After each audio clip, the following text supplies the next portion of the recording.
If you help me ascend to the throne, I promise that the Storm Empire's ruler shall be my consort in the Star Spirit Empire, a level 7 civilization. I offer myself as part of the bargain, should you agree to lend your empire's strength." Her gaze was fixed intently on Feng Mo, whose thoughts raced. At that very moment, his Ember system displayed a new temporary mission. Support Xing Xuan in her ascension to the throne of the Star Spirit Empire. Reward, Tier 7 Kai and Kai Class Star Battleship Blueprint, Tier 7 Huayu Class Interstellar Gateway Blueprint. Feng Mo felt his heart quicken, enticed not only by her terms but by the substantial rewards. Yet the Storm Empire was in no position to contend with a civilization of the Star Spirit Empire's magnitude. It was like throwing an egg at a rock. "Your Highness, I can commit to assisting you, but the Storm Empire's current power is insufficient, so I will need time to prepare. Do you understand?" he said carefully. Her face lit up with newfound hope, and she replied earnestly, "I understand. I'm not ungrateful. If you are sincere in your support, I will honor every promise I've made. Our royal bloodline has the ability to read certain information about others. I can sense you're a third-level gene warrior, barely 30 years old, and already the leader of a level 5 civilization. You're a remarkable gamble, and one I'm willing to take." Feng Mo couldn't help but be impressed by her insight. Now he understood why she had been so candid with him from the outset. She was adept at reading people and betting on promising prospects. "Your Highness," he said, his tone respectful, "with your knowledge, would you consider taking a position within the Storm Fleet?" Xing Xuan moved closer, her voice a whisper in his ear, "Lord Feng Mo, nothing would please me more. And here's a secret for you. The Star Spirit's royal bloodline has an ability that can be shared with one's partner. If you're interested, you can gain my ability, so long as you take me as your wife. But please, don't use force." She smiled playfully, watching for his reaction. Feng Mo was astounded, her ability seemed to extend beyond simple detection. Could she also read minds? Feng Mo grasped her meaning clearly. If he forced her into submission, it would trigger relentless retaliation from her people. While inner conflict among royals was common, the Star Spirit Empire would avenge any foreign interference once a new ruler took the throne. His other option was that Xing Xuan truly believed in her own value and potential, willing to wager on herself with calm confidence. She was an intriguing puzzle, one he couldn't fully decipher. "Pai Pei, please escort Princess Xuan to a guest chamber," he instructed his aide, Han Pai Pei, keeping his composure even as Xing Xuan's playful teasing threatened to unsettle him. Xing Xuan, noting his resolve, found him even more intriguing. He was a man who resisted temptation, only strengthening her resolve to invest in him. With a graceful motion, she lowered her uniform slightly, revealing her smooth, alabaster skin, and gently touched the pendant resting near her collarbone. A small, lead-lined box appeared in her hand. Setting it down, she said, "Inside is the Tier 6 energy core, your first reward. And this pendant, crafted through spatial folding technology, hints at the secrets awaiting you once you reach a level 7 civilization." As if reading his unspoken questions, she gestured to the pendant and added, "When the time comes, you'll understand its significance." Chapter 202, Tier 5 Fleet Steed Class Interstellar Warp Ship. After Xing Xuan departed with Han Pai Pei to the rest chamber, Feng Mo couldn't shake a lingering unease. This woman was formidable, possessing abilities that went beyond mere perception and mind reading, intertwined with advanced interstellar technology. As much as Feng Mo was tempted, he held back. His responsibilities were colossal, carrying the fate of hundreds of billions of citizens within the Storm Empire, and he couldn't act on impulse. Once he settled his thoughts, Feng Mo turned his attention to the Singularity mission panel. The mission to rescue the Star Spirit clan member was completed, and it was time to claim the reward. Temporary mission: repel the Galactic Mech Clan fleet and rescue the Star Spirit clan member. Completed. Reward: Tier 5 Fleet Steed Class Interstellar Warp Ship Blueprint. He selected to receive the reward. Reward claimed: Tier 5 Fleet Steed Class Interstellar Warp Ship Blueprint obtained. Finally, he had acquired the Warp Ship Blueprint. This new type of starship incorporated advanced technology that even the Stellar Human Federation hadn't mastered. With this, the Storm Empire had crossed from simply catching up to potentially surpassing the Federation's technical capabilities. The time when the Storm Empire would outstrip the Stellar Human Federation was not far off. Feng Mo believed that day was within reach. Tier 5 Fleet Steed Class Interstellar Warp Ship, Armor Strength, 2,000 units, Dimensions, 8 kilometers in length, 2 kilometers in width, 1.6 kilometers in height, Cruising Speed, 420 celestial knots, Warp Drive, Level 5, Shield Energy, Level 5, 100% Efficiency, Weaponry, Tier 5 Mini Warp Gate, Micro Stargate. This vessel required only a set of interstellar coordinates to teleport, operating as a mobile warp gate, though in miniature form. Currently, the Storm Empire used a Tier 4 level small Stargate, sufficient in technology for its needs. The mini-warp gate could transport up to 100 starships at a time, making it suitable for small-scale skirmishes. However, the warp ship had several limitations, primarily in range, roughly confined to the scale of the Storm Empire's domain. However, the Tier 5 Fleet Steed-class warp ship came with a heavy energy demand. Each teleportation consumed over 10 times the energy required for a single full volley from the Paladin-class ship, yet the Storm Empire's resources could absorb this cost. Following his usual protocol, Feng Mo ordered Ai to pilot the Orca from the Spark system to the Beast Roar system.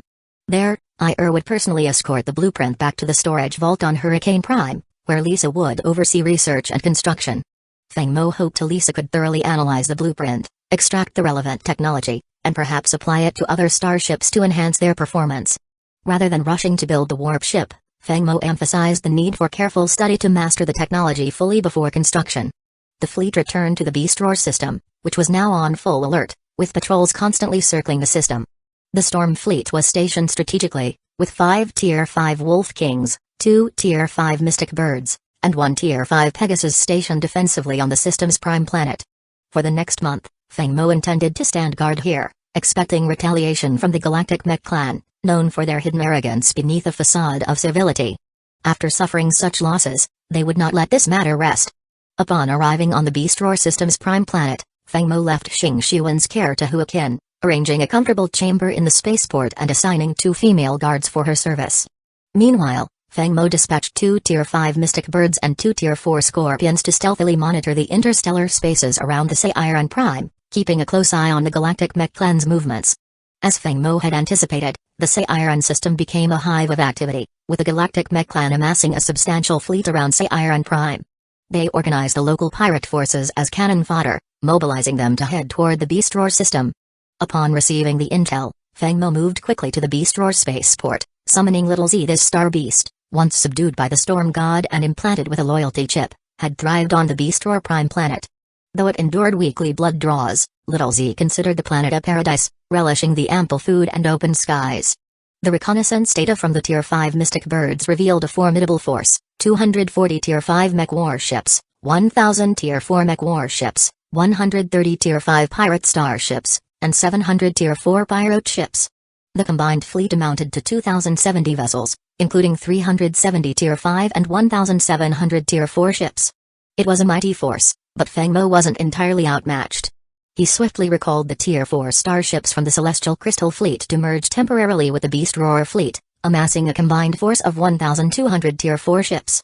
Together with 4 quasi-Tier 5 flagships and 10 Tier 5 ships from the Storm Fleet, backed by a space station armed with 300 Tier 4 laser cannons, Feng Mo felt confident in his ability to repel the Galactic Mech Clan's assault.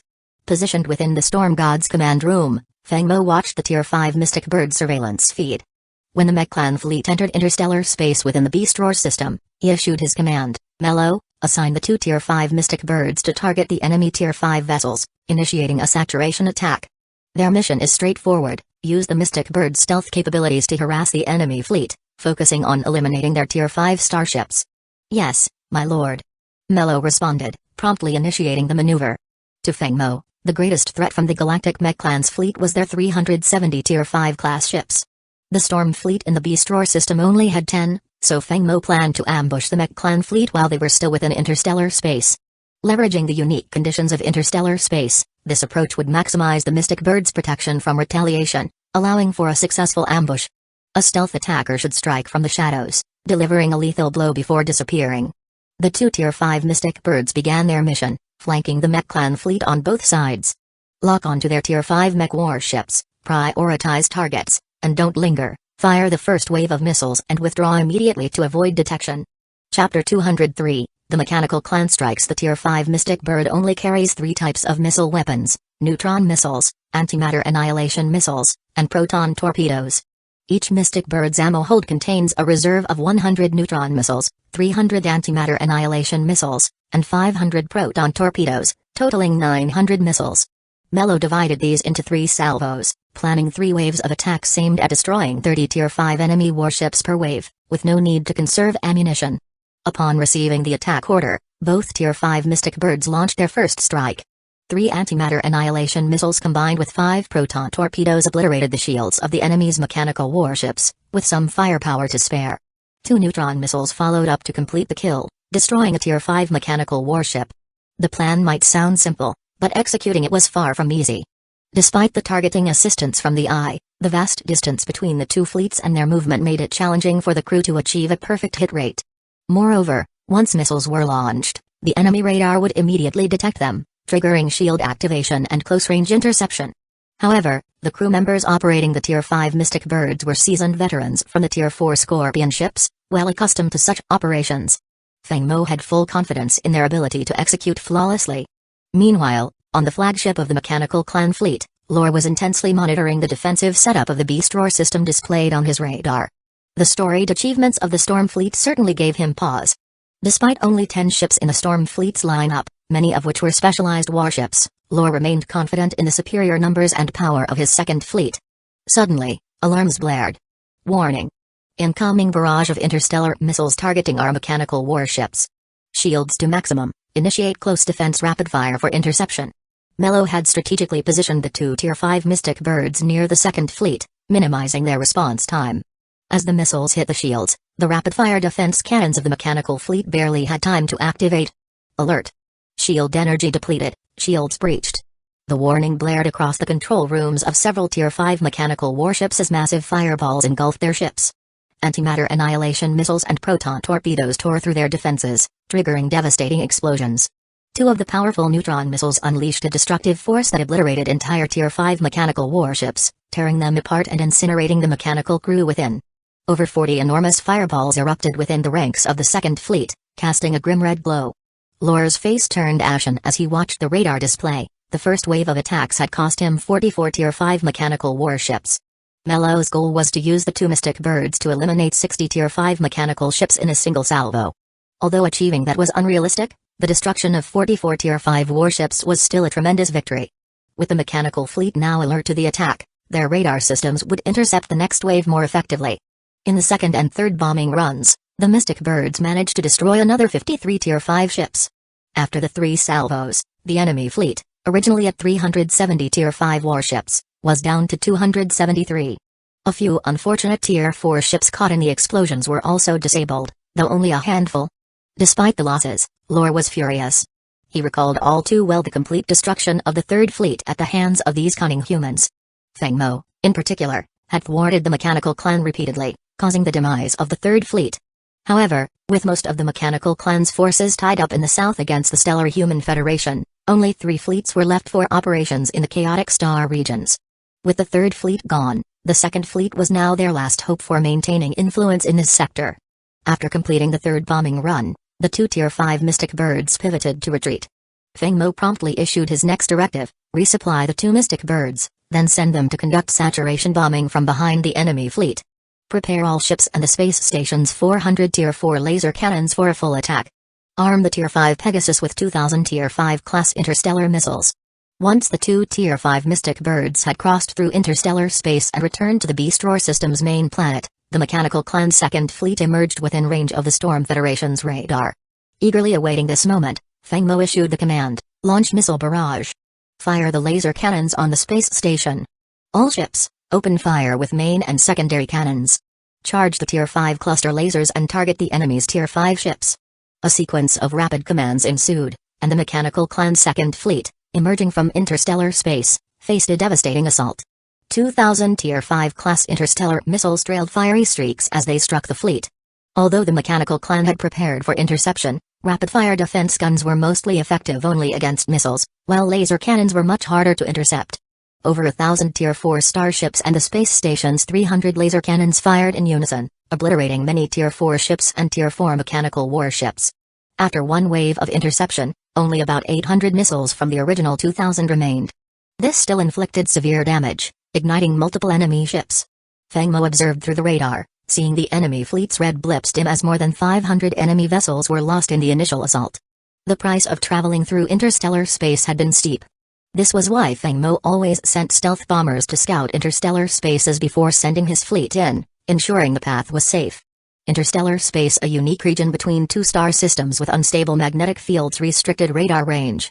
This limitation allowed the Storm Federation's radar to detect the second fleet while remaining unseen by them, a tactical advantage Feng Mo leveraged to devastating effect, taking out a quarter of the enemy fleet in one swift strike. Chapter 204, Firepower is King. As soon as the mechanical clan's second fleet emerged from interstellar space, they were met with a crushing blow from the storm fleet, leaving them stunned. Watching the radar display show over 500 lost ships, Lore's face turned even darker.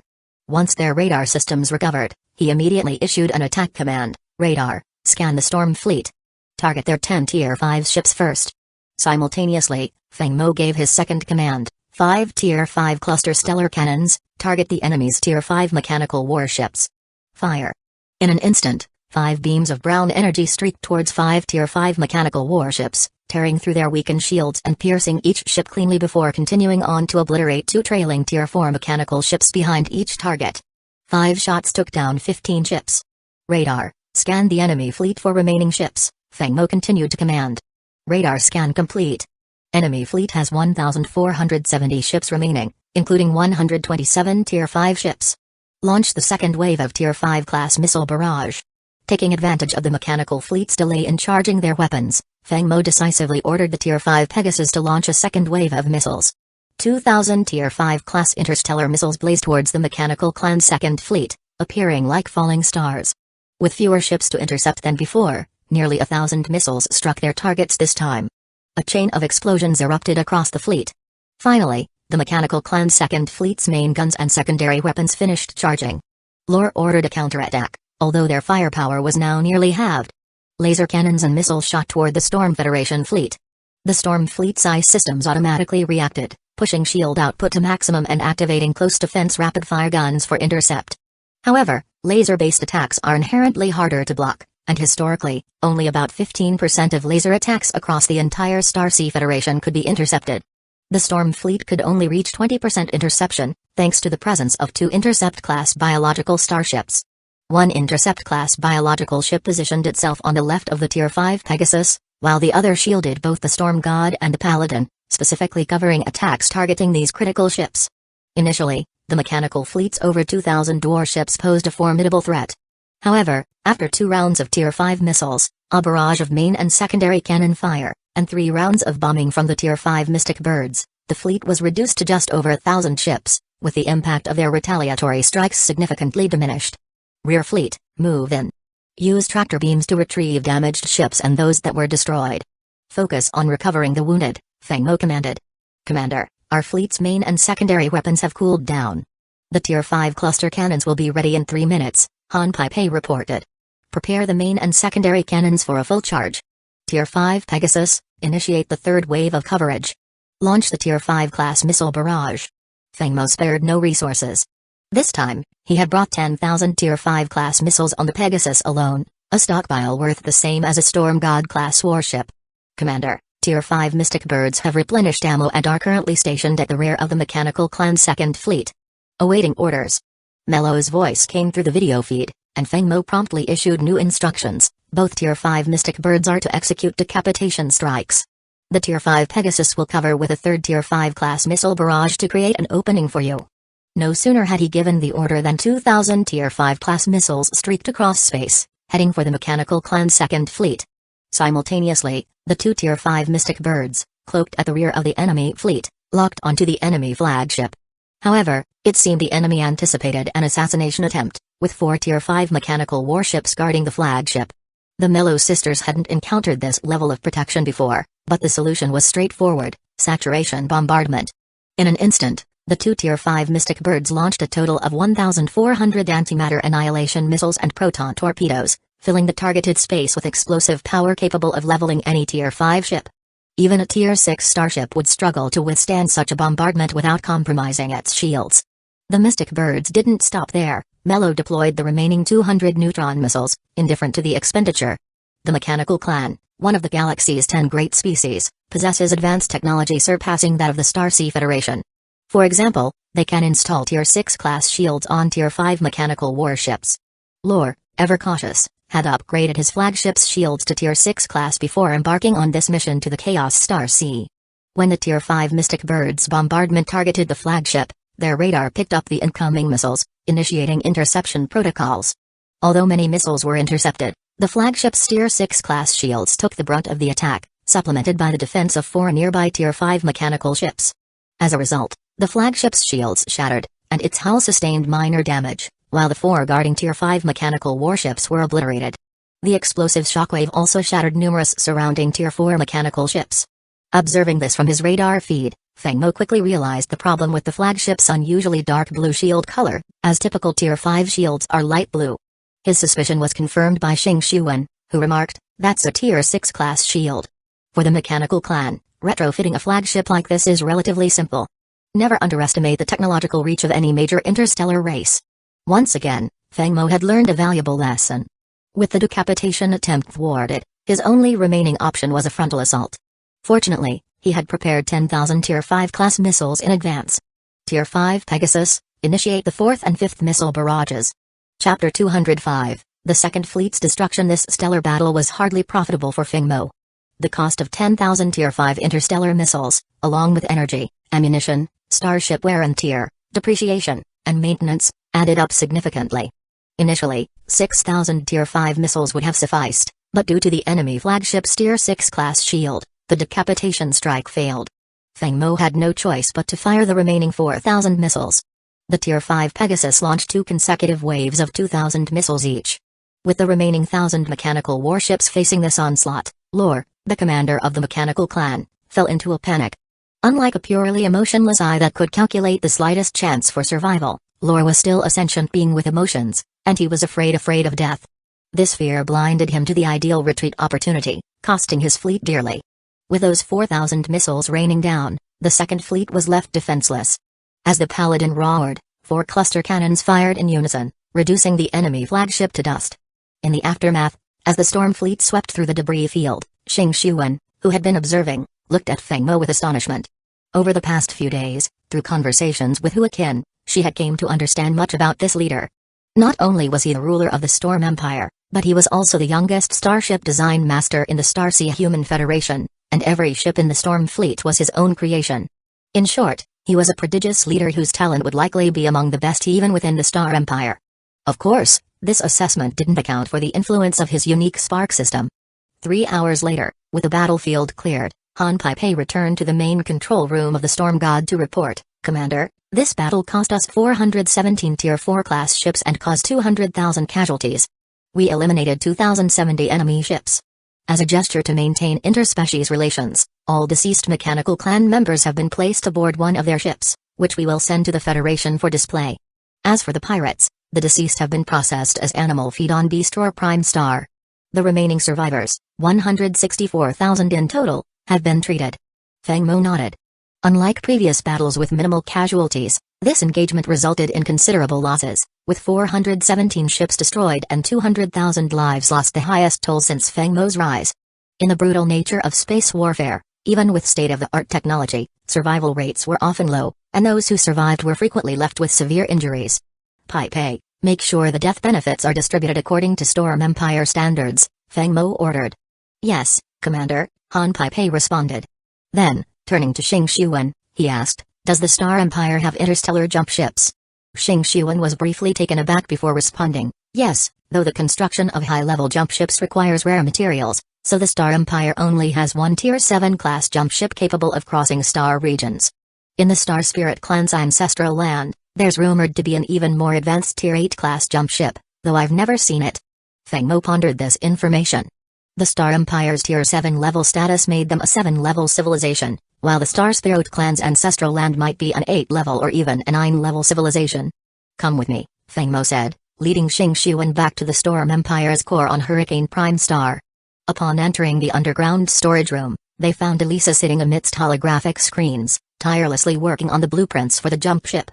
Her face had thinned, her eyes fixed on the intricate designs. Feng Mo's gaze softened with concern, realizing he had piled too much work on Elisa recently.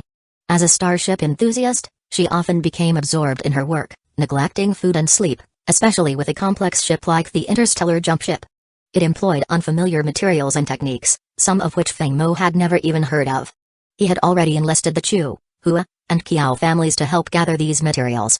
However, building this jump ship was still a stretch for the Storm Empire and required external assistance. Once completed, Feng Mo intended to keep the ship's existence secret, using it only as a trump card. The combination of the Tier 5 jump ship with 4 Tier 5 mystic birds and 2 Tier 5 Pegasi could deliver devastating effects. Moreover, Feng Mo had a plan in mind. This jump ship was crucial to potentially conquering the Cloud Dream and Moon Frost empires, achieving his main mission and securing Tier 6 level flagship technology. Bringing Xing Xuan here was strategic, given her past encounters with jump ships, hoping her insights might provide Elisa with additional inspiration. When Xing Xuan saw the Tier 5 Fleet Steed class jump ship design, her eyes widened in shock. Is this man even human? She wondered, amazed by Feng Mo's feats. He single-handedly designed a full fleet, including star destroyers, missile ships, stealth bombers, jump ships, and even biological warships. Xing Xuan understood the difficulty of designing starships. Most large factions' design departments were filled with millions of geniuses brainstorming together to develop even a single high-performance ship. Yet, here was a leader who independently crafted every ship type his fleet used, a feat so extraordinary that she realized she must tread carefully around him. Already, Xing Xuan was reconsidering her prior proposal. Perhaps offering herself in marriage wasn't so far-fetched after all. Chapter 206, Watching the Flames from Afar. While Feng Mo, Elisa, and Xing Xuan were deeply engrossed in studying the interstellar jump ship in the storage room, political turmoil rippled through the Starsea Human Federation. The Pan-Human Alliance made a public announcement establishing diplomatic relations with the Mechanical Clan. This declaration caused an immediate uproar across the remaining 10 empires of the Federation, and even the Frostfall Human Alliance issued a condemnation, accusing the Pan-Human Alliance of betrayal. The outrage was swift. Many citizens clamored for the Federation to mobilize its forces to obliterate the Pan-Human Alliance, branding it as a traitor. Feng Mo, however, remained a spectator, watching events unfold with detachment. It wasn't that he felt no loyalty to the Federation, but he understood that the situation couldn't be rushed. The Pan-Human Alliance had only announced diplomatic ties without deploying troops. Meanwhile, the southern battlefield resembled a grinder, with countless starships destroyed daily and casualties numbering in the tens of thousands. On top of that, the Federation's fleet was still locked in a standoff with the Frostfall Alliance, and the Federation was in no condition to initiate another war. Following the Pan-Human Alliance's announcement, the Federation's Northern and Central Command regions announced they would construct 3 interstellar fortresses along their borders with the Eastern Zone, each to be guarded by Tier 5 fleets. This action was aimed at isolating the Eastern Zone, entirely a reluctant but necessary measure, as sustaining multiple battlefronts with just 3 regional commands was too challenging. In an act of solidarity, the Frostfall Alliance withdrew its front-line fleets, allowing 2 of the Federation's Tier 5 fleets to disengage and reassign to the eastern and southern fronts. This unexpected cooperation gave the Federation the breathing room it sorely needed. Little Mo, that's the situation. The Federation is anything but stable, teetering on the brink of collapse. Be cautious. The Yunshan Empire's 3 fleets, the Lion King, Yunshan, and Black Feather fleets, are stationed in the southern, eastern, and Xuanwu Star Forward respectively. They're stretched thin and can't easily reinforce Storm Empire, Gu Jun advised over the video link. Understood, Uncle Gu. I will be careful, Feng Mo assured him. Since the Pan-Human Alliance's announcement, public outrage had flared. The Frostfall Alliance retracted its forces to its main star, standing down to allow the Federation to focus on external threats. Though internal divisions festered, everyone knew better than to let an outside threat run rampant. The Federation tacitly acknowledged this, dispatching Gu Jun to instruct Feng Mo to keep a close eye on the Cloud Dream and Moon Frost empires, prepared to intervene if necessary. Feng Mo agreed, with Gu Jun emphasizing caution before ending the call. The Federation had mobilized every fleet in its arsenal, 4 Tier 5 fleets at the Xuanwu Star Forward, 14 fleets against the Mechanical Clan in the south, and both federal fleets alongside the guardian fleets of the 10 major empires converging on the eastern front.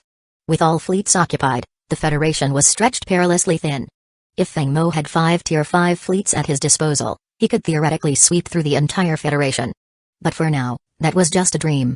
Although the Storm Fleet wouldn't directly join the conflict, Feng Mo wasn't idle. He dispatched all 4 of his Tier 5 mystic birds, 1 to the Selene system, 1 to the Cloud Dream Empire, 1 to the Moon Frost Empire, and the last to the Danqi Empire. Feng Mo had an uneasy feeling about the Danqi clan, whose secretive maneuvers struck him as suspicious, so he stationed 1 mystic bird in the Danqi system for surveillance. With his recon ships spread across these regions, Feng Mo began receiving monthly intelligence updates. Over the next half-year, nothing of note occurred. During this time, Feng Mo, Elisa, and Xing Xuan finally succeeded in constructing the Tier 5 Fleet Steed-class jump ship. Xing Xuan's insights proved invaluable. Having seen a Tier 7 jump ship before, her practical experience and fresh perspectives opened Feng Mo's and Elisa's minds to new possibilities. Meanwhile, The Storm Empire's shipbuilding division maintained a steady output of Tier 5 class ships, replenishing the Storm fleet and elevating its numbers to over 100 ships, officially transforming it from a microfleet to a small-scale fleet. The upgrades were substantial. The Tier 5 Wolf Kings increased from 10 to 20, Sword Dragons to 60, and Mystic Birds to 10. Fengmo spared no expense, expanding the Tier 5 Pegasus line to 5 ships, a strategic choice despite the high cost of each missile barrage from these ships. This expansion meant new command roles, satisfying many seasoned officers who had served nearly a decade as regular crew members, despite their qualifications for captaincy. For Fengmo, growing the Storm fleet was a priority, and he committed the entire bounty from the Second Mechanical Fleet's spoils to this endeavor. The Storm Empire's finances, bolstered by the turbulent Federation economy, were further strengthened by the success of Cloud Starship Trading Company. Managed by Chu Yunjian, the company's ships had become highly sought after, prompting Fengmo to introduce a Tier 4 class starship in a limited supply model, creating demand through scarcity. This approach yielded considerable profits, with each available ship bringing in hefty returns. On top of this, the ancient life-consuming tree bore 9 fruits. Unlike before, Fengmo sold these privately, netting 9 billion credits, solidifying his reputation among the elite as a generous supplier of life-extending resources. After half a year, Fengmo gazed at the Storm fleet's newfound strength, itching to take action. But with the Federation engaged on multiple fronts, initiating an internal war was inadvisable. So instead, he turned his sights to the Mechanical Clan. Qin Wei had mentioned that the Chaotic Star region was part of the Mechanical Clan's strategy, with 3 fleets dedicated to the area. The Second Mechanical Fleet had been obliterated by the Storm fleet, and the Third Fleet had met a similar fate due to Fengmo's maneuvering. And as the saying goes, the family should always be whole. The First Mechanical Fleet was still out there, and Fengmo was ready to bring it down. Chapter 207, The Movements of the First Fleet. To locate the Mechanical Clan's First Fleet, Fengmo deployed 5 newly constructed Tier 5 Mystic Birds, setting out from the Selene system and following leads based on Chen Wei's information, extending the search even further. News of the destruction of the Second and Third Mechanical Fleets had already spread throughout the Starsea Human Federation, so it was impossible that the Mechanical Clan remained unaware. Fengmo prepared by fortifying his defenses while his ships scouted for the First Fleet's location. Time passed slowly until, after 7 days, one of the Tier 5 Mystic Birds transmitted a video. The footage showed a desolate star system with a Mechanical Clan fleet surrounding a massive planet. On the planet's surface, countless mechanical beings were gathered around an enormous, ancient tree, seemingly entranced. "Finally found you," Fengmo muttered. "So, this is what the Mechanical Clan was after when they sent 3 Tier 5 fleets to this chaotic region." Fengmo captured an image of the towering tree and sent it to Professor Luo. Not long after, he received a reply stating that Professor Luo had never seen this type of interstellar plant before and inquired about its location. Fengmo replied that it was located in the depths of the chaotic region, promising to retrieve it for study. After arranging this with Professor Luo, Fengmo turned to his ever-loyal Han Pei, who stood at attention behind him, and said, "Inform to command the Orca, along with 1 Tier 5 Pegasus, 2 Tier 5 Mystic Birds, 10 Tier 5 Wolf Kings, and 20 Tier 5 Sword Dragons to guard our territories. The remaining Storm fleet will accompany me to engage the First Mechanical Fleet." This expedition was nearly 3/4 of the Storm fleet's power, including 8 Tier 5 Mystic Birds, 4 Tier 5 Pegasi, and the Saint Knight. Just these specialized ships alone, with a single barrage, could crush any fleet in the Federation without Tier 6 ships. Of course, maintaining such a large fleet put immense pressure on the Storm Empire's finances and resources. Aside from the Snowhawk system, the Empire had no other source of Tier 5 grade materials, leaving Fengmo's stockpile dangerously low. Without external support, even constructing interstellar missiles would have strained resources. To put it plainly, the Storm Empire's current supply of Tier 5 grade missiles of all types totaled barely over 50,000. With 10 Tier 5 Mystic Birds and 5 Tier 5 Pegasi, a single round of fire consumed 19,000 missiles, meaning just 3 rounds would deplete their entire stock. Construction was also time-consuming, even when resources were available. At dawn the next day, Fengmo arrived early at the Snowhawk spaceport. For this expedition, he brought along 40,000 Tier 5 grade interstellar missiles, nearly emptying his reserves, realizing he needed to push Elisa to balance missile production with shipbuilding. His recent interactions with Xing Xiwen had grown warmer, but he kept a polite distance, cautious of her unique abilities. Xing Xiwen seemed to notice this and reduced her probing, allowing Fengmo to breathe easier. Even so, in their discussions, Fengmo gathered valuable insights, including information on the massive tree. The tree was a Tier 6 grade interstellar entity known as the humanoid tree. It had mystical properties highly valued by the Mechanical Clan. Once fully mature, it transformed into a mound of yellow soil while preserving a humanoid core, which could then serve as a vessel for the consciousness of the mechanical clan, effectively creating a human form from the core. This mystical transformation was an incredibly rare process, and a Tier 6 humanoid tree could fetch a price of over 100 billion star credits if sold to the mechanical clan. No wonder they had sent 3 Tier 5 fleets in search of it. Upon learning this, Feng Mo marveled at the universe's wonders. The tree reminded him of mythical treasures from his past life's novels, capable of regenerating bodies. This time, Feng Mo made sure to bring along the Tier 5 Fleet Steed-class jump ship, eager to test its capabilities. Thanks to the coordinates transmitted by the Tier 5 Mystic Bird, they had a precise location to target. As the fleet assembled in the Snowhawk spaceport, they refrained from warp travel, opting for a standard course until reaching open space near the port. Lord, the Tier 5 Fleet Steed-class jump ship is ready for deployment. The jump space, coordinates, and core energy are stable, and we can initiate the interstellar jump at any time, Han Pai reported from behind him. Feng Mo turned to the half-beast captain displayed on his monitor and ordered, "Open the interstellar jump gate. Storm Fleet, prepare for jump." As he spoke, the fleet steed began emitting a powerful energy matrix, with beams of dazzling blue light forming a colossal stargate in the cosmos. The energy matrix on the fleet steed faded, but the stargate remained, marking the path for the fleet's journey. "Lord, the gate will remain open for 30 minutes, Han Pai reminded. "Let's move out." At Feng Mo's command, one by one, the ships entered the micro-jump gate, vanishing into the interstellar distance. After the last ship passed through, the gate lingered for about 15 more minutes before dissipating in a shower of energy sparks. In an uncharted star system filled with asteroid debris, a fleet of over 100 ships materialized from the depths of space, the Storm Fleet, fresh from its jump through the micro-jump gate. As Feng Mo's fleet settled into the system, the sensation of the jump had felt similar to using a conventional stargate, a momentary loss of gravity before arrival.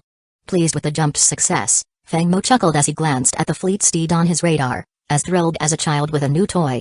The jump was costly, consuming half the energy reserves of a Tier 5 resupply ship per jump, but he could afford it. Rather than jumping directly into the middle of the enemy fleet, Feng Mo had ordered the jump to the furthest possible coordinates for safety. Now, he would put his strategy to the test. Storm God, Saint Knight, Wolf Kings, Sword Dragons, charge up main cannons and secondary batteries. Pegasus units, prepare the missile barrage. Mystic Birds, free to engage. As the Storm Fleet's ships lit up with charged weapons, Feng Mo issued the next order: Fleet Steed, reopen the jump gate. Storm Fleet, enter the jump gate. Chapter 208, Surprise Attack. In a desolate asteroid belt, a massive, ancient planet loomed in darkness. As stars age, they go through phases, with white dwarfs marking expansion into red giants and black dwarfs signaling death. However, this planet wasn't merely a cold, lifeless body. Its core energy had been completely drained by an unknown species, leaving it a hollow shell, eerily reminiscent of the insectoid swarm's approach to resource extraction. Surrounding this dying world was an extensive fleet of nearly 2,000 mechanical clan warships, with over a quarter of them classified as Tier 5. This mechanical first fleet was considerably stronger than the second and third fleets Feng Mo had previously faced. In the command center of the mechanical clan's flagship, the commander Xiao Meng seethed with anger. Both his younger brothers had been killed by Feng Mo, one tricked into defeat, the other entirely wiped out with his fleet. 2 battle recordings played in a loop on his screen, showing the mechanical flagship's perspective in both encounters. Xiao Meng could feel the stark difference between the third fleet's initial clash with the Storm Fleet and the later battle where the second fleet was decimated. In just 2 years, Feng Mo had gone from lacking the power to challenge the mechanical third fleet to designing a Tier 5 fleet capable of obliterating the second. Xiao Meng saw Feng Mo as a serious threat, and if he were allowed to continue growing, this human might become a danger to his people. With that in mind, Xiao Meng uploaded the battle recordings and his analysis to the mechanical clan's database, marking Feng Mo with a red enemy of the clan alert, signaling all mechanical units to prioritize his elimination. With his report complete, Xiao Meng shifted his attention back to the massive tree at the planet's core. This towering tree's trunk had begun to take on humanoid features, a sign of its approaching maturity. Xiao Meng muttered to himself, almost there. Once I offer this treasure to the homeland, I will earn Tier 6 technology. I will lead the fleet, flatten the entire Starsea Human Federation, and personally avenge my brothers by killing Feng Mo. Suddenly, a piercing electronic alarm jolted Xiao Meng from his thoughts. Alert! Radar detects multiple starships appearing above the fleet's left flank. Star shields at maximum power, close defense guns engage immediately. As the alarm faded, the entire mechanical fleet and the surrounding planet were engulfed in explosions, gunfire, and the thunderous sounds of tearing metal. In an instant, the bombardment stunned Xiao Meng into silence. On the flagship's radar, friendly green blips dimmed rapidly.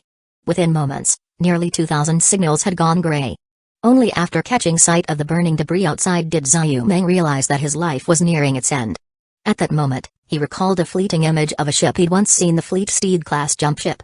As the storm fleet completed its jump, Feng Mo wasted no time, issuing commands immediately. Radar, scan for enemy ships. Tier 5 cluster annihilation cannons and main and secondary batteries, fire at will. Launch a full-scale missile barrage. Mellow, mop up any stragglers. Yes, my lord. Came the unified response from the captains. Fully charged, the 5 cluster annihilation cannons roared to life, each firing a column of destructive brown energy. The blasts shattered the shields of 5 Tier 5 mechanical warships before piercing them entirely, triggering secondary explosions that tore through the fleet. The secondary cannons followed suit, weaving a deadly network of fire that engulfed the mechanical fleet below, detonating ship after ship. Over 10,000 Tier 5 missiles descended upon the enemy. In the chaos, the mechanical clan could barely activate their shields, let alone intercept the barrage. Missile after missile struck the hulls of mechanical warships, shattering them into blazing fragments. Below, the mechanical First Fleet was engulfed in flames, unable to comprehend how the Storm Fleet had appeared directly overhead. This was the terror of the Fleet Steed jump ship in action.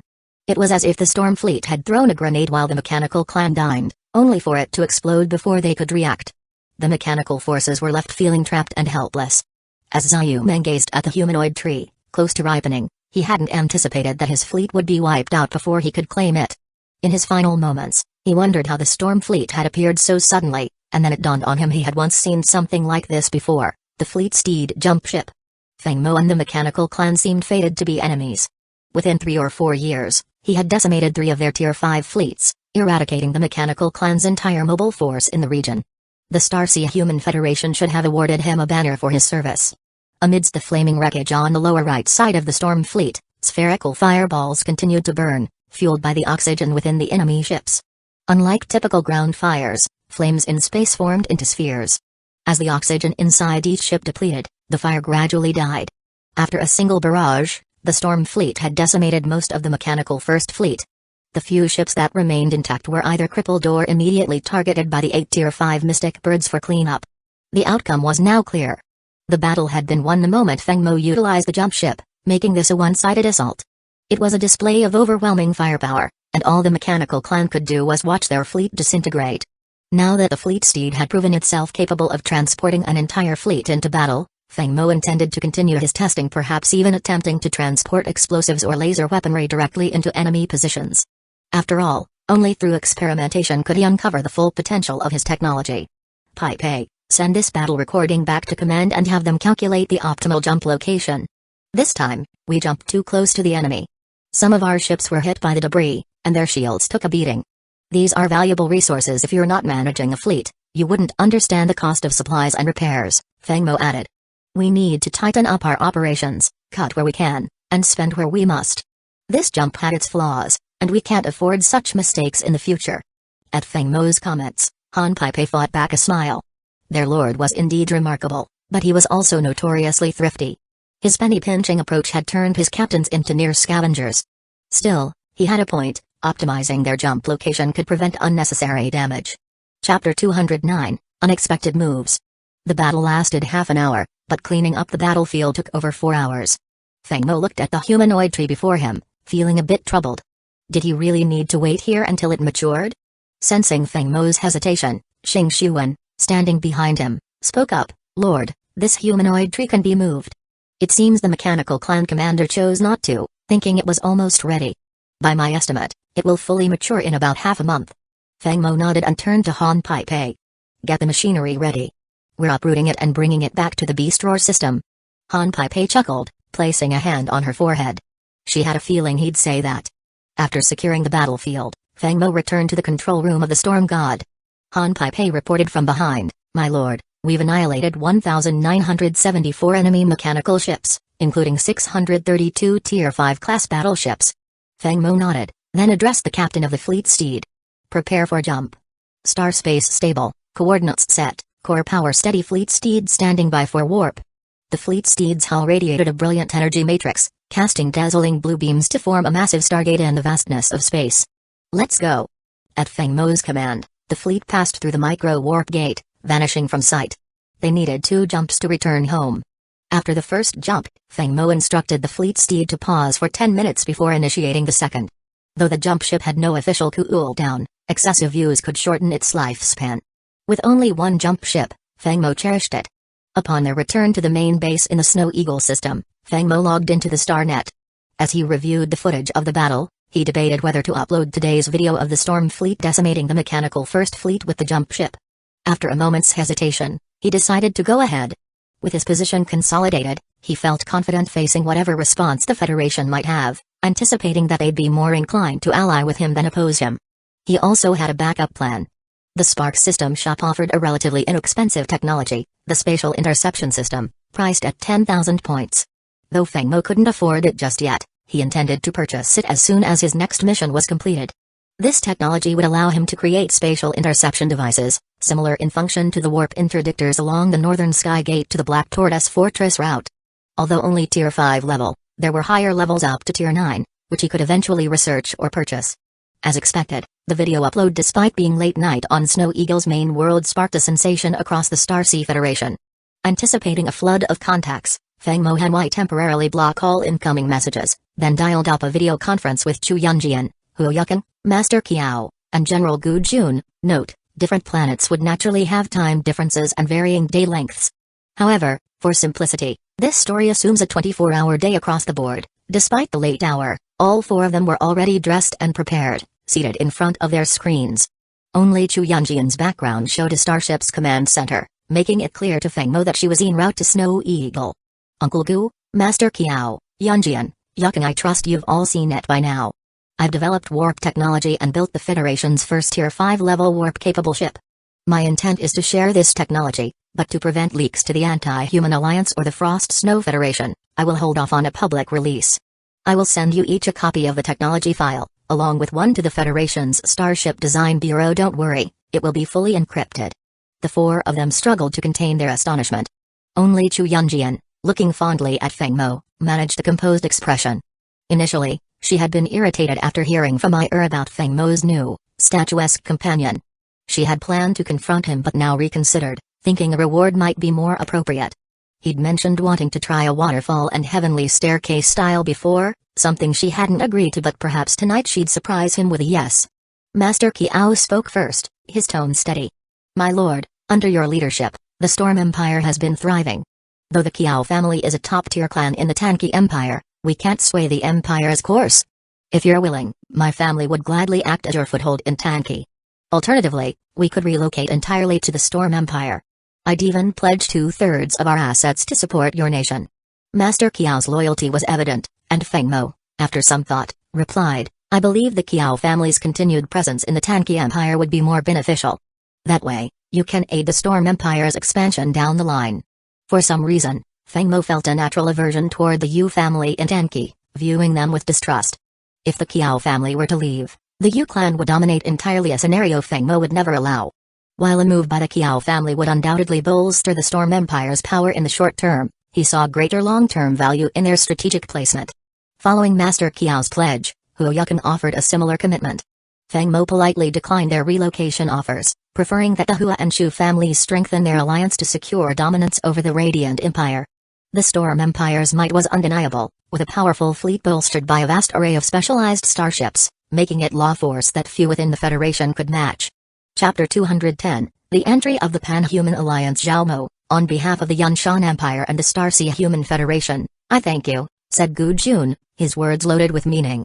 By putting the Yunshan Empire first, he showed his strong ties to it as the supreme commander of the Yunshan fleet, indicating that his allegiance to the Federation was secondary. Feng Mo understood that sharing the technology with Gu Jun would mean it would reach the Yunshan Empire as well. This was part of his intent to balance a long-standing favor with a significant gift, reflecting that favors are often the hardest to repay.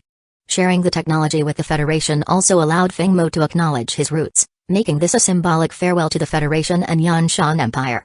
Observing the political turbulence in the Federation, Feng Mo was keenly aware that a fracture into competing factions was inevitable, with each faction seeking supremacy.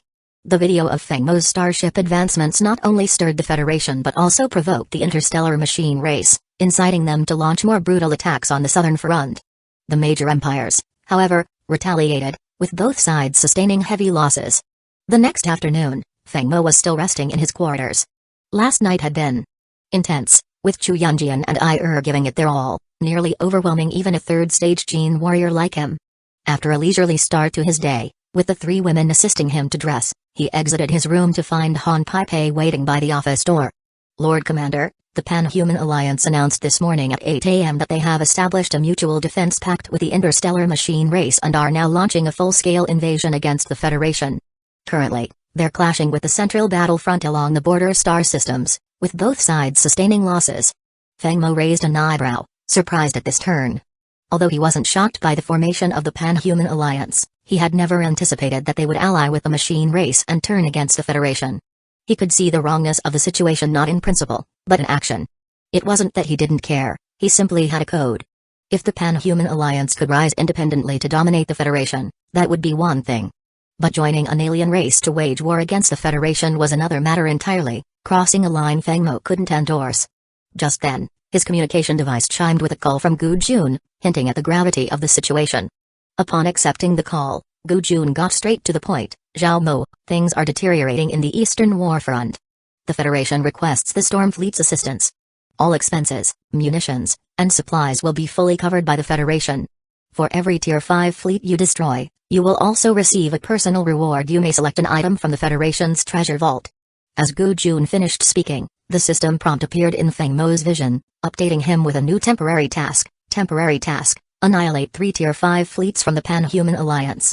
Reward: Tier 5 class Shanghai Battle Planet Blueprint. Seeing the system's update, Feng Mo held his composure in the conversation, though his heart quickened at the prospect. A Tier 5 class battle planet. This massive weapon could transform an entire planet into a destructive fortress, armed with the most potent black hole-class star annihilator cannons. Uncle Gu, tell the Federation I will engage in 3 strikes. Provide the coordinates of their toughest Tier 5 fleets. Relief crossed Gu Jun's face. A prolonged conflict risked not only draining the Federation but also decimating the fleets of the empires allied with it. Seeing the Storm Fleet's display of the warpship technology, the Federation had agreed to Feng Mo's terms, granting him full access to the Federation's treasury. Strictly speaking, the Storm Empire was Feng Mo's independent domain, free from the Federation's influence. Its leaders were those who, like Feng Mo, had risen from humble beginnings, each sharing a unified vision of exploring beyond the Federation, into the universe's higher civilizations. In a darkened office, an elderly man with silver hair sat regally, though he wore no clothes from the waist down. Beneath the desk, 4 feline-like women diligently tended to him. Opposite him sat a middle-aged man, his face alternating between envy and a studied focus. Chairman, Gu Jun has successfully persuaded Feng Mo to intervene 3 times. With the Tier 5 warpship and the Storm Fleet's strength, destroying 3 enemy Tier 5 fleets is well within reach. This should stabilize the Eastern War Front. The silver-haired elder grunted, then sighed deeply. For 1,000 years, the Federation's 17 empires maintained a fragile balance. Now it's unraveling, and soon, the entire Federation will collapse. Turning to the middle-aged man, the elder continued, Sui King, instruct the Sui family's engineers to study Feng Mo's warp technology in depth. The first ships built should arm the Sui family fleet, then equip the Federation's 2 Tier 5 fleets. Chapter 211, The Storm Fleet sets sail at dawn the next day. In the command center of Storm God, Feng Mo sat in the captain's chair with Han Pei and Xing Xiwen standing behind him. Since he built the interstellar jump ship, Xing Xiwen had been even more overtly flirtatious with him. She subtly teased him daily with fleeting touches, while Feng Mo, struggling to tolerate the provocation, often vented her frustration on Storm Fleet is about to initiate Level 5 synchronized hyperspace travel. All personnel with genetic levels 2 and below, please enter deep sea mode. Han Pei's voice echoed throughout the main command room. This mission to the Eastern Theater would involve the entire Storm Fleet, with Feng Mo choosing not to divide his forces to guard the Snowhawk system. The justification was clear: this expedition was in line with righteousness, and with the Federation, Yanshan Empire, and Radiant Empire observing, the Yu clan would risk inciting a multi-faction retaliation if they made any sudden moves. Most importantly, the presence of the interstellar jump ship meant the Storm Fleet could quickly return to defend the Snowhawk system if necessary. Thus, Feng Mo had few concerns about its safety. Their destination was the Reno system on the eastern fringes of the Radiant Empire, where the Federation had constructed extensive defensive structures, including a mobile fortress nearing completion, a testament to their apprehension toward the Pan-Human Alliance. The Eastern Theater, comprising 5 empires and the Star Beastmen, rivaled the combined strength of the Central and Northern War Zone's Tier 5 starships. Losing the Eastern Theater would leave the Central region exposed, putting the Federation and its empires at risk. This reality had compelled the Federation to extend such a lucrative invitation to the Storm Fleet. Upon reaching the Snowhawk system's Level 5 Stargate, the fleet proceeded with caution. Unlike previous forceful entries, they joined the queue, taking about half an hour before finally moving through the gate. After a brief sensation of weightlessness, they emerged in the Reno system of the Glorious Empire. Once a medium-sized system, the Reno system had since been evacuated, its citizens relocated to the Radiant Star system. The Federation had since transformed it into a war fortress, boasting 10 space stations, with 2 outfitted with Tier 5 laser cannons, and an enormous interstellar fortress, almost comparable to the Xoanwu fortress. After arrival, the Storm Fleet moved at regular speed to the interstellar fortress rather than entering hyperspace mode. Welcome, Lord of the Storm. Your navigation path has been cleared. Please proceed to dock at Bay 1, a robotic voice announced across the command center. Feng Mo recalled his previous experience entering the Xoanwu fortress, where strict identification and warnings were the norm. Now, with his newfound status, he was treated with a respect typically reserved for the highest authorities. No formalities or warnings were needed. Once the fleet was docked, Feng Mo, along with Han Paipei and Xing Xuan, disembarked from Storm God. Emerging from the beam, he was greeted by Uncle Gu Jun, who was waiting with a group of officers. Feng Mo quickened his pace to embrace Gu Jun, warmly stating, "Uncle Gu, you shouldn't have come all the way out here. I should be paying you a visit." Feng Mo's sincerity was clear, and Gu Jun recognized that Feng Mo's respect was genuine. Giving Feng Mo a supportive pat on the shoulder, Gu Jun said in a low voice only they could hear, "Don't overextend, and don't make hasty promises. Keep your strength in reserve and prioritize your safety." It was more advice than a warning, demonstrating Gu Jun's care for Feng Mo. Appreciating his words, Feng Mo nodded, "Uncle, don't worry. With the Storm Empire now, no power can coerce me into doing anything I don't want. In terms of strength, Storm Empire stands firm against any faction." Feng Mo's words were resolute, carrying an unwavering confidence. As long as he commanded the Storm Fleet, no one could force his hand unless they managed to surround him with over 10 fleets, a near impossible feat. Gu Jun led Feng Mo and his companions into a large fortress with utilitarian interiors suited to a front-line military base. They descended to the 88th floor, where a massive, bustling room awaited them. They continued to a conference room where a solemn atmosphere hung over a table surrounded by numerous officers.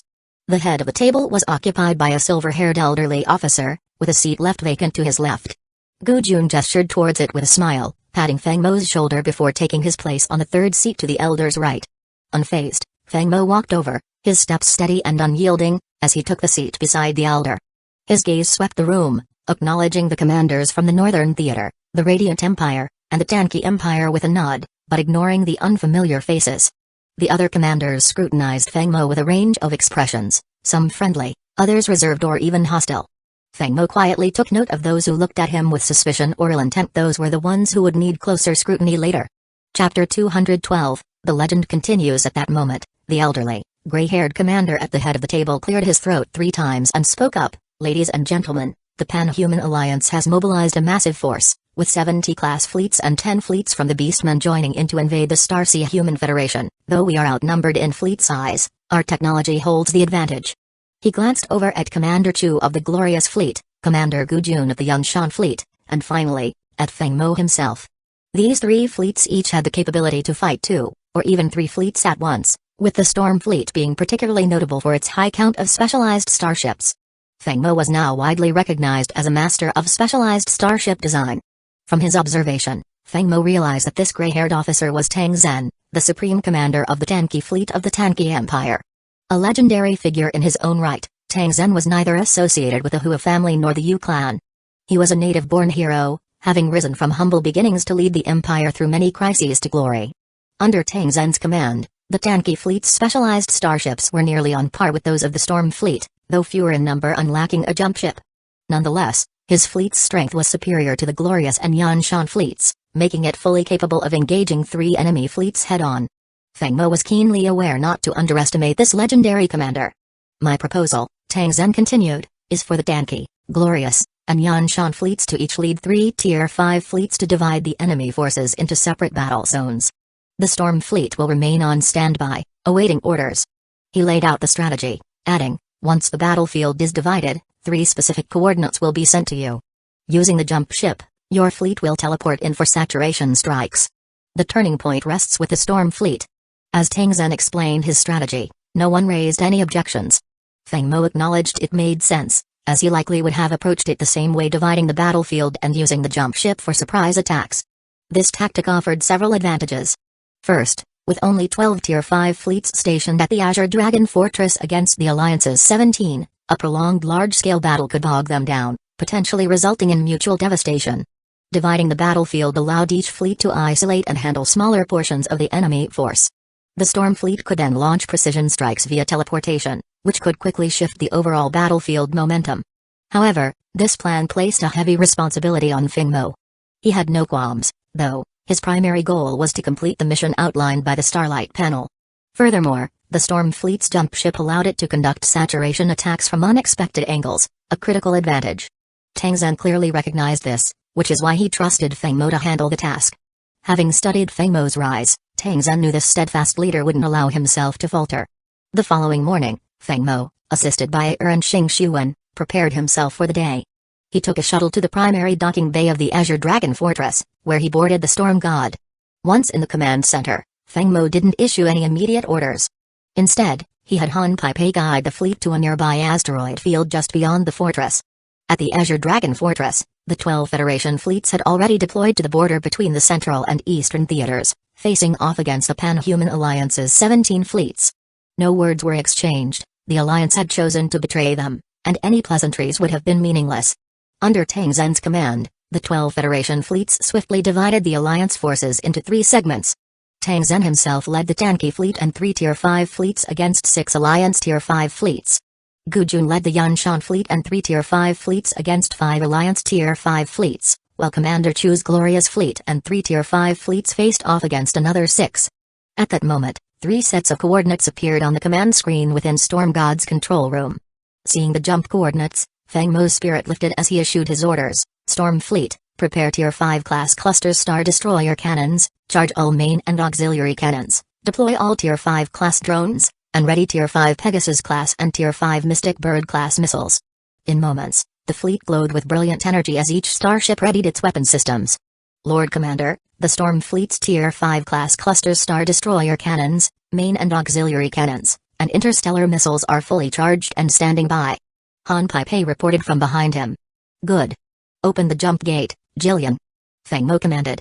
With his order, the Jillian lit up, generating beams of blue light that converged into a massive stargate in space. Once the gate stabilized, the Jillian cut its energy feed. Storm Fleet, advance. As the Storm Fleet prepared to enter the jump gate, the 3 battle zones were already locked in intense combat. The Yanshan Fleet, holding a 2-to-1 advantage, was faring well, while the Tanki Fleet's 1-to-3 engagement was fierce, as the opposing forces included elite Imperial fleets, complete with specialized ships. Feng Mo chose to jump to the Tanki Fleet's location first, receiving a real-time update from Tang Zhen. The enemy's initial assault has concluded. Both sides have sustained losses, making this the prime moment to strike. Perfect timing. Feng Mo replied coolly. The Storm Fleet had a keen ability to seize opportunities, and now, with the enemy's main and auxiliary cannons cooling down, it was their chance to strike. In large-scale battles, maintaining formation was paramount. A commander must be acutely aware of each position's strategic impact, and the tactical eye continuously ran simulations to optimize their advantage. In the upper left sector of one enemy Tier 5 fleet, a mysterious fleet suddenly appeared. Upon arrival, over 20,000 Tier 5 class missiles blanketed the enemy fleet, followed by nearly 1,000 laser beams that formed a massive web, encircling the enemy. Having just exchanged volleys with the Radiant fleet, the Alliance's fleet had its shields raised, with defensive cannons still active. Reacting swiftly, they began firing interception shots at the Storm Fleet. However, with their main and auxiliary cannons cooling, they were left defenseless against the Storm Fleet's full firepower, reduced to merely holding on as the Storm Fleet unleashed a devastating barrage. This was precisely the effect Feng Mo intended. Even with an impressive 70% interception rate, the Alliance fleet was unable to counter the sheer volume of the Storm Fleet's assault. 20,000 Tier 5 missiles rained down on the 500-strong Tier 5 and quasi-Tier 5 combined fleet, ultimately overwhelming them. Even with 7,000 missiles remaining, each ship faced the destructive impact of 12 Tier 5 missiles, a barrage that Tier 5 shields might withstand, but quasi-Tier 5 ships had no chance, leaving their fate sealed. Chapter 213, The Storm Fleet changes the battlefield. Just one round of Tier 5 class interstellar missiles from the Storm Fleet was enough to reduce the enemy fleet from 500 ships to just over 100 Tier 5 ships, and those were left with shattered shields. The remaining defenseless Tier 5 ships were little more than sitting ducks, making it easy for the Storm Fleet to pick them off. In the command center of the tanky fleet's flagship, Tang Zhen, the legendary commander, watched the hollow radar display closely. He laughed heartily as he saw over 300 red markers vanish from the enemy's fleet. It was truly the power of a Tier 5 class jump ship in action. But upon seeing the radar feed showing the Storm Fleet's lineup, Tang Zhen's expression grew serious. The Storm Fleet's composition was unlike any other: 10 Tier 5 class stealth bombers, 5 Tier 5 class missile ships, a Tier 5 class star destroyer, and numerous specialized ships including carriers and bioships with interception capabilities. In any other fleet, each of these ships would be considered a flagship. But in the Storm Fleet, they were all combined into one cohesive fighting force. Tang Zhen, known for his strategic brilliance, began simulating scenarios of a direct confrontation between the tanky and Storm Fleets. After numerous simulations, he realized that regardless of tactics, the tanky fleet could not face the Storm Fleet head-on, especially with the added advantage of the elusive jump ship. For the first time, the seasoned commander felt a sense of helplessness, a stark reminder of how advanced technology could provide overwhelming superiority. The only viable counter would be multiple Tier 6 ships, otherwise, no Tier 5 fleet in the entire Starsea human federation could withstand such an assault.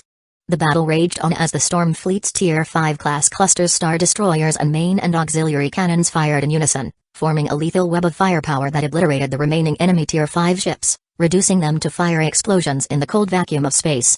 Meanwhile, the Starlight panel indicated that Feng Mo had completed a third of his mission to annihilate 3 Tier 5 enemy fleets. The Pan-Human Alliance commanders were stunned by the sudden appearance of the Storm Fleet, and as the radar revealed its configuration, each Alliance commander felt the immediate urge to retreat. Others considered rallying the entire Alliance fleet to surround and eliminate the Storm Fleet, no matter the cost. Feng Mo's presence was simply too threatening. On the tanky fleet's flagship, Tang Zhen acted decisively, ordering his fleet to press on with a second wave of attacks to pin down the Alliance Tier 5 fleets, creating more openings for the Storm Fleet's surprise assaults. After delivering a devastating strike, Feng Mo refrained from lingering to claim any spoils or continue the assault. He immediately ordered the fleet to withdraw, avoiding potential retaliation. The scattered responses among Alliance commanders, some opting for retreat, others pushing to encircle the Storm Fleet, allowed Feng Mo's fleet to slip away safely. The Storm Fleet retreated to a safe distance, out of radar range, where the Jillian once again opened a jump gate. Through this, the Storm Fleet returned to the Azure Dragon Fortress for resupply. In the Storm God's command center, Feng Mo issued his next set of orders: 10 Tier 5 Mystic Bird-class stealth bombers, proceed to infiltrate the next target fleet. Await further orders to attack. Feng Mo was mindful that relying on the jump ship too frequently would heighten the risk of interception, especially given the enemy's substantial fleet presence. Each battlefield had at least 5 fleets, meaning even a single volley could cost the Storm Fleet a third of its ships. To minimize losses and complete the mission of annihilating 3 fleets, Feng Mo decided to adopt a new approach, utilizing a weapon recently developed by Lisa's Starship Design Department. This device, akin to a time-tracking bomb from the past, was designed to split into multiple smaller explosives, each equipped with a miniature targeting radar for precision. Its power was equivalent to that of a Tier 5 interstellar missile. Due to time constraints, only 10,000 units had been produced, and Feng Mo had brought them all. An hour later, after rearming, the Storm Fleet didn't return to the previous asteroid field but moved to the main battlefield. The other commanders were puzzled, but seeing Feng Mo's confidence, none questioned his decision. The earlier strike had already stunned them, each one quietly contemplating that even their best tactics would have been futile against such firepower. This time, Feng Mo targeted a Pan-Human Alliance fleet engaged with the glorious fleet, a fleet of interstellar beastmen. Easily identified by their massive ships, the beastmen were generally half a meter taller than humans and impressively strong. Their ships were enormous, but size didn't always mean strength. The beastmen's fleet suffered from slower warp speeds and reduced mobility. Lord Commander, the 10 Tier 5 Mystic Birds have reached optimal bombing positions. Awaiting orders. Mello reported to Feng Mo. Good. Jillian, open the jump gate. All 5 Tier 5 Pegasus-class missile ships, load the Tier 5 class time-tracking missiles and prepare to fire. As Jillian activated its energy matrix, beams of light converged to form a massive gate in space. With the gate stabilized, the 5 Pegasus-class missile ships fired a volley of 10,000 Tier 5 class time-tracking missiles through it. Upon crossing the jump gate, the missiles split into 30,000 units, each zeroing in on a pre-designated target among the Beastman's ships. In the Storm God's command center, Feng Mo continued issuing orders. Advance the Storm Fleet. All Tier 5 clusters Star Destroyers and main and auxiliary cannons, charge for firing. Mello, commence your operation.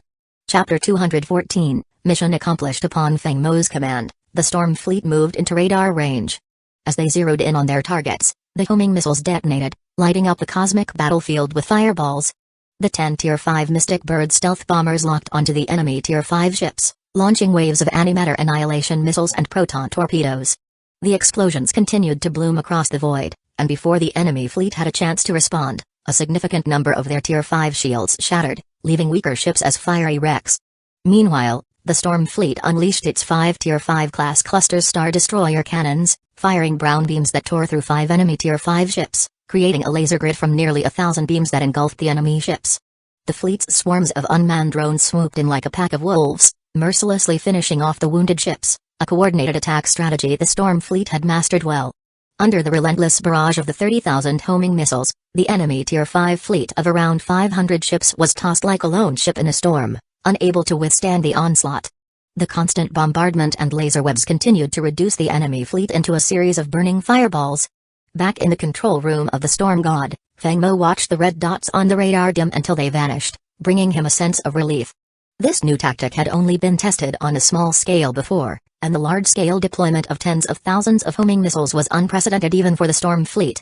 Elisa's invention had proven invaluable. Each missile could split into 3 parts and autonomously lock onto targets. Although the missile's power was slightly lower than that of conventional Tier 5 interstellar missiles, their tracking capabilities made up for it. Feng Mo was pleased and resolved to have Elisa produce more. However, while the missiles were effective, they were also costly, with each costing 1.5 times as much as a standard interstellar missile. Fortunately, the resources provided by the Chu, Hua, and Kiao families allowed the Storm Empire to temporarily ignore costs. As the Storm Fleet and its Tier 5 clusters Star Destroyer cannons retreated, the 10 Tier 5 Mystic Bird bombers unleashed their payloads and pulled back as well. Enemy fleets across various factions were desperately researching countermeasures against stealth bombers, but Feng Mo already had plans in place. He aimed to acquire the anti-stealth passive radar and space interception technology from the panel, though they required a total of 15,000 points Feng Mo was eager to earn by completing missions. The Spark Systems task was now 2/3 complete.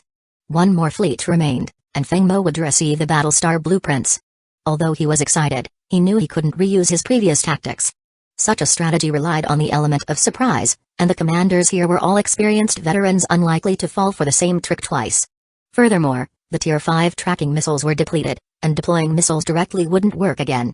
After using the interstellar jump ship for 2 surprise attacks, Feng Mo had effectively eliminated 2 Tier 5 fleets, alleviating pressure on the tanky and glorious fleets. Now, the Storm Fleet re-entered the battlefield, moving directly toward the third front that the Yunshan fleet had opened.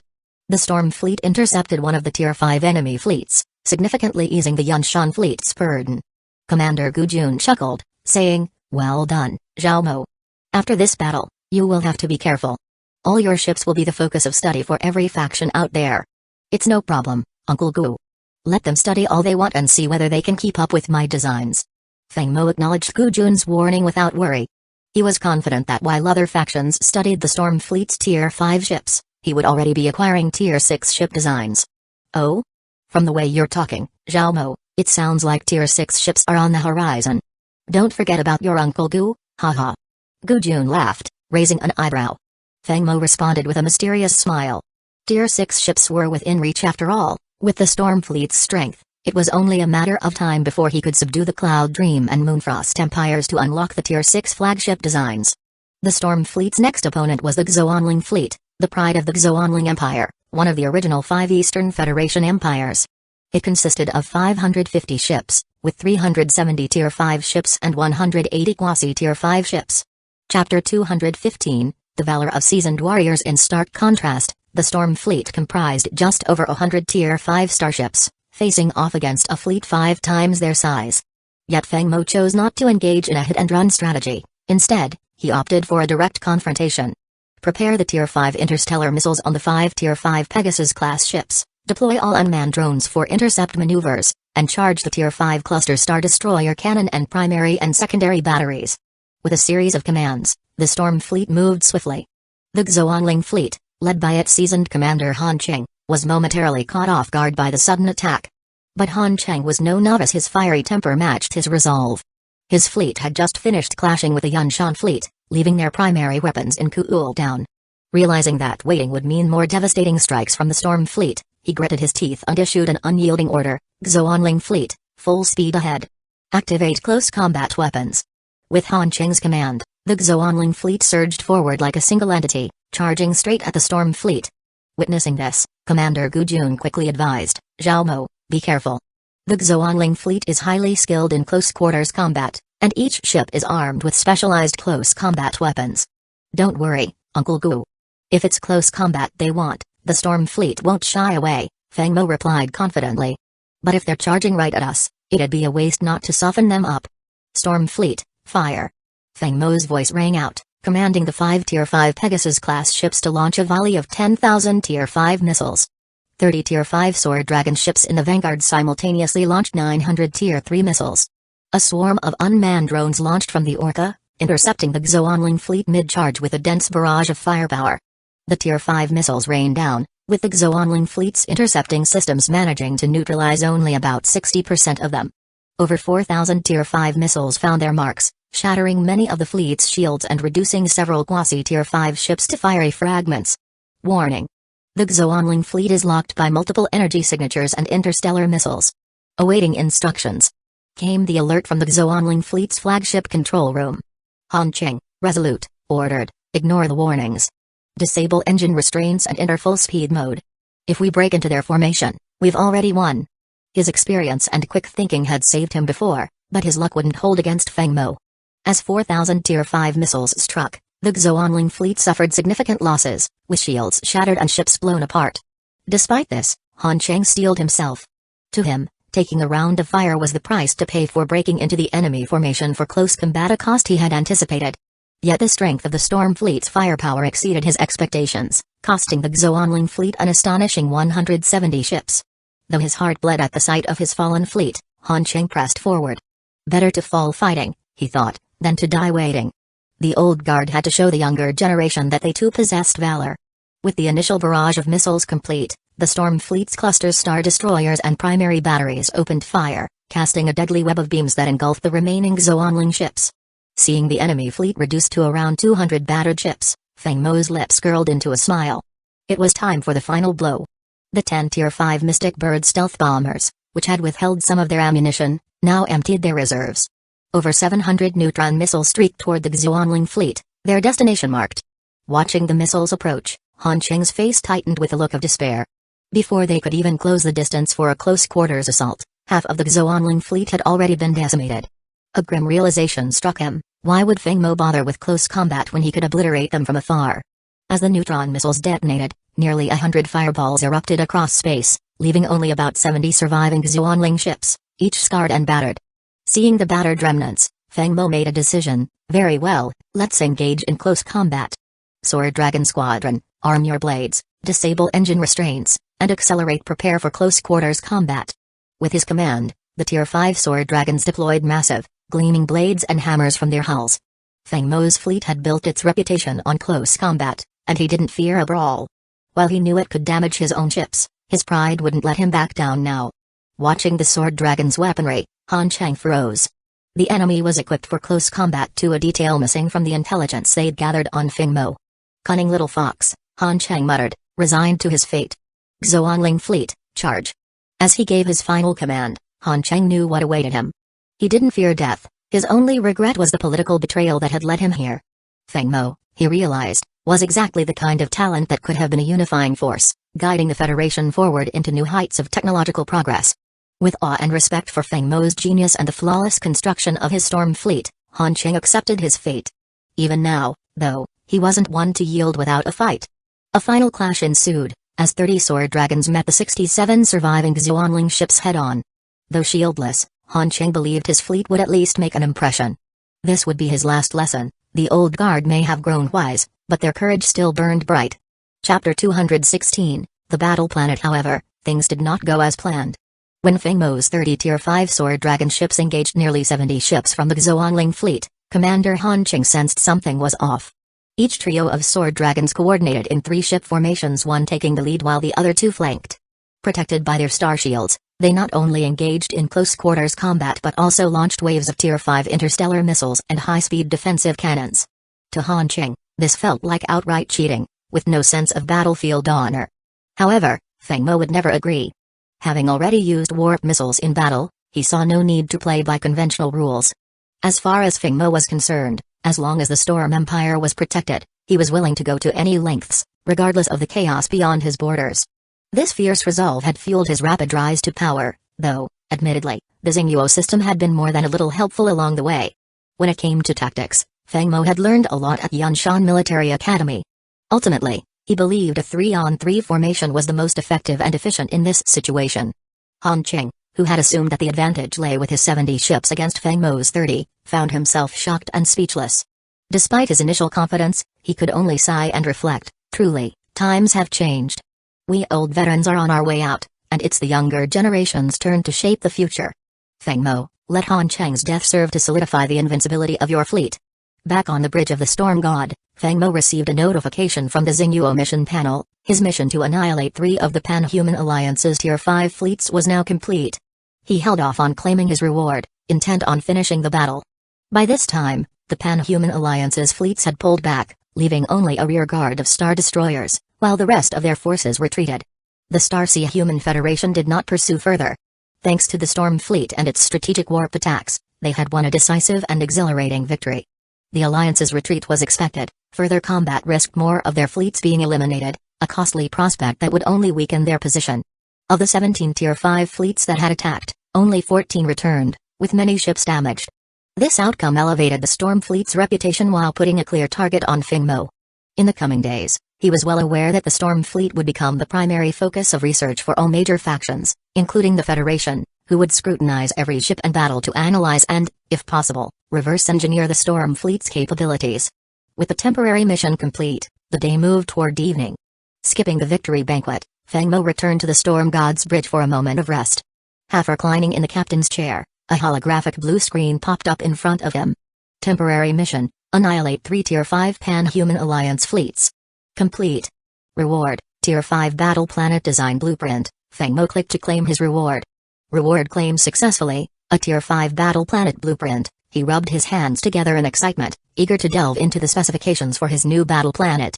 Tier 5 Battle Planet, planetary dimensions, average radius, 300 kilometers, travel speed, 300 star knots, dark energy matrix engine, level 5, dark energy matrix shield, level 5, 100% coverage, weapons systems, 1 Tier 5 black hole star destroyer cannon, 3rd stage cannon, 10 Tier 5 clustered star destroyer cannons, 50 Tier 5 neutron cannons, 500 Tier 5 laser cannons, 1000 close defense auto cannons, drone fleet, 2000 Tier 5 interstellar drones, 1000 Tier 5 interstellar bombers, 600 Tier 5 interstellar self-destruct drones, 400 Tier 5 interstellar armor-piercing drones. As Feng Mo reviewed the specs, he was floored.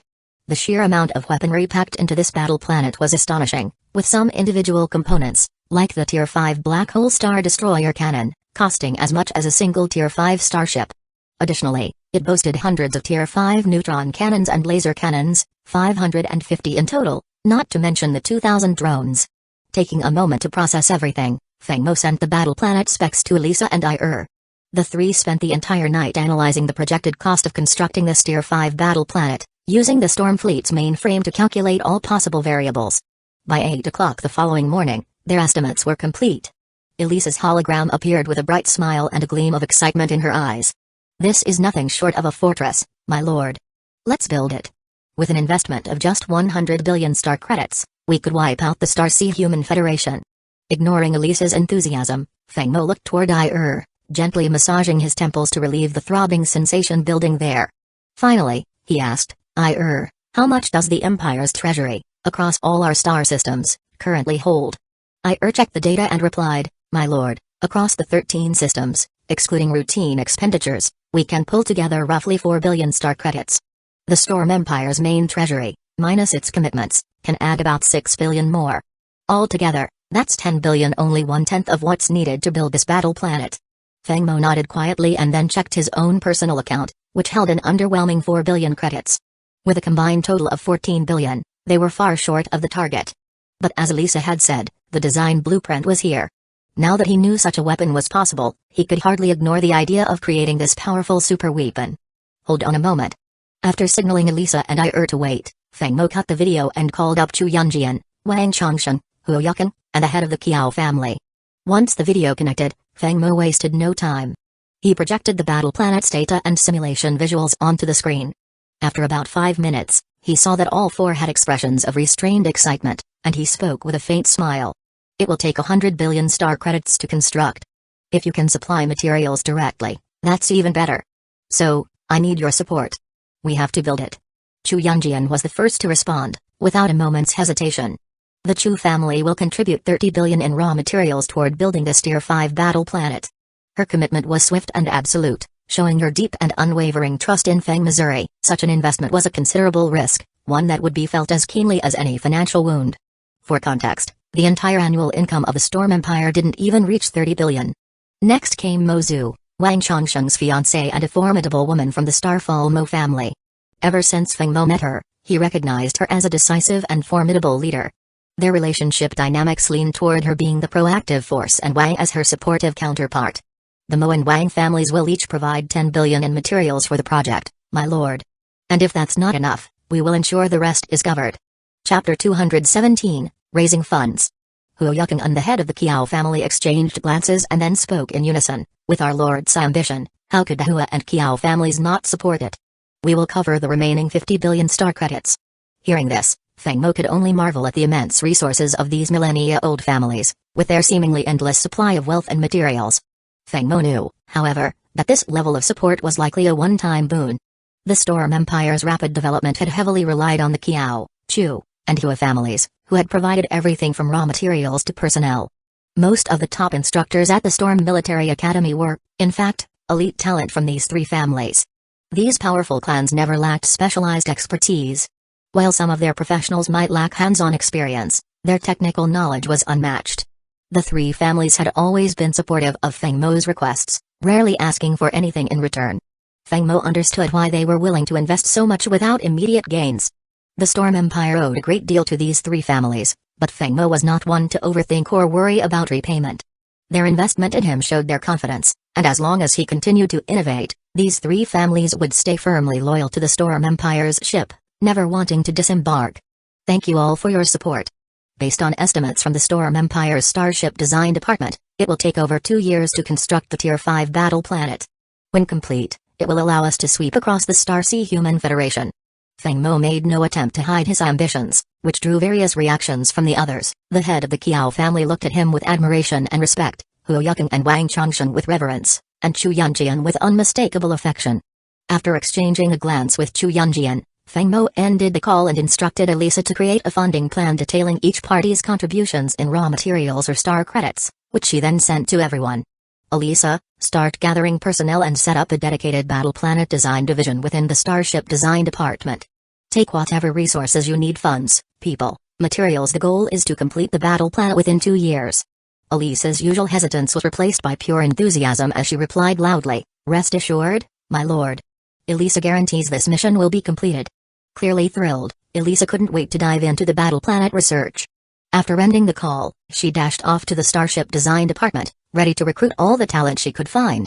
Having finished his tasks, Feng Mo spent another 7 days with the Storm Fleet docked at the main port, keeping a watchful eye as the Pan-Human Alliance made no further moves. Finally, Feng Mo gave the order to return. This time, however, the fleet's destination wasn't Snowhawk system but rather a teleportation gate leading to Danki Prime. One of the Federation's treasure vaults was located there. Feng Mo's visit was to fulfill a promise the Federation had made, allowing him to select one treasure from the vault. In addition, the Federation had agreed to cover all expenses for this campaign, so Feng Mo intended to submit a generous reimbursement request. After listing all the weapons and resources he wished to be reimbursed, Feng Mo submitted the document via the Interstellar Network to the Federation Council. Within minutes, he received a response confirming that all requested supplies and weapons would be delivered to Snowhawk Prime.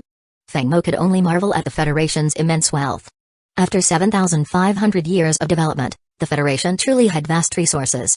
He had listed a large quantity of weapons on the reimbursement sheet, and the Federation agreed without haggling, surprising him slightly. He had requested 100,000 Tier 5 interstellar missiles, twice the number he had used in battle.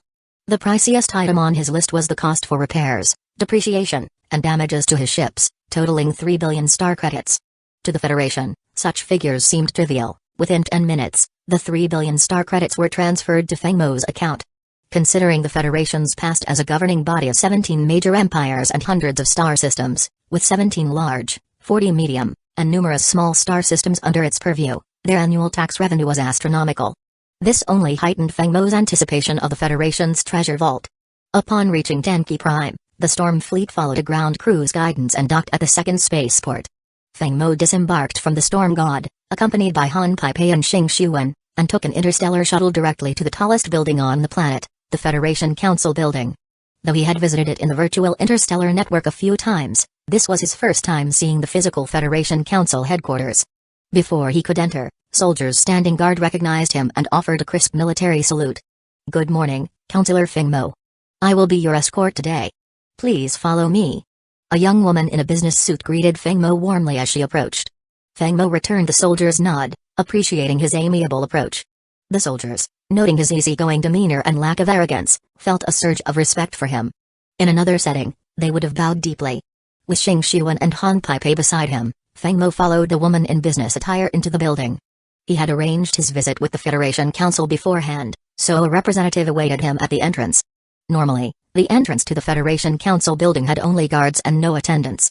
Those wishing to enter would typically have to state their business at reception before receiving assistance. Ordinary citizens or minor nobles weren't even allowed through the gates, let alone escorted. The businesswoman led Feng Mo to an elevator, where an electronic voice greeted them, scanning. "Welcome, Councillor Feng Mo, to the Federation Council building." The announcement validated Feng Mo's identity, while Han Peipei and Xing Xuan, officially registered as his assistants, received no such acknowledgement. The elevator descended, eventually reaching a depth Feng Mo estimated at about 5,000 meters. With a soft chime, the doors opened to reveal a massive underground space. Though large, this area spanned roughly the size of 10 football fields, its decor dominated by a minimalist monochrome design, creating a calming atmosphere. Under the guidance of an attendant, Feng Mo arrived at the door to a private vault room. "Counselor, this is as far as I can escort you. Only you may enter this vault room." The staff member input a code, and the vault door slid open. Nodding, Feng Mo stepped inside. The vault room was modest, around 100 square meters, with a large desk in the center displaying a holographic screen scrolling through an item list. Taking a seat, Feng Mo watched the catalog of treasures roll across the screen. These were the treasures available in the vault, an array of valuable items. As he scanned the options, a calm voice narrated through the speakers.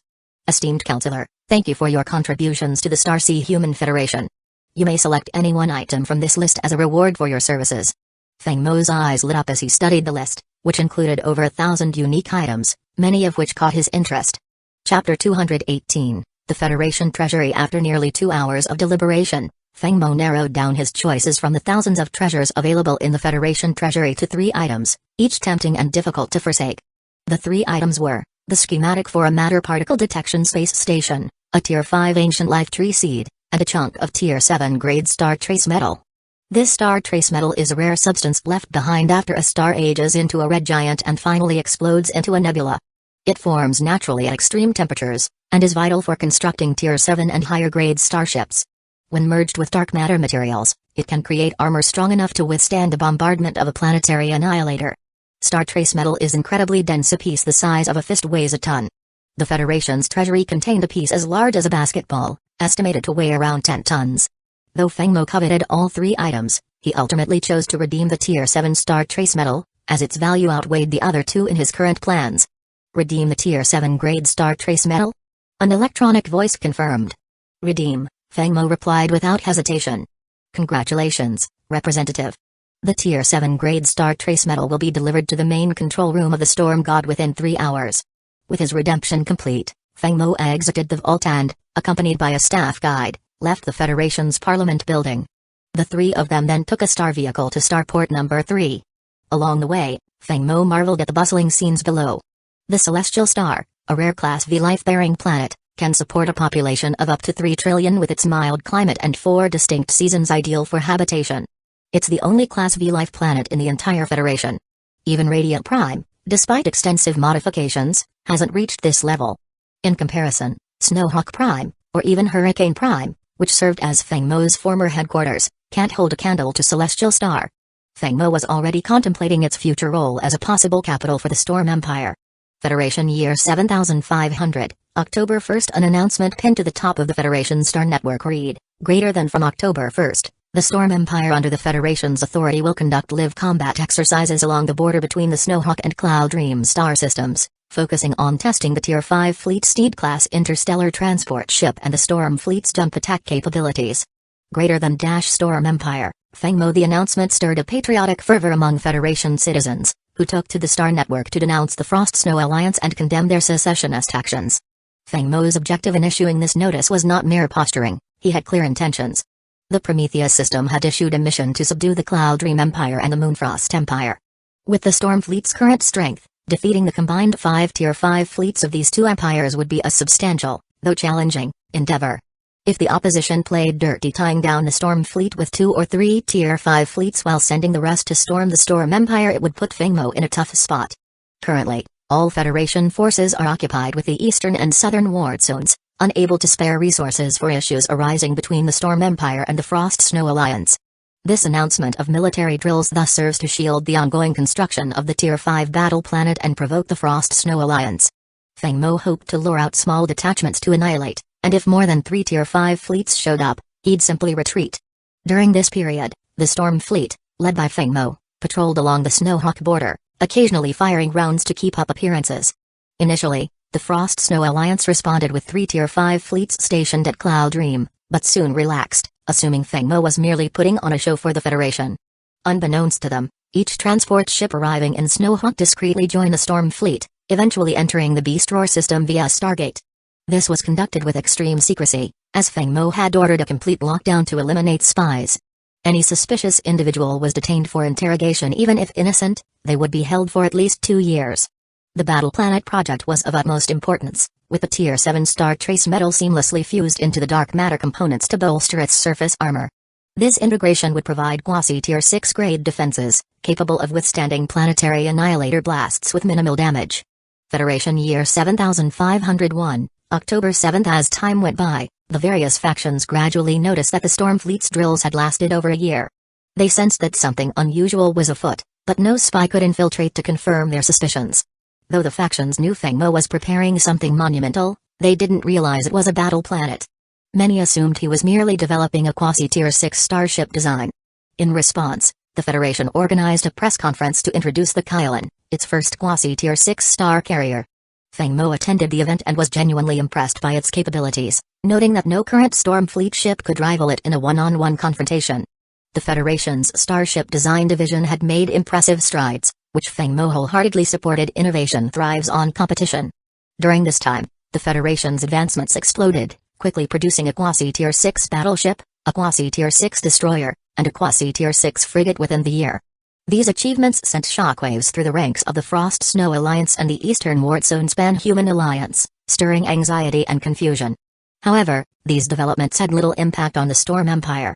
The Storm Fleet's exercises continued, though command was passed to IR, while Feng Mo himself returned to the Beast Roar system. Federation Year 7501, September 1st. After 1 year and 11 months, the Tier 5 battle planet was finally completed. The battle planet was not an actual planet retrofitted for combat. Instead, it was a man-made celestial weapon built around a dark energy matrix engine. Its core, armor, weapons, and energy shields were then added in successive layers. It sounds straightforward, but the process was anything but simple. Chapter 219, the Tier 5 Battle Planet on Federation Date 7501, September 7th. Today marks the maiden voyage of the Tier 5 Battle Planet. Feng Mo arrived at Dock 1 early, gazing out at the giant black-gray sphere floating in space, with a faint, thin blue shield covering its surface. The sphere was approximately a tenth the size of Beast Roar's primary planet. Through radar, one could see that beneath the blue shield lay countless starfighter drones and arrays of interstellar laser cannons. Feng Mo led Han Pei, Xing Xuan, and Elisa down from the Star Shuttle. The four first entered the command room of the Storm God, which then launched toward the battle planet. From there, they used photonic transport technology to reach the battle planet's main control room. Commander, dark energy matrix engines are ready. Awaiting orders. Han Pei reported, fully in work mode. Seated in the captain's chair, Feng Mo looked at the radar scan and calmly commanded, "Proceed." "Commander, we are starting Battle Planet's maiden voyage. First test, full speed mode. Dark energy matrix engines at maximum output, accelerating to 300 star knots." This 300 star knot speed was Battle Planet's maximum, and reaching this full speed marked its first, and most crucial, test. If the ship couldn't handle this, it would be deemed a failure and would need to be rebuilt. Feng Mo ordered a half-hour voyage to rigorously test Battle Planet, as typical test runs last only 10 minutes. "Commander, dark energy matrix engine systems are all functioning perfectly. Hull stability is optimal, energy output is stable, and there are no anomalies. Commander, preparing to test shield systems, weapon systems, and more." All subsequent tests went smoothly. The Battle Planet's performance, structure, and force fields were flawless. After 4 hours of successful tests, Feng Mo relaxed. He turned to his crew, saying, "Excellent work, everyone. From now on, Captain Han Pai will command the Battle Planet. I hope all of you will assist her to bring glory to the Storm Empire on the battlefield." "Commander." Han Pai gasped in surprise, covering her mouth in disbelief. Although she had anticipated being assigned a captaincy or fleet command, she hadn't expected such a high starting position from Feng Mo. Currently, the Storm Empire no longer lacked competent commanders, making career advancement more challenging than before. Commanding the Battle Planet was equivalent to leading any high-ranking fleet. For Feng Mo to appoint Han Pai to this position meant she had gained his utmost trust. Han Pai, who had served as Feng Mo's aide for nearly 4 years, felt an immense sense of fulfillment in reaching this milestone. Noticing her reaction, Feng Mo patted her shoulder, saying, "Battle Planet is in your hands now. I expect to see outstanding performance in the next battle, otherwise, I may have to reconsider your command." "Rest assured, Commander. Pai is determined to become an exceptional captain." Feng Mo smiled and continued to paint an ambitious picture. "Confidence is great, but remember, don't be overconfident. After a few years leading Battle Planet, you may get the chance to command an entire fleet. That's my promise to you." "Yes, Commander." Han Pai responded with even greater enthusiasm. Feng Mo left Battle Planet's control room, and while he had arrived with 4 people, he returned to Dock 1 with only 3. Back at the dock, he turned to Xing Xuan and said, "Xuan, I will need you to temporarily serve as my aide. You've seen how the Storm Empire is entering a high-growth phase. I'm confident we can elevate it to a level 6 civilization within 3 years, so your day of vengeance is not far off." After laying out his vision for Han Pai, Feng Mo quickly did the same for Xing Xuan. Although she had empathic abilities and could sense some of his thoughts, this time, Feng Mo was sincere in wanting to help her. Women tend to respond to such sincerity. When they sense unwavering honesty, they start to trust, and when that trust deepens, they're not far from falling in love. "Yes, Commander, Xuan will be at your service as your aide. Please take care of Xuan." Feng Mo's lips twitched slightly as he looked at the taller Xing Xuan. He was unsure who needed to be careful with whom here. Xing Xuan, a statuesque beauty, had a habit of coquettishly acting around him, despite her seemingly dominant nature. Contrasts can be charming, though. Each of Feng Mo's 3 close companions had this contrast. could switch between sternness and allure, Kylan between grace and playfulness, and Chu Yunjian between elegance and uninhibited spontaneity. Each had unique appeal, all of which Feng Mo appreciated. Back in his office, reclining in the captain's chair, he checked the Spark mission panel. He had 2 tasks: helping Xing Xuan restore her kingdom, though the Storm Empire still lacked the influence for that, and taking on the Young and Moonfrost empires, a mission made trivial by Battle Planet's strength. However, Feng Mo knew he needed justification and Federation approval, though these were well within reach. Federation date 7501, September 12th. Today, the Storm Fleet broke routine, not patrolling the Snowhawk system's borders but instead entering the interstellar space leading to the Young system. This sudden maneuver put the 3 Tier 5 fleets stationed at the Young capital on high alert. All 3 Tier 5 fleets advanced into interstellar space to confront the Storm Fleet. Knowing that Feng Mo's forces included stealth bombers and interstellar warships, they were on high alert with main cannons charged and interceptors ready to fire. Despite the tension, Feng Mo's fleet made no aggressive moves. Then, a stealth bomber appeared on the 3 Tier 5 fleet's radar. Immediately, the opposing commanders gave the order to open fire. In an instant, a laser net enveloped the Tier 5 Mystic Bird, but it had anticipated this response. It instantly disengaged engine restrictions, accelerating to triple its regular speed, although a few shots managed to hit, shattering its shield. Chapter 220, Overwhelming Push. The confrontation was like stirring up a hornet's nest. Already tense, both sides opened fire, yet the Storm Fleet held back, refraining from deploying any special starships. They only exchanged a round of shield energy, resulting in almost no damage on either side. The opposing 3 Tier 5 fleets were puzzled by the Storm Fleet's restraint. Not wanting to escalate, all 3 commanders simultaneously ordered a ceasefire, and the Storm Fleet used the opportunity to turn around and retreat. Once Feng Mo received the video footage, he used his senator privileges to pin it at the top of the interstellar network, showcasing to all Federation citizens how the Frost Snow Alliance had fired upon the Storm Fleet without provocation. Of course, the video cut out the part where a stealth bomber was initially spotted, showing only the 3 Tier 5 fleets firing at the Storm Fleet, which had to deploy shields in self-defense. This carefully edited footage made it look as if the Frost Snow Alliance had launched an unprovoked attack, seeking vengeance for the rebel Snowhawk Empire. The video also included information on the former Snowhawk Empire's leaders and senators who had abandoned their citizens, fleeing mostly to the Moonfrost Empire and partially to the Young Empire. Now, the Frost Snow Alliance faced condemnation across the Federation, having abandoned the Federation and now openly attacking the Storm Fleet, commanded by Feng Mo, a hero who had repeatedly rescued citizens in crises. Of course, Feng Mo's hero title was something citizens had coined on their own, not a result of his marketing. His PR team only hired a few trolls to amplify the Alliance's tyranny. The response on the interstellar network was overwhelmingly in Feng Mo's favor. Public opinion condemned the Frost Snow Alliance. Then, the Storm Empire released a second announcement: greater than the Frost Snow Alliance has unjustly provoked and fired upon the Storm Fleet. The Storm Empire hereby issues the following demands. 1. All systems connected to the Frost Snow Alliance will be closed off by the Storm Empire. Entry is permitted, but no exit will be allowed. 2. The Frost Snow Alliance must publicly apologize to the Storm Empire, with a pinned apology announcement in the interstellar network for 1 month. 3. The Frost Snow Alliance must cede territory and pay reparations to the Storm Empire, with specific amounts open to negotiation. These announcements sparked a massive uproar within the Young and Moonfrost Empires. Feng Mo also sent the Alliance a specific list, requesting 3 star systems and compensation of 100 billion star coins. Already feeling wronged, the Frost Snow Alliance was further enraged. Young Empire had only 3 star systems, so Feng Mo was practically demanding its entire territory. And 100 billion star coins? To put it in perspective, the entire Storm Fleet's cost was under 300 billion, with a significant portion of resources coming from natural phenomena and contributions from Feng Mo's allies. With these demands, Feng Mo pushed the Frost Snow Alliance to the brink, turning it into a powder keg on the verge of explosion. The Alliance attempted to negotiate, but Feng Mo outright refused. No negotiations, he declared. Either go to war or agree to cede territory and pay reparations. He was intent on stirring conflict. If the Alliance wouldn't declare war, he would keep provoking them until they did.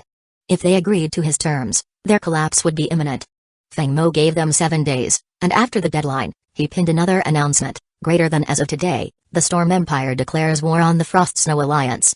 The declaration set the Federation abuzz. Feng Mo's previously posted videos had achieved astronomical viewership, with clicks counted in units of quadrillions. Feng Mo's influence across the network was now legendary, with starship design experts hailing him as a once-in-a-millennium genius for the Federation. On Federation date 7501, September 19, Feng Mo rose early, dressing under Ir's assistance. He and his aides, Ir and Xing Xuan, arrived at Snowhawk Starport. Today was the day the Storm Fleet would set out. In the command room of the Storm God, Xing Xuan, serving in her first star battle as the fleet's secretary, prepared meticulously. The 9th Princess of the Star Empire had extensive theoretical knowledge but almost no combat experience. However, under Feng Mo's guidance, she had started to unlock her potential, quickly earning her the secretary role. The route has been planned, all clear. Fleet self-check complete. The fleet will enter synchronized warp mode. All Gene Warriors of Grade 2 and below, switch to Deep Sea mode. Xing Xuan's voice echoed through the control rooms of the fleet. With the entire Storm Fleet, including the battle planet, entering warp, they set a course for the Young Empire. Yun was small, with only 3 star systems: Yun, Mirage Sound, and Dream Shadow. The proximity of Yun to Snowhawk saved the fleet considerable time. Capturing Yun would secure the Empire, allowing the Storm Fleet to establish a defense line. As the fleet entered interstellar space, 10 Tier 5 Mystic Birds had already taken positions for a coordinated strike. The familiar trio of Tier 5 fleets was stationed just as before, awaiting the Storm Fleet. This time, however, Feng Mo kept his forces just out of their radar's range. Video feedback from the Mystic Birds, processed by eye analysis, revealed the opponent's fleet structure: 1,480 starships in total, with 720 Tier 5 ships and 760 quasi-Tier 5 ships. Though formidable in scale, Feng Mo planned to crush them with overwhelming force and document the battle for the interstellar network, reinforcing his image and laying groundwork for future unification of the Federation. Fleet Tier 5 Star Destroyer Cannons, Main and Auxiliary Cannons, prepare to charge. Orca, Battle Planet, deploy all starfighter drones and launch tracking missiles from the 5 Tier 5 Pegasi through the warp gate to conduct a suicide strike behind enemy lines. Fleet Steed, initiate the warp gate. With Feng Mo's order, Fleet Steed's hull gleamed as energy matrices lit up, forming a colossal blue warp gate in space. Without waiting for further commands, each fleet captain and commander acted. 5 Tier 5 Pegasi simultaneously launched 10,000 Tier 5 tracking missiles, Elise's latest development, proven highly effective against the Pan-Human Alliance. Then, 3,000 starfighter drones were ejected from the Orca and Battle Planet, entering the warp gate. With everything ready, Feng Mo issued his final command: Storm Fleet, advance into enemy radar range. Tier 5 Star Destroyer Cannons and Main and Auxiliary Cannons, fire upon detection. Mellow, wait for the right moment to deliver a saturation bombardment on the enemy fleet. Chapter 221, The Invincible Fleet. Just as Feng Mo's command echoed, both fleets entered each other's radar detection range. At the same time, 10,000 Tier 5 tracking missiles appeared above the Frost Snow Alliance's 3 fleets.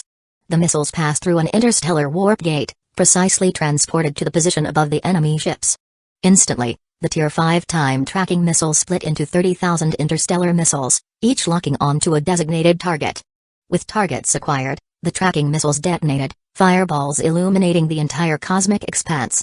Following close behind were 3,000 starfighters, over 1,000 of which launched laser volleys, weaving a net of light that blanketed the enemy fleet. Interstellar bombers released waves of missiles, and self-destruct drones dove into the enemy's Tier 5 starships, exploding on impact. Even though the 3 Tier 5 fleets were prepared, with shields powered to maximum and interceptors firing intensely, it was impossible to block all the missiles. Meanwhile, the Storm Fleet fully entered the enemy radar. The 3 top commanders, watching the radar feed, gasped as they spotted a massive metal sphere surrounded by the Storm Fleet, advancing toward their position. This is a battle planet. A Tier 5 battle planet. So, the Storm Empire's big move was building this Tier 5 level battle planet. It's over, the Frost Snow Alliance is finished. These Tier 5 fleet commanders, among the Federation's most knowledgeable strategists, recognized the threat of a Tier 5 battle planet.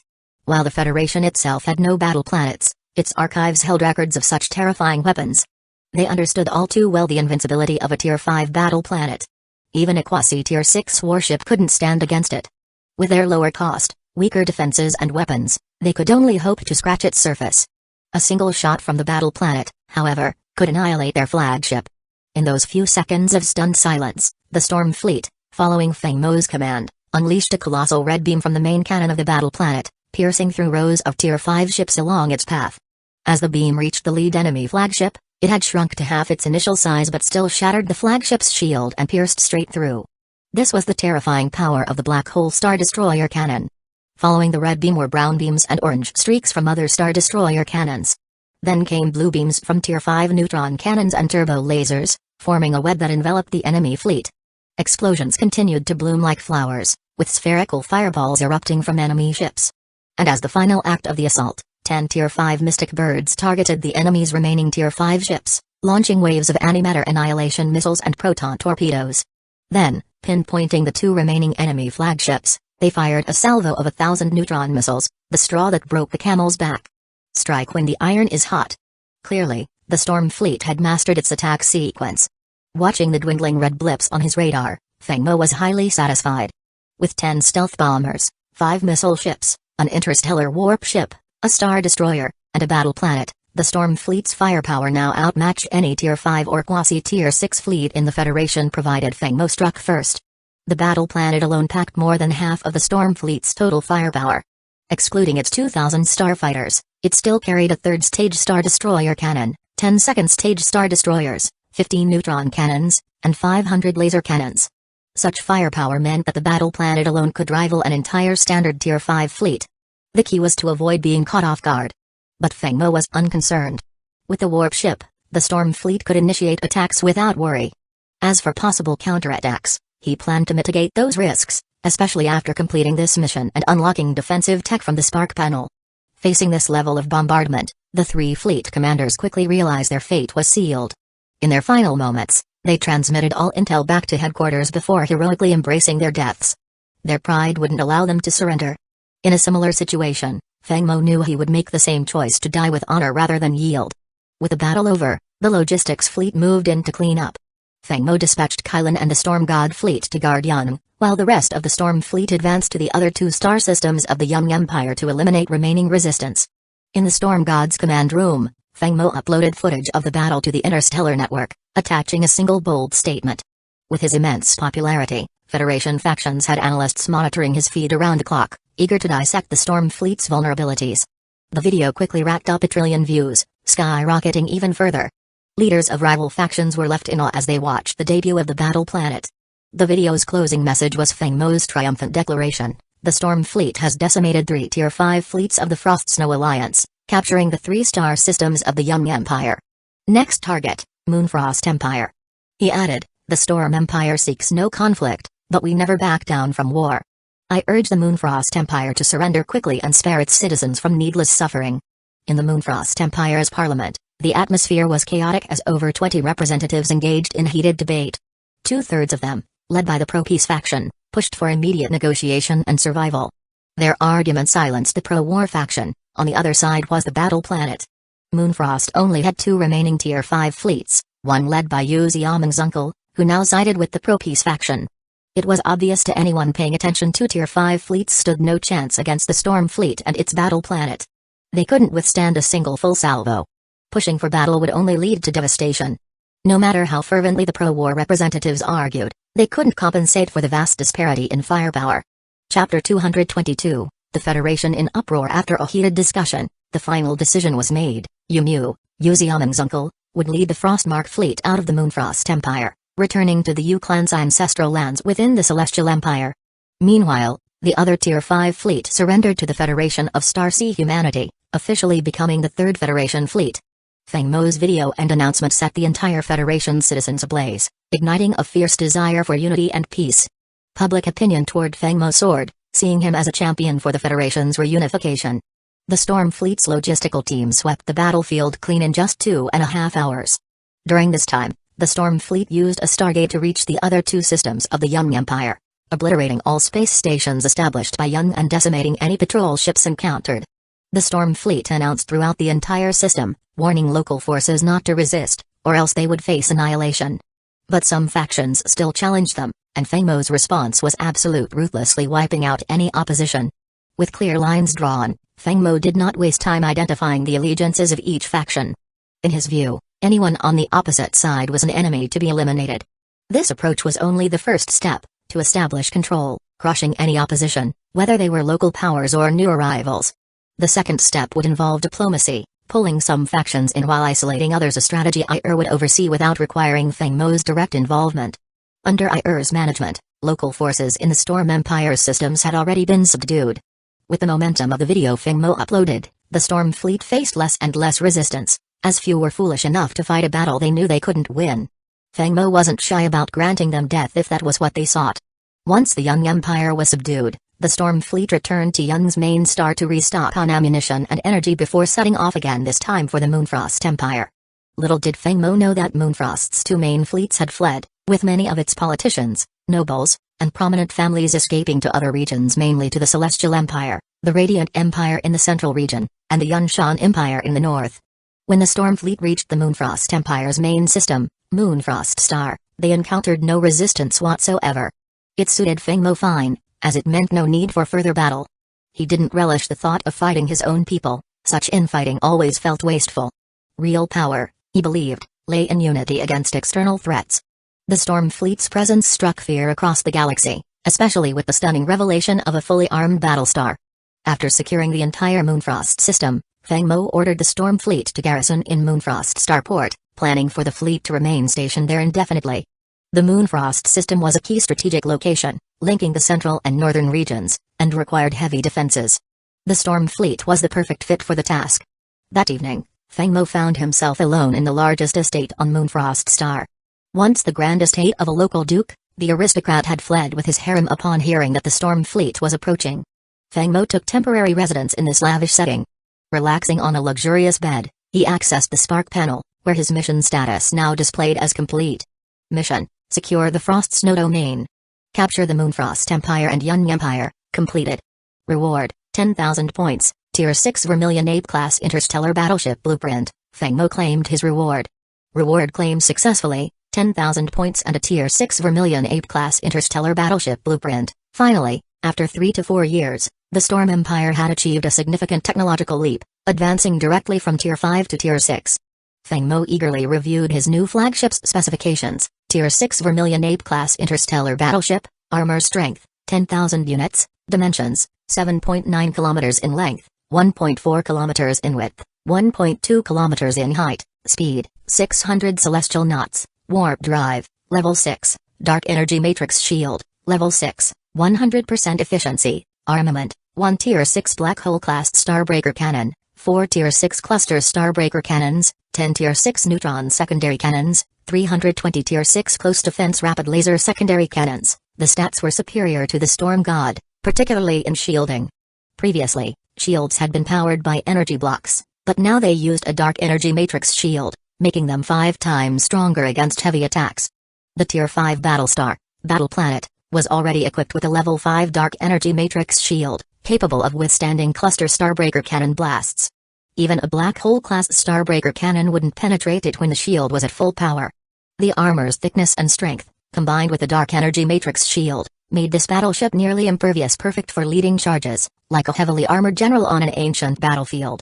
Following his usual practice, Feng Mo personally delivered the Vermilion Ape blueprint to the secure underground vault on Hurricane Prime. He summoned Elisa to join him, and together, they spent nearly a month studying the blueprint in depth. During this time, Feng Mo also redeemed 3 essential technologies from the Spark Mall: a space interception device, a warp interception device, and a passive anti-cloak radar. The significant expenditure drained his newly acquired points, leaving him with none, which he noted with a pang of regret.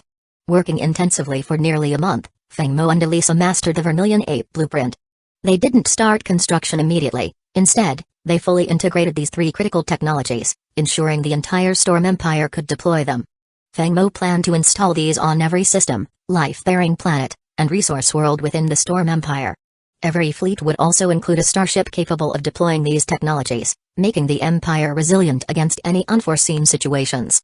While the public celebrated Feng Mo's success in reclaiming territory, some high-ranking officials in the Federation weren't as enthusiastic. They knew that the Federation was no longer in a position to oppose the Storm Empire.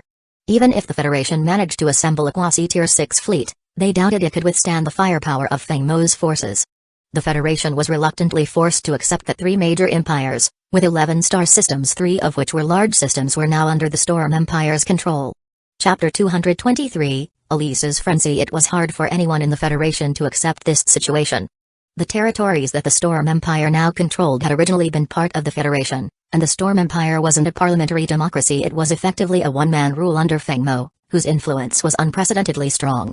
Such a structure wasn't supported by the Federation, yet with the sheer power of the Storm Fleet, the Federation had no choice but to repeatedly compromise.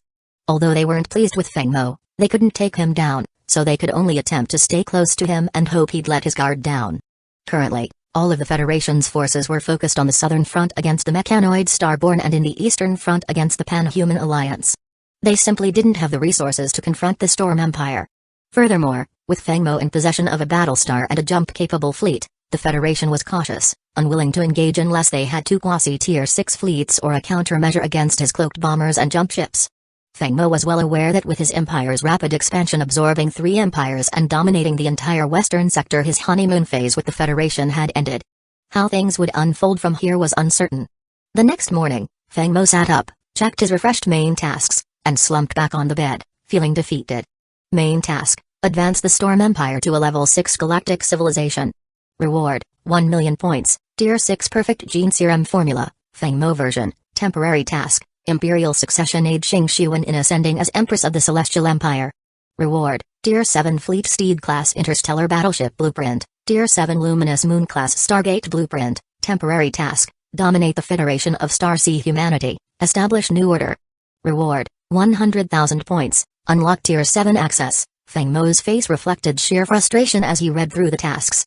The first temporary task had been around for a while, and without a Tier 7 fleet, the Storm Fleet wasn't qualified to intervene.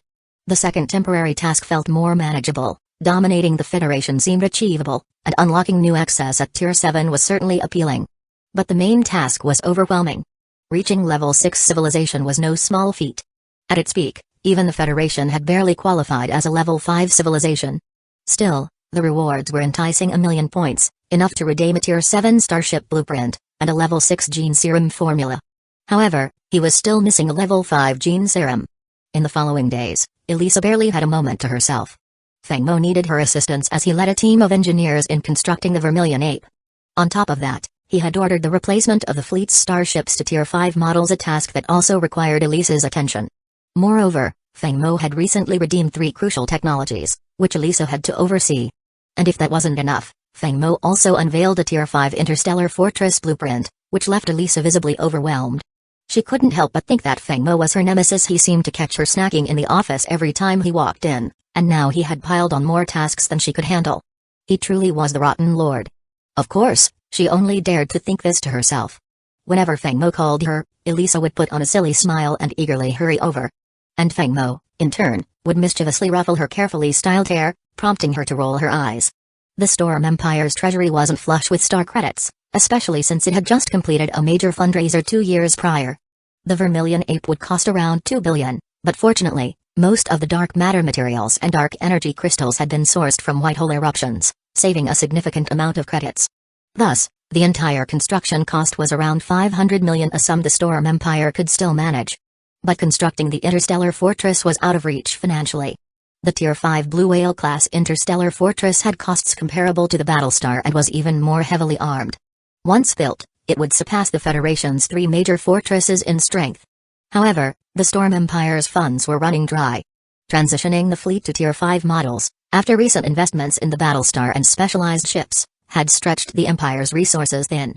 The Federation's strength stemmed from 7 millennia of development. The great families wielded power through nearly 10,000 years of accumulated assets.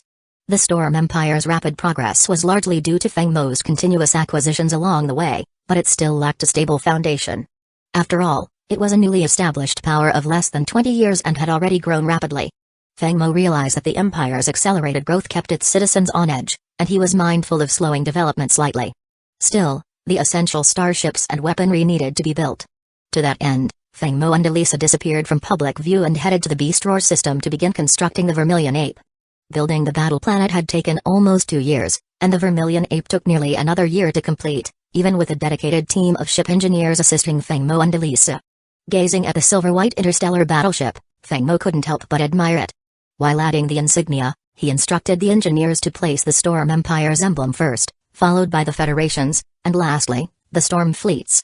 This gesture reflected Fengmo's subtle pride and ambition. He intended to elevate the Storm Empire above the entire Federation, even hoping to someday unify the Federation into a single empire, the Storm Empire. This accomplishment represented a slight swelling of pride within him. After all, it was the Federation's first Tier 6 interstellar battleship, marking the first time Storm Empire technology surpassed the Federation's. However, the Storm Empire couldn't yet be classified as a Level 6 civilization.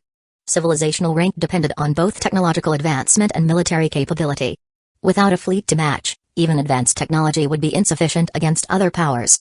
A Level 6 civilization required an empire to possess a fleet of at least 100 Tier 6 starships, or, for a larger fleet, Tier 6 ships needed to make up 30% of the total fleet. This was only the first requirement. Defense infrastructure, interstellar fortresses, space stations, space interception devices, and warp interception devices were all necessary as well. With offense and defense capabilities established, territory became crucial. A Level 6 civilization must hold its own domain, with at least 10 star systems, to be recognized as a true Level 6 interstellar civilization. Chapter 224, The Storm God Fleet. Clearly, the Storm Empire was only recently recognized as a Level 5 civilization, and Level 6 was still out of reach. Fengmo could only sigh at the long road ahead. However, he knew that showing strength was still essential. After a detailed analysis of the Vermilion Ape's blueprints with Elisa, Fengmo felt confident that he could upgrade the Tier 5 starships to quasi-Tier 6. For now, he didn't plan to integrate the Vermilion Ape into the Storm Fleet, preferring a more discreet approach, though he didn't hesitate to make a bold statement on the StarNet. Federation Year 7502, October 30th, the Storm Empire announces that its Starship Design Department has officially begun research and development on quasi-Tier 6 starships, marking a new technological ascent toward Tier 6 level technology. The announcement sparked excitement across the Federation. The Empire's technology had always lagged behind the Federation's starship design department, but with the Storm Empire, things were different. Not only did they possess both battlestars and interstellar jump ships, but their cloaked bombers and missile ships also surpassed the Federation's capabilities. Only 3 years after the Federation announced its quasi-Tier 6 starship development, the Storm Empire followed suit with its own quasi-Tier 6 starships, independently designed by none other than Feng Mo himself. As Feng Mo's secretary, Xing Xuan couldn't help but look at him with a touch of admiration and disdain, secretly approving of his cautious approach. The Storm Empire currently only had one Tier 5 fleet and a single Tier 6 flagship. If their Tier 6 starship capabilities were fully revealed, not only the Federation but also the mechanoids, insectoids, and beastmen would see the Storm Empire as a major threat, leading to encirclement on all fronts. If, however, Feng Mo possessed a mixed Tier 6 and quasi-Tier 6 fleet, the Federation wouldn't dare turn against him. In fact, they might even aid the Storm Empire through any crises. Should Feng Mo manage to assemble a complete Tier 6 fleet, the Federation might even willingly submit to the Storm Empire. This was the advantage of technological supremacy. A single Tier 6 fleet could be unbeatable in the Starsea region. Thus, Feng Mo knew he needed to remain cautious. His wings were not yet fully developed. He spent nearly a year refining his plans, during which the Federation's southern front had been battling the mechanoids for 5 years. Both sides had suffered substantial losses, yet the mechanoids seemed unusually resilient, constantly engaging in skirmishes with the Federation. This situation puzzled the Federation Council, but they had no choice but to keep deploying fleets against the mechanoids. Federation Year 7502, December 1st. The Storm God fleet had completed its upgrade, transforming into a formidable Tier 5 to Tier 4 mixed fleet, comprising the following: 1 flagship-class battleship, the Storm God, a carrier flagship, the Orca, 20 Tier 5 Wolf King-class destroyers, 40 Tier 5 Sword Dragon-class escort ships, 5 Tier 5 Bay-class supply ships, 5 Tier 5 Yak-class transports, and 3 Tier 5 Artisan-class industrial ships. Special units included 1 Tier 5 Pegasus-class missile ship and 2 Tier 5 Mystic Bird-class cloaked bombers, totaling 78 Tier 5 starships and 1,000 Tier 4 starships. With the Storm God fleet guarding the territories of the former Cloud Dream and Snowhawk empires, Feng Mo felt confident it could hold its own against any standard Tier 5 Federation fleet. Finally, the Storm fleet would no longer stand alone, as the Storm God fleet took shape under the command of Kylan, who had expressed her gratitude to Feng Mo for this opportunity, which Feng Mo graciously accepted. With a second Tier 5 fleet in place, the Storm fleet could venture beyond the Empire's borders, providing Feng Mo with newfound freedom.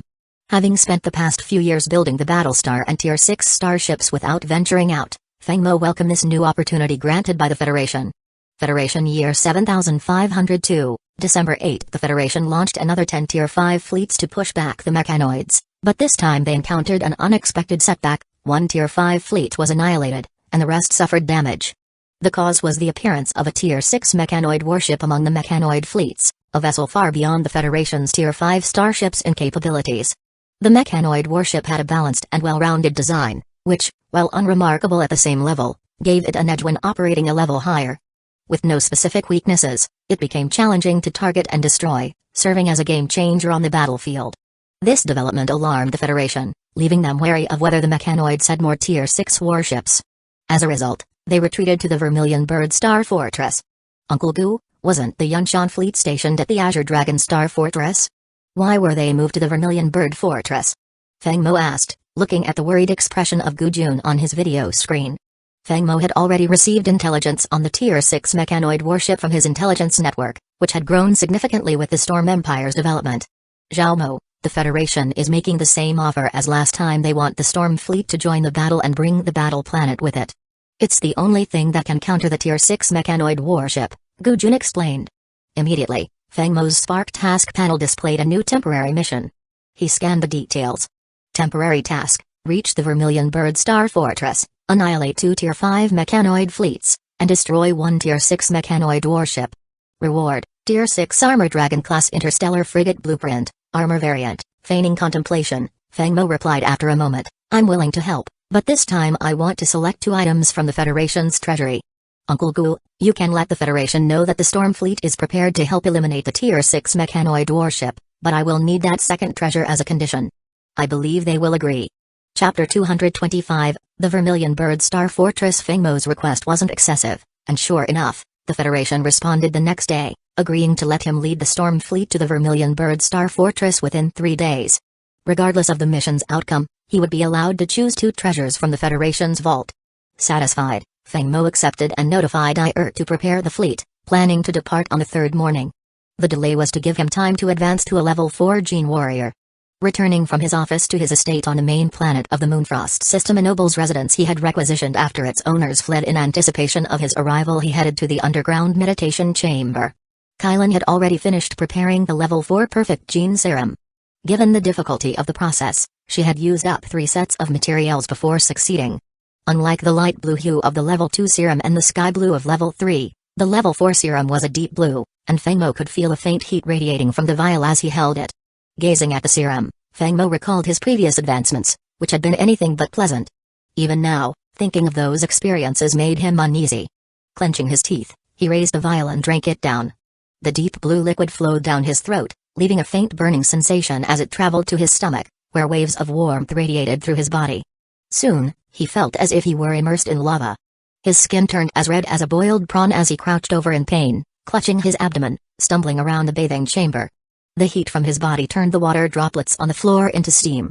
Seeing this, and Kylan quickly activated the cold water jets, surrounding Feng Mo with a rush of icy water, though it did little to alleviate his burning agony. His veins pulsed visibly across his skin, giving him a ghastly, strained expression. As Feng Mo lay there in the frigid water, a cloud of steam filled the bathing chamber, creating a misty, ethereal atmosphere.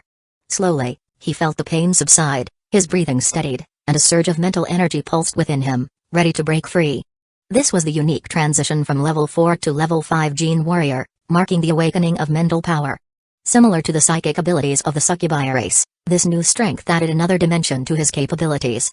Physically drained from the transformation, Feng Mo could barely move. and Kylan exchanged knowing glances and, with sly smiles, carried him to the soft bed, where they indulged in what felt like a night of triumphant conquest. The next morning Feng Mo woke early, careful not to disturb the 2 women still asleep beside him. He accessed his status panel. Name, Feng Mo. Level 4 Gene Warrior. Role, Lord of the Storm Empire. Special ability, Half the Sky. Territory, Storm Region. Starwind System, Celestial Crystal System, Beast Roar System, Hurricane System, Storm System, Gale System, U3, Cold Wind System, U1, Wild Wind System, U2, Faith Wind System, U4, Sacred Wind System, U5, Snowfrost Region, Snowhawk System, Windmill System, Auckland System, Moonfrost System, Shadow Moon System, Seafrost System, Copperbell System, Sakura System, Cloud Dream System, Phantom Sound System, Dream Shadow System, Fleets, Storm Fleet, Storm God Fleet, Kylan, Hurricane Fleet, Leela and Lacey, Celestial Crystal Fleet, Cilia, Beast Roar Fleet, Huakin, Gale Fleet, Fangtani. Points, 0, Main Mission, Advance the Storm Empire to a Level 6 Interstellar Civilization, Reward, 1,000,000 points, Tier 6 Perfect Gene Serum, Feng Mo version, Temporary Mission, Assist Xing Shiwen in becoming Empress of the Star Empire, Reward, Tier 7 Kai and Kai Class Interstellar Battleship Blueprint, Tier 7 Radiant Moon Class Stargate Blueprint, Temporary Mission, Dominate the Starsea Federation, Establish a New Order, Reward, 100,000 points, Tier 7 Level Unlock, Temporary Mission, Reach the Vermilion Bird Star Fortress and eliminate 2 Tier 5 mechanoid fleets, including 1 Tier 6 mechanoid warship, Reward, Tier 6 Level Tech. Feeling revitalized, Feng Mo closed the screen. Having advanced to a Level 4 Gene Warrior, he now possessed a millennium-long lifespan, a term that seemed distant for someone only 33. After dressing with and Kylan's assistance, he instructed Kylan to keep an eye on things before departing with and Xing Shiwen to the Moonfrost Starport, where the Storm Fleet awaited. Boarding the command center of the Storm God, Feng Mo initiated the departure sequence. Destination, Vermilion Bird Star Fortress. Navigation route set, fleet diagnostics complete. The fleet will engage Level 5 Synchronized Warp Drive. Gene Warriors Level 2 and below, please enter Deep Sea Mode for safety. Xing Shiwen's voice echoed through the control rooms across the fleet. With that, the Storm Fleet set off. The Southern Ward Zone, home to 3 major empires, Tide Empire, Goldski Empire, and Star River Empire, had suffered significant losses in the war against the mechanoids. Previously comparable in strength to the Moonfrost Empire, the Southern Empires now depended on Federation support to fend off the mechanoid threat. The Starsea Federation had built 3 immense Tier 5 star fortresses: Northern Black Tortoise, Eastern Azure Dragon, and Southern Vermilion Bird. The western White Tiger Fortress, however, was never constructed, as resources were spared in the belief that the Sea of Stars on the west side did not need defense. Unexpectedly, the western region eventually rebelled, and the Storm Empire took control, completing the Federation's hold on the west. Now, the Storm Empire, Starsea Federation, and the Humanoid Alliance formed a triad of powers, though nominally, the Storm Empire remained part of the Federation. Upon arrival at the Vermilion Bird Star Fortress, Fengmo received a warm welcome from the fleet commanders led by Gu Jun. Fengmo recognized these commanders as his allies, individuals he could rely on in times of need. Without any pretense, Fengmo greeted everyone warmly, regardless of their rank, exuding the charisma of a true leader. Chapter 226, Gu Jun's support. Fengmo followed Gu Jun to the Fortress Command Center, where the commanders of various fleets were already gathered. As he and Gu Jun entered, hundreds of eyes turned toward Fengmo. Showing no sign of pressure, Fengmo allowed Gu Jun to lead him to the first seat on the left side of the main table. Taking his seat with ease, Fengmo surveyed the room like a lion surveying its domain, exuding an iron-blooded aura that discouraged anyone from underestimating him. A light cough broke the silence. The sound came from a middle-aged man seated at the head of the table, Commander Zongming of the Federation's First Fleet. All three Federation fleet commanders used code names, with their real names kept secret. Zongming offered a nod and spoke warmly, "Lord Fengmo, I appreciate your presence here at Vermilion Bird Star Fortress so soon after your arrival. It's an honor." Fengmo waved a hand dismissively. "The Storm Empire is part of the Starsea Federation. This is my duty." "Good. Let's start the meeting," Zongming announced. "The purpose today is to discuss how we will handle the Tier 6 mechanoid warship." Zongming's adjutant then played footage of the Tier 6 warship's main weapon in action. A colossal blue beam split into multiple smaller rays, with just two of them sufficient to destroy a Tier 5 starship. The remaining beam pierced the shield of a Tier 5 flagship, punching a hole straight through its hull. Even under heavy attack, the Tier 6 warship's shield merely rippled, and its high speed allowed it to evade most of the Federation's return fire. Watching the footage, the commanders wore grim expressions.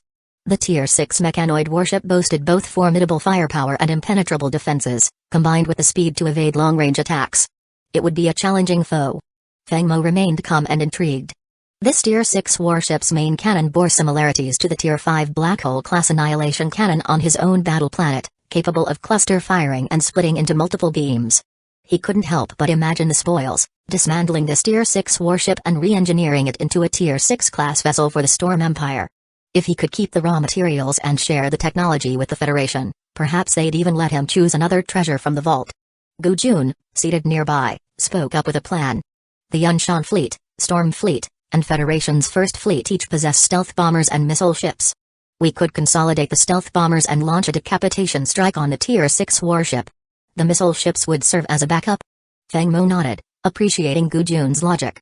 The First Fleet had 5 stealth bombers, Yunshan Fleet had 3, and Storm Fleet had 10, totaling 18. With a coordinated barrage, even a Tier 6 mechanoid warship might fall under such an assault.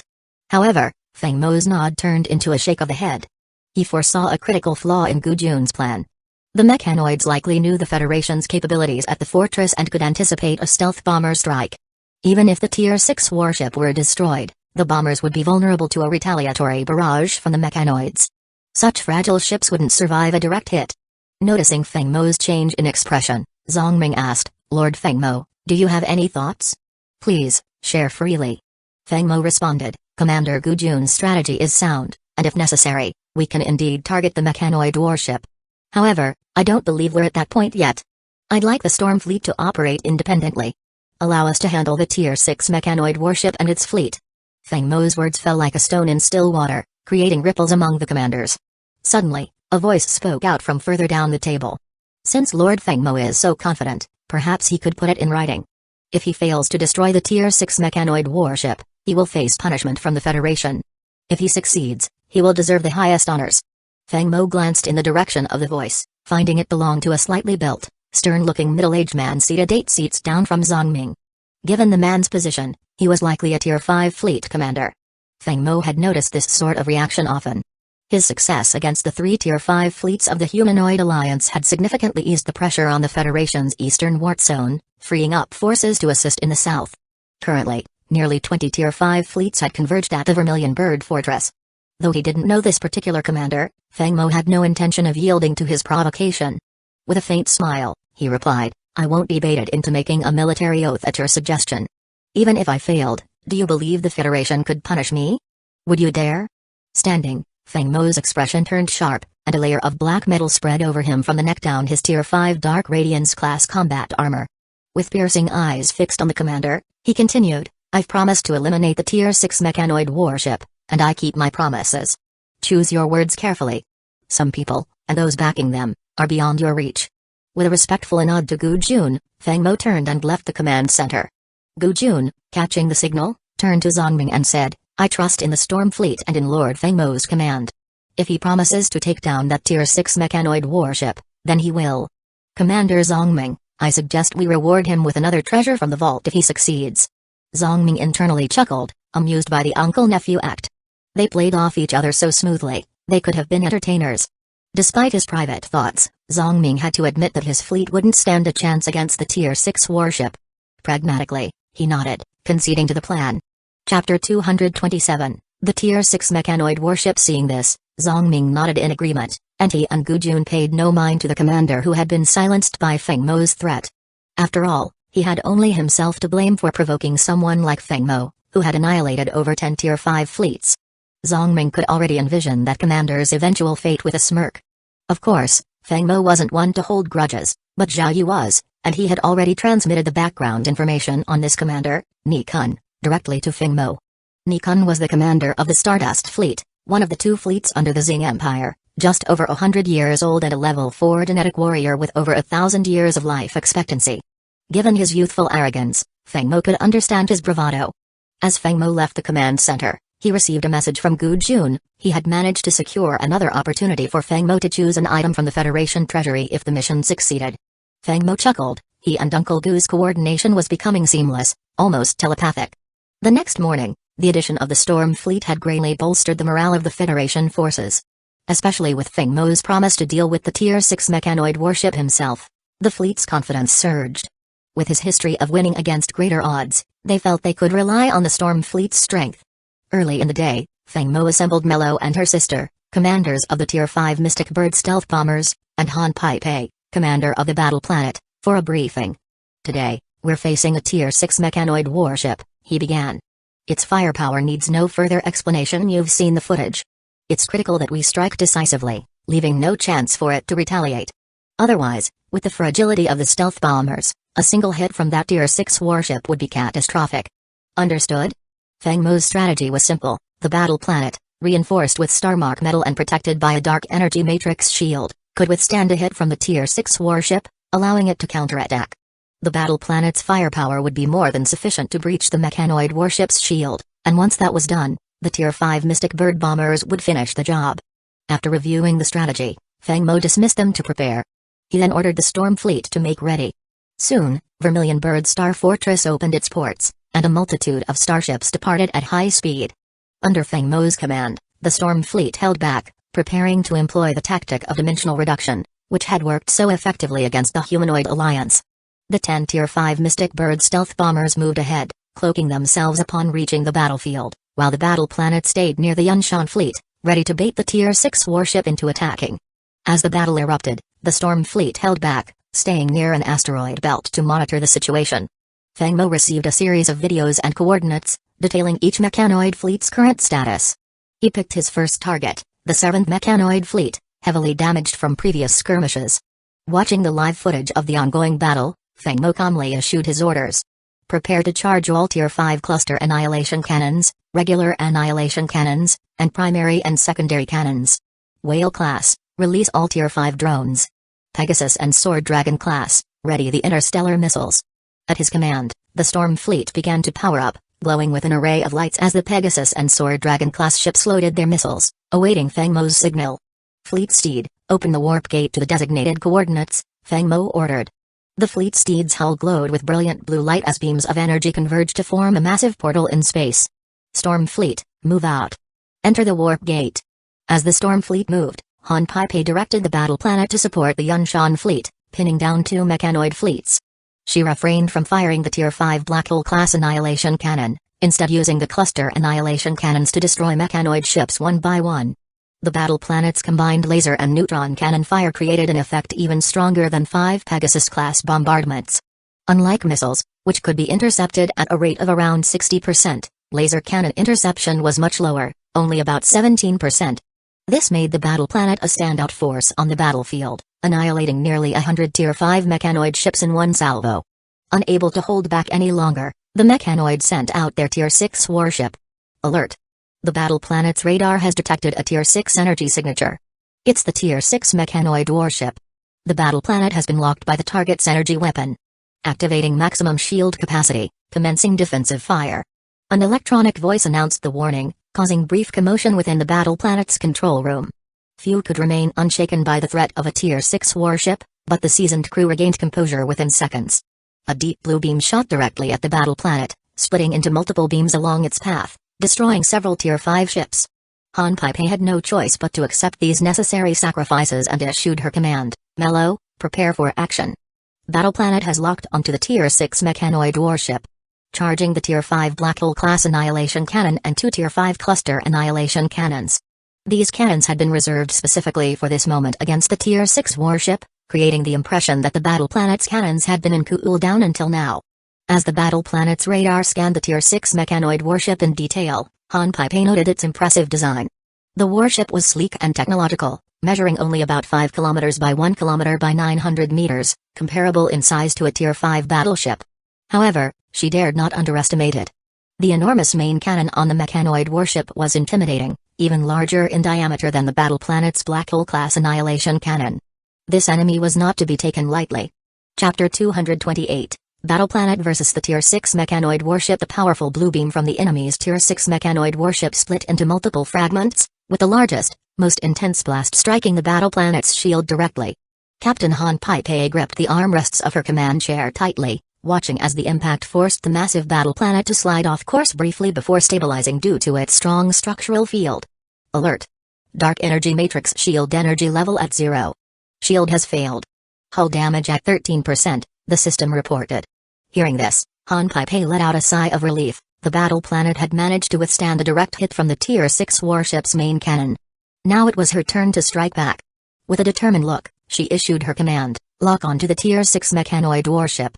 Fire the Tier 5 Black Hole class annihilation cannon and 2 Tier 5 cluster annihilation cannons simultaneously." Upon her command, a red beam followed closely by 2 brown beams shot out, heading straight for the Tier 6 warship. The red beam struck first, corroding the shield with its energy, and the 2 brown beams followed, shattering the weakened shield before crashing into the Tier 6 warship's hull. Though the impact caused some damage, it wasn't enough to disable the warship entirely. Seeing this opening, Mello and her sister, commanding the 10 Tier 5 Mystic Bird stealth bombers, shouted in unison, "Now's our chance. Lock onto the Tier 6 mechanoid warship. Fire all Tier 5 neutron missiles." The 10 stealth bombers had been tracking the Tier 6 warship's path carefully. In an instant, 1,000 Tier 5 neutron missiles launched, leaving bright trails as they converged on the warship below. Inside the mechanoid warship's control room, mechanical beings scrambled to defend, although there was no captain to command them, only pre-programmed directives. Warning! The mechanoid warship is locked by enemy stealth bombers. 1,000 Tier 5 neutron missiles detected. Calculating intercept trajectories and initiating defensive countermeasures, the system announced. The directive was clear: activate the laser interception grid. Target interception rate, over 99%. The Tier 6 mechanoid warship, lacking a shield, had to rely on its armor to withstand the assault. While it could handle a handful of missiles, a full barrage would be catastrophic. Although their advanced eye calculated each missile's trajectory and activated the laser interception grid, achieving a 99% interception rate was near impossible. The warship's sleek surface revealed numerous laser cannons, firing beams to create an intricate grid aimed at intercepting the incoming missiles. However, a handful of neutron missiles penetrated the laser defense, slamming into the warship's armor and igniting fireballs across its hull. Mello observed the data on her radar and smiled with relief. The interception rate reached 84%, meaning 160 missiles had struck the Tier 6 mechanoid warship. Without its shield, it couldn't withstand the impact. The neutron missiles detonated in a fiery display, turning the entire warship into a massive inferno visible across the battlefield. Secondary explosions rippled through the vessel, tearing it apart. Watching from the Yunshan flagship, Commander Gu Jun, who had been closely monitoring the battle, let out a cheer and laughed heartily. He knew he could always rely on Fingmo. Following their victory, Mello's squad of bombers didn't return immediately. Instead, they cloaked once more, positioning themselves stealthily near the Mechanoid 7th Fleet, the Storm Fleet's next target. The Mechanoid 7th Fleet was already struggling against the Black Feather Fleet, but a complete annihilation required more firepower. Suddenly, the Storm Fleet emerged above the 7th Fleet, launching over 10,000 Tier 5 missiles to blink at the enemy ships. Thousands of laser cannons followed, weaving a massive web of energy over the Mechanoid ships. The Mechanoid Fleet, with its primary and secondary cannons on cooldown, could only attempt a defensive interception. Although their laser grid could intercept around 80% of incoming missiles, over 2,000 missiles still penetrated, tearing through the fleet's ships with devastating explosions. The laser web from the Storm Fleet's cannons then followed, piercing through the remaining ships. Feng Mo's skillful targeting ensured that critical areas like control rooms, energy tanks, and weapon arrays were hit, systematically dismantling the 7th Fleet. The Mechanoid Fleet, already heavily damaged from previous battles, was obliterated after just 2 rounds of bombardment. Feng Mo watched from the Storm God's control room as the enemy fleet's signals vanished from his radar, and he smiled. "Return to base and prepare to assist the Yunshan Fleet in eliminating the 6th Fleet," he ordered calmly. The Yunshan Fleet was now facing the Mechanoid 5th and 6th Fleets, with the latter severely weakened from the battle planet's earlier assault. Chapter 229, The Quasi-Tier 6 Fleet enters the battle. After the Storm Fleet returned to the Vermilion Star Fortress, they docked and began a 1-hour resupply through the interstellar jump ship. Feng Mo contacted Mello for an update on their status. "Commander, the 10 Tier 5 Mystic Bird bombers were shadowing the Mechanoid 7th Fleet, but before we could strike, the fleet was wiped out," Mello reported. "Then proceed to the 6th Fleet," Feng Mo responded with a smile. The 10 bombers immediately set out for their new target. Meanwhile, the battle planet was returning to the asteroid belt near the fortress, its massive hull undergoing repairs by 3 Tier 5 artisan-class industrial ships. Although the internal systems remained intact, the hull armor had sustained some damage. With the enemy Tier 6 mechanoid warship destroyed and the 7th Fleet annihilated, the morale of the Federation fleet surged. Without the threat of the Tier 6 ship, the Federation now held the advantage. Back at the Vermilion Star Fortress, the Federation's 1st Fleet Commander, Zhang Ming, prepared for action. "1st Fleet, prepare to deploy," Zhang Ming ordered. "Let the galaxy witness the might of a Federation-controlled Quasi-Tier 6 Fleet." Before departing, Zhang Ming initiated a video call with Feng Mo. "Commander, I'd like to request use of the Storm Fleet's Tier 5 interstellar jump ship to teleport the 1st Fleet into the heart of the battle." Feng Mo agreed readily, seeing an opportunity for the Storm Fleet to resupply and then launch an assault on the Mechanoid 6th Fleet. He gave the order to the Jillian to open a jump gate according to the coordinates Zhang Ming provided. Within minutes, a radiant blue portal appeared in space. As the Federation's 1st Fleet began to pass through, Zhang Ming couldn't help but be impressed by the power and efficiency of Feng Mo's fleet. The Jillian's jump gate had only been seen in videos, but witnessing it in person was awe-inspiring. "Thank you, Commander Feng Mo," Zhang Ming said before guiding his fleet through the portal. As the Federation's 1st Fleet advanced onto the battlefield, the sight of a Quasi-Tier 6 fleet, with 132 Quasi-Tier 6 ships and 308 Tier 5 ships, left a strong impression on the commanders of both sides. The Federation's 1st Fleet immediately engaged a weaker mechanoid fleet, launching a devastating salvo that severely crippled the enemy forces. Taking advantage of the 1st Fleet's dramatic entrance, the Storm Fleet silently slipped behind the mechanoid 6th Fleet, positioning themselves to create a deadly pincer with the Yunshan Fleet. With the battlefield's focus on the Federation's 1st Fleet, the Storm Fleet's arrival went unnoticed. As per protocol, the Storm Fleet's 5 Tier 5 Pegasus ships launched over 10,000 tracking missiles, which then split into 40,000 projectiles, saturating the 6th Fleet in explosions. Mello's 10 Tier 5 Mystic Birds fired an additional 8,000 missiles and torpedoes before immediately retreating, ensuring they played a crucial role without exposing themselves to counterattack. Amidst the chaos, the mechanoid 6th Fleet, already weakened, was caught in a deadly crossfire. The concerted firepower from both the Yunshan Fleet and the Storm Fleet soon left the 6th Fleet in ruins. Chapter 230, The 5 Tier 6 Mechanized Warships. At that moment, the Mechanized Fleet's 6th Fleet, including its commander, found themselves in a situation of utter despair. Mechanized life forms did not fear death, but to die without meaning was something even they could not ignore. With 50,000 interstellar missiles and torpedoes targeting them, there was no fleet that could withstand such an onslaught. Even with all interception weapons activated, at least 10,000 interstellar missiles would break through, and the 6th Fleet had only around 500 Tier 5 mechanized warships. This meant that each Tier 5 ship would face an average of over 20 missiles. The 6th Fleet's commander was at a loss, wondering when the Interstellar Human Federation had produced such a formidable adversary. But his time for questions had ended. as the mechanized fleet was swiftly torn to shreds under the barrage.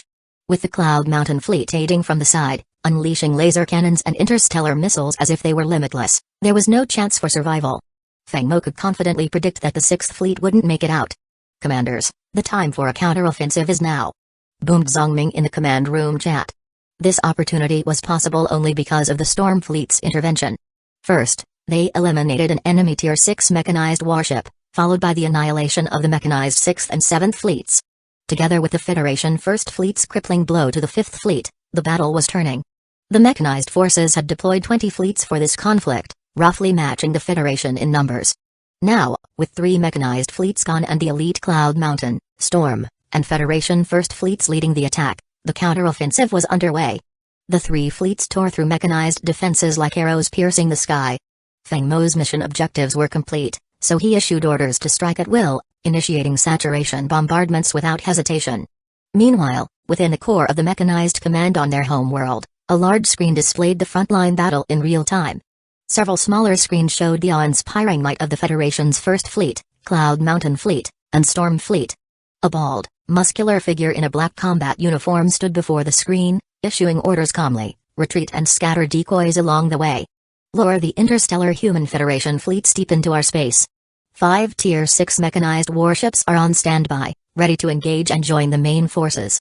A series of orders flowed from the bald commander.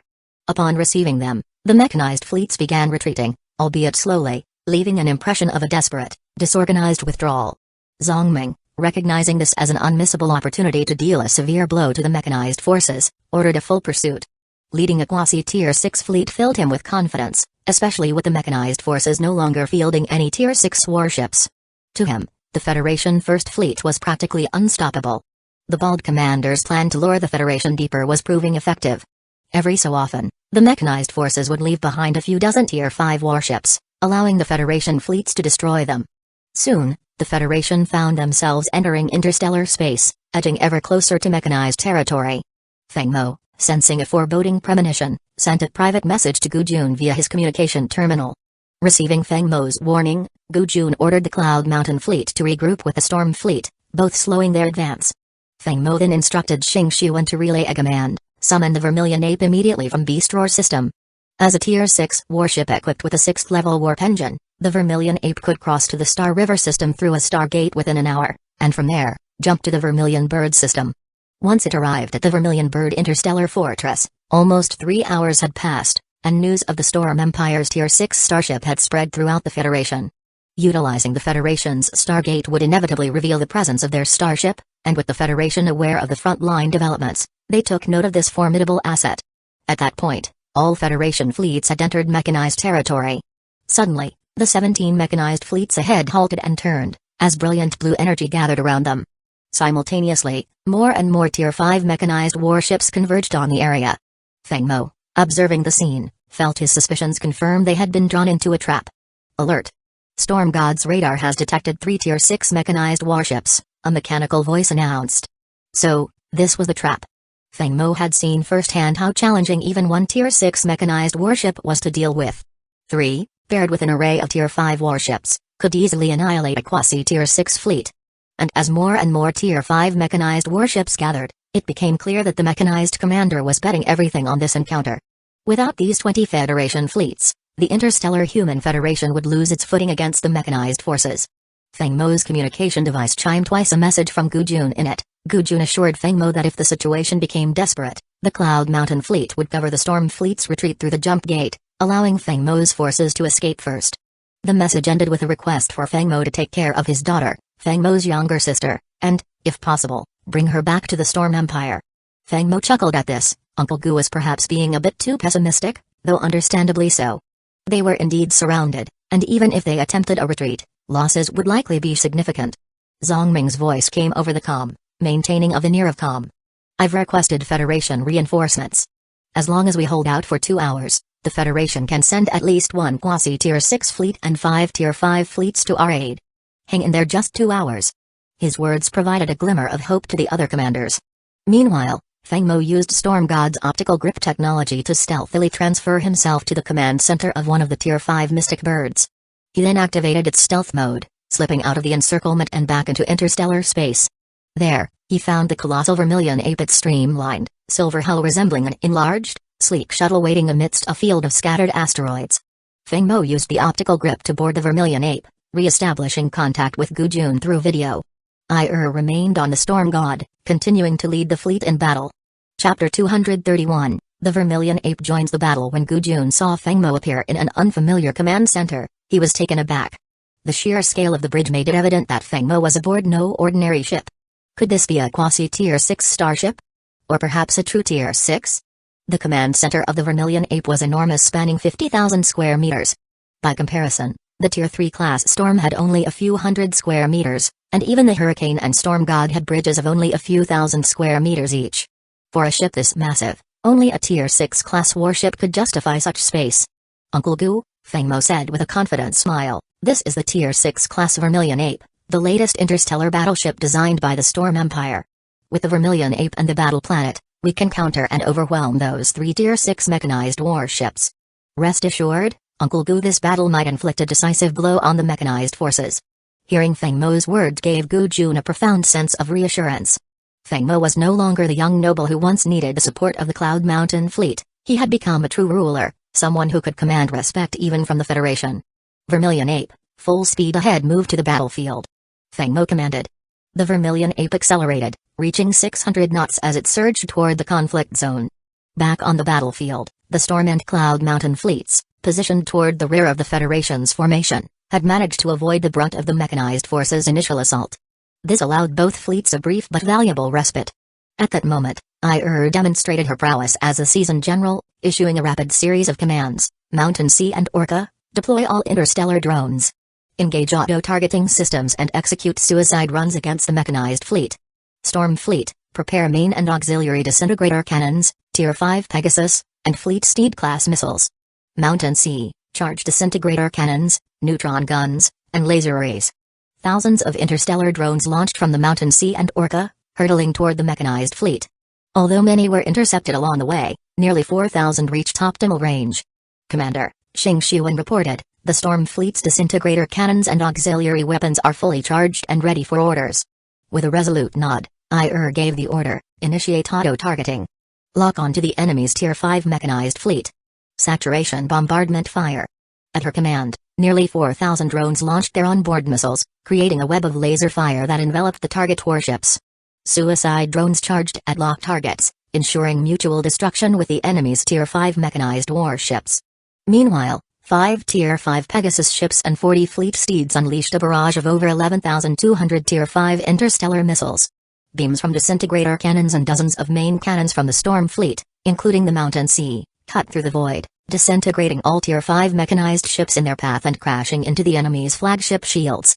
More than 2,000 beams rained down upon the mechanized fleet, a massive red beam splitting apart and incinerating Tier 5 ships. The diminished beam struck a Tier 6 mechanized warship, breaking through its shields in concert with the strikes from interstellar drones. Seeing the opportunity, Mello and her sister commanded the Tier 5 Mystic Birds to unleash a full barrage of neutron missiles. However, the enemy Tier 6 warship, anticipating this, disengaged its engine restraints, accelerating swiftly to evade many of the missiles.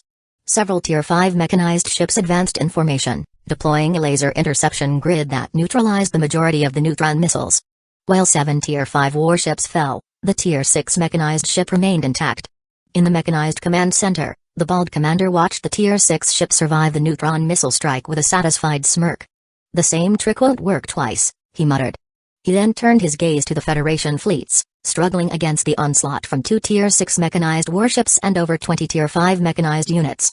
The commander burst into laughter. But his smug expression quickly transformed into one of shock. The screen showed a massive brown beam piercing through a high-speed Tier 6 mechanized warship. A new presence had entered the battlefield, a colossal, silver warship.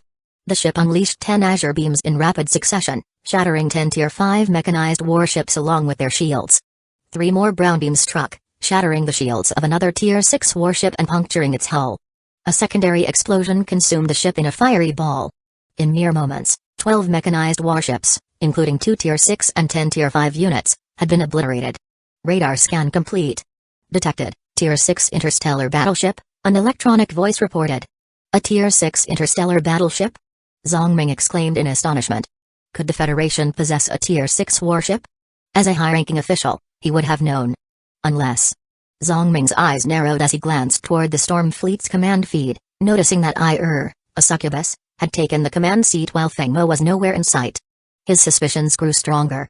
In the Vermilion Ape's command center, Feng Mo decided not to hide any longer. He entered the Federation command chatroom, his face appearing on video feeds across the command centers. All commanders fell silent, realizing that the mysterious Tier 6 battleship was indeed Feng Mo's creation. Everyone, leave the final Tier 6 mechanized warship to the Vermilion Ape. It's time to launch a full-scale counter-offensive and deliver a heavy blow to the mechanized forces. Feng Mo's voice echoed through each command bridge. While many commanders felt a twinge of jealousy at his engineering brilliance, their strategic sense prevailed. Each commander swiftly issued orders to launch the counterattack. Chapter 232, Crushing the Interstellar Mechanical Clan. In the command center of the Vermilion Ape, Feng Mo continued issuing battle commands: charge the Tier 6 Black Hole-class Star Destroyer cannon, and lock onto the enemy Tier 6 mechanical battleship with the radar auto-targeting system. With this command, the bow of the Vermilion Ape lit up with a dazzling red glow, illuminating a stretch of the starry expanse. Fire! At Feng Mo's command, a massive dark red energy beam shot directly toward the enemy Tier 6 mechanical battleship, splitting along the way into 100 faint red beams that decimated 100 Tier 5 mechanical warships in its path. Even at top speed, the Tier 6 mechanical battleship couldn't avoid this level of attack, let alone intercept it. The dark red beam struck the Tier 6 mechanical battleship's shield, shattering it effortlessly and piercing through to leave a nearly 100-meter wide hole. The compressed energy of the beam triggered a secondary explosion, which completely obliterated the Tier 6 mechanical battleship, scattering it in fragments. Star Destroyers are the ultimate expression of firepower in the Federation, equipped with the most powerful and advanced weapons available. Compared to these specialized warships, the standard mechanical battleships fell short in many ways. Unlike the Vermilion Ape, which had the Tier 6 Black Hole-class Star Destroyer cannon capable of destroying a Tier 6 mechanical battleship in one shot, the mechanical battleships lacked comparable firepower. In less than 10 minutes, 3 fireworks-like explosions filled the void. Zhang Ming felt like his emotions had been on a roller coaster, dropping to the depths only to surge to elation as he watched Feng Mo command the Tier 6 Star Destroyer Vermilion Ape to take on 3 Tier 6 mechanical battleships and win. Zhang Ming continued directing the counterattack, quietly uploading the collected radar data and battle footage to the Federation's classified archive. Access to this archive was strictly limited, with only a handful of individuals in the entire Federation authorized to view it. While Zhang Ming himself had access, neither Gu Jun nor even Feng Mo did. This exclusion stemmed from a deep-seated caution. The Federation's wariness of Feng Mo led to the restriction of sensitive information from him and, by extension, from Gu Jun as well, although Gu Jun was indifferent. As the Vermilion Ape, Battle Planet, 10 Tier 5 Mystic Birds, and 5 Tier 5 Pegasus-class missile ships unleashed their full firepower, the Interstellar Mechanical Clan's fleet struggled to withstand the relentless onslaught. After each round of bombardment, another Tier 5 mechanical fleet was left crippled, turning the entire battlefield into a showcase of the Storm Fleet's prowess. The sheer variety of specialized warships in the Storm Fleet was staggering. While commanders admired the fireworks display, they quietly transmitted data on each of the Storm Fleet's ships back to their respective factions. In an instant, nearly every counselor within the Federation had received information on the Vermilion Ape and the Storm Fleet. What they thought of this, Feng Mo didn't know, but at the moment, he felt an immense satisfaction. Feng Mo couldn't be happier with the Vermilion Ape's performance. The heavy shielding, reinforced armor, and massive firepower represented everything he found compelling about command, and this was why he favored Star Destroyers as his flagships. In a steel-clad base deep within a star system, a bald-headed commander of the mechanical clan glared at the Vermilion Ape, as if attempting to see through to the person commanding it. If Feng Mo were standing before him, the man would likely tear him to pieces. Retreat and clear the path. Assessing the situation, the bald commander quickly made the most practical choice. If they continued to engage, the Federation fleet would lose at least half its strength, but the Interstellar Mechanical Clan would lose nearly 2/3 an unacceptable cost. Better to retreat for now and devise a new strategy. It was rumored that interstellar humans were particularly prone to infighting. Perhaps this could be exploited. With this in mind, the commander envisioned ways to sow discord among his adversaries. Meanwhile, Feng Mo was well aware of the potential fallout. By revealing the Vermilion Ape, he knew the Storm Empire would become a target. Unless he shared the design blueprints for the Vermilion Ape with the Federation, he could expect continued antagonism, but that was out of the question. Once the Interstellar Mechanical Clan began their retreat, Feng Mo notified Gu Jun, ended the call, and activated the jump gate. The entire Storm Fleet vanished from enemy radar. Feng Mo then immediately transferred to the Zhuke system's jump gate, clearing the waiting ships and having the storm fleet pass through to return to the Yushuang star system. Over the following days, Feng Mo watched as Federation politics took their course. As expected, the Federation made a move, inviting him to the Danqi Empire's treasury to select a prize. Feng Mo, however, saw through this pretense and declined, instead requesting that the prize be converted into dark matter resources and dark energy crystals. This was because the recent white hole emissions were insufficient for his needs. Elisa was close to completing upgrades on the third Tier 5 fleet, and the recent acquisition of the Tier 6 escort blueprints added another massive expense. Now was the perfect time to secure additional resources. When Feng Mo declined, the Federation attempted a different tactic, inviting him under the guise of Yunshan Military Academy to share his legendary story with the cadets.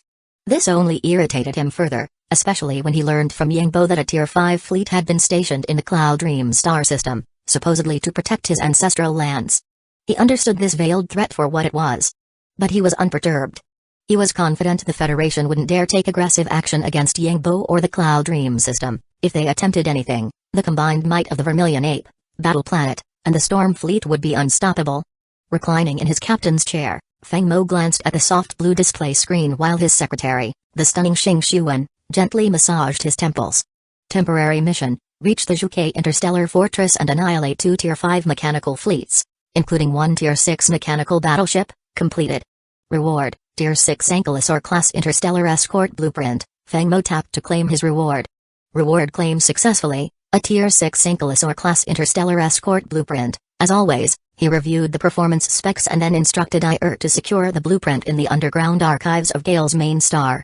Chapter 233, the Tier 6 Ankylosaur class interstellar escort. Tier 6 Ankylosaur class interstellar escort, armor strength, 9,800 units, dimensions, 3 kilometers in length, 700 meters in width, 643 meters in height, speed, 530 stellar knots, warp drive, level 6, dark energy matrix shield, level 6, 100% efficiency, weapons, 2 Tier 6 neutron laser main cannons, 240 Tier 6 close-range laser defense guns, 100 Tier 6 missile launch silos. The Tier 6 Ankylosaur class interstellar escort lives up to its name, akin to the heavily armored Ankylosaurus. Its armor is on par with the Vermilion Ape's hull armor and includes 2 neutron main cannons and 100 missile silos. It's a comprehensive Tier 6 escort, an advanced iteration of the Tier 5 Stegosaurus class. Satisfied with the design, Feng Mo handed the blueprint to Elisa and uploaded footage of the Vermilion Ape in action to the Star Network. Since the entire Federation was now aware of its existence, Feng Mo decided to show the public everything. Unsurprisingly, the video caused an uproar. Within an hour, it had amassed astronomical view counts, further cementing Feng Mo's influence. Nearly every Federation citizen, aside from those on remote planets, now knew of Feng Mo and his reputation as a master starship designer. Meanwhile, the Interstellar Federation's High Council convened a special meeting. Originally composed of 18 seats, only 10 representatives were present this time. The 5 empires in the Eastern War Zone and the 3 empires in the Western War Zone had fully detached from the Federation's control. The meeting excluded Feng Mo, Lord of the Storm Empire, as the Federation speaker decided against inviting him. In attendance were representatives from the Northern War Zone's 4 major empires, the Central Zone's 2 empires, the Southern Zone's 3 empires, and the Federation's chief speaker. These 10 individuals now wielded the highest authority within the Federation. In its 7,500-year history, the Federation had seen 17 speakers, with the C family dominating 4 terms, thus earning the title of the first family.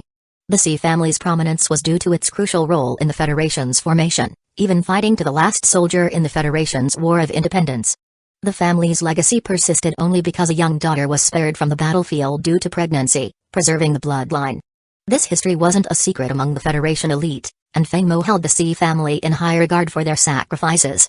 Without their ancestors' efforts, the Federation wouldn't have enjoyed 7 millennia of stability from which Feng Mo also benefited. Feng Mo was aware of this meeting thanks to Nori, the speaker of the Yunshan Empire, who treated him like family, much like Gujun did. Yunshan was, after all, Feng Mo's homeland, and its 3 fleets maintained friendly relations with him. Upon hearing about the Tier 5 fleet stationed in the Cloud Dream system to protect Feng Mo's ancestral land, Nori promptly protested in the Federal Council and redirected both the Yunshan and Lion King fleets back to their territories, signaling a readiness to defend Feng Mo. Nori and Gu Jun, who previously held differing views, were now on surprisingly good terms, with Feng Mo acting as a bridge between them. Thus, Nori had naturally informed Fengmo about today's Federation summit. Ahem. Today's meeting does not include the Storm Empire's Lord Fengmo, as I, on my own initiative, chose not to notify him. The purpose of this meeting is to discuss the threat posed by the Storm Empire to the Interstellar Federation. Everyone is aware of the formidable Tier 6 Vermilion Ape-class interstellar battleship and Fengmo's talent in starship design. Today's agenda is to determine whether necessary actions should be taken against him. I invite you all to share your thoughts. Speaker C's announcement left the room in silence, as all present understood the gravity of the discussion. Whatever decision they reached could significantly impact the Federation's future, potentially pushing it to its breaking point. No one could underestimate the Storm Empire or Fengmo, the Federation's youngest master starship designer, for any who had underestimated him were now sustenance for the devouring ancient tree, another well-known secret among the Federation elite. Ahem, if no one else will speak, allow me to say a few words, Nori said with a relaxed expression. Let it be known that Lord Fengmo is young enough to be my junior, yet his character and conduct are impeccable. He follows the rules and respects boundaries, which is why I don't believe the Storm Empire poses a threat to the Federation. His storm fleet has aided the Federation on many occasions. Consider the recent battle against the interstellar mechanical clan at the Juke Fortress. Fengmo's storm fleet destroyed 4 Tier 6 mechanical warships and 4 Tier 5 mechanical fleets. Such achievements speak volumes about his stance. Nori's argument was logical, underscoring that the Federation couldn't simply control the Storm Empire at will. Everyone knew that Fengmo commanded more than just the Storm Fleet, and while the Federation had quasi-Tier 6 fleets, they couldn't compete with true Tier 6 capabilities. You've all been cowed by that young upstart, countered Cheng Liang, the speaker of the Star River Empire. The Federation has 9 great empires. The northern interstellar insectoid threat is contained, the southern mechanical clan has been weakened, and the eastern pan-human alliance poses no imminent danger. If we don't address internal threats now, when will we? I refuse to believe that 20 Tier 5 fleets, combined with the Federation's 3 quasi-Tier 6 fleets, can't subdue the small Storm Empire. If we keep fearing shadows, we will accomplish nothing. Yu Ting, Speaker of the Tianjin Empire, seconded the motion. I support Speaker Cheng's view. If we secure the Tier 6 starship designs, the Federation would greatly accelerate its development. Moreover, we could reclaim the 20-plus star systems under Storm Empire control. Nori, on the other hand, clenched his fists, clearly ready for a confrontation. Chapter 234, Debate in the Council. I also agree with Cheng Liang's proposal, said Bei Ziren, Speaker of the Tide Empire. In the southern war zone, the 3 empires were aligned, one agreement signaled 3 votes. At this, Nori finally couldn't contain himself. He slapped the table, standing up to speak loudly. Ladies and gentlemen, the Federation has just emerged from major conflicts with the Pan-Human Alliance and the Interstellar Mechanical Clan. In these battles, the Storm Fleet obliterated 7 Tier 5 fleets and 3 Tier 6 mechanical battleships, contributing greatly to the stability of the Interstellar Federation. And now, just after the war, you're already considering discarding them. Now I understand why the 3 empires of the Western War Zone and the 5 in the Eastern War Zone chose to secede from the Federation. With executioners like you eager to dismantle what's useful, this Federation might as well disband. If this is the Federation's final decision, then I, Nori, hereby declare Yunshan Empire's independence. Nori's words were blunt and left Cheng Liang and others without any retort. It was true that their behavior was unjustified after all. The Storm Fleet had fought 2 major wars for the Federation and earned considerable merits. These were indisputable facts that Cheng Liang and his allies had to acknowledge. With both the Western and Eastern war zones already independent, Yunshan Empire, the North's leading power, was another factor to consider. If Yunshan announced independence, the entire Northern War Zone would essentially cease to exist as part of the Federation. If that happened, the Interstellar Federation would be reduced to just the Central and Southern War Zone's only 5 empires. Such a collapse would spell the end of the Federation, leaving the C family, as the founding family, in a precarious position, as no one would heed Speaker C's authority. Seeing Nori's fierce stance, Speaker C quickly interjected, his tone placating. Nori is right. The Storm Empire has been a staunch supporter of the Interstellar Federation and should not be treated lightly. Perhaps we could negotiate with Lord Fengmo and have him share the Tier 6 starship blueprints with the Federation's Starship Design Department, as well as with each empire. The moment C suggested this, Nori cursed silently, realizing the old speaker's cunning. As expected, the Snow Empire and Rossade Empire's speakers beside Nori looked intrigued, their eyes gleaming with interest, while Guanyan, speaker of the Meteorite Empire, remained neutral. The stance became clear. The Yunshan Empire and Meteorite Empire openly supported the Storm Empire, while the southern three empires and two northern empires, along with Speaker C, evidently considered confronting the Storm Empire. "Ahem, let me say a few words," spoke a calm, elder voice. Despite his age, every council member, including Speaker C, listened respectfully. The elder was Chu Moen, the patriarch of the Radiant Chu family and Speaker of the Radiant Empire.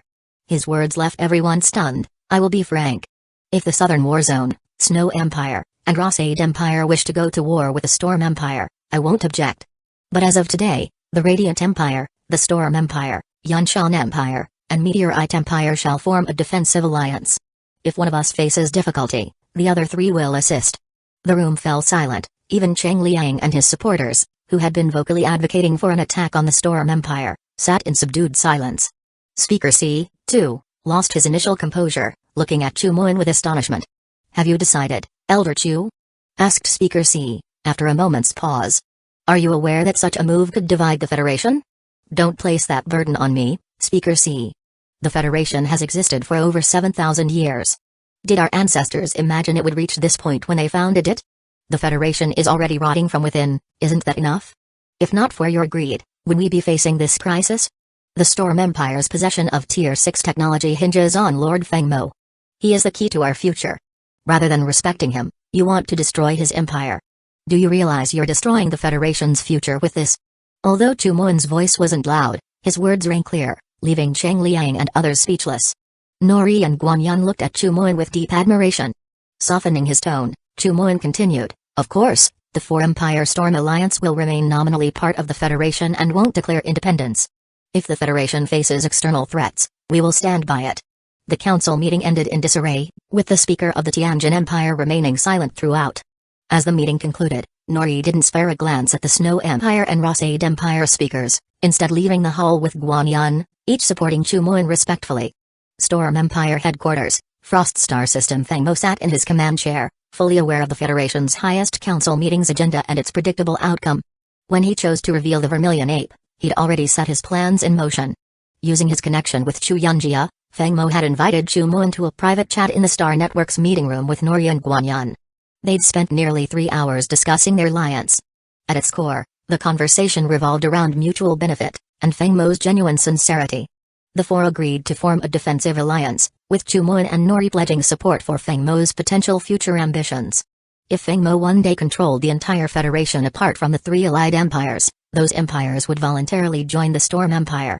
Their trust in Feng Mo stemmed from his genuine character, commitment to mutually beneficial sharing of Tier 6 technology, and boundless potential. Given Feng Mo's mastery of Tier 6 technology and youth, Chu Moen estimated that Feng Mo could one day design Tier 8 class starships, symbolizing the dawn of an 8th-level civilization. They wanted to secure a place in this promising future early on. The Storm Alliance was an unpublicized secret within the Federation's upper echelons, enhancing Feng Mo's standing. The next day, the Federation delivered 20 Tier 4 interstellar transport ships filled with dark matter materials and dark energy crystals to Feng Mo. Additionally, they included the Tier 5 ancient Tree of Life seed Feng Mo had long desired. He entrusted Kylan to plant it on the Elven home world. With the ancient Tree of Life, it would be much easier for his people to advance from level 4 to level 5 genetic warriors. Chapter 235, The Storm Alliance. Feng Mo readily accepted the Federation's compensation, appointing Iyer to transport the resources to the capital, Hurricane Prime, where the Starship Design Department could access them freely.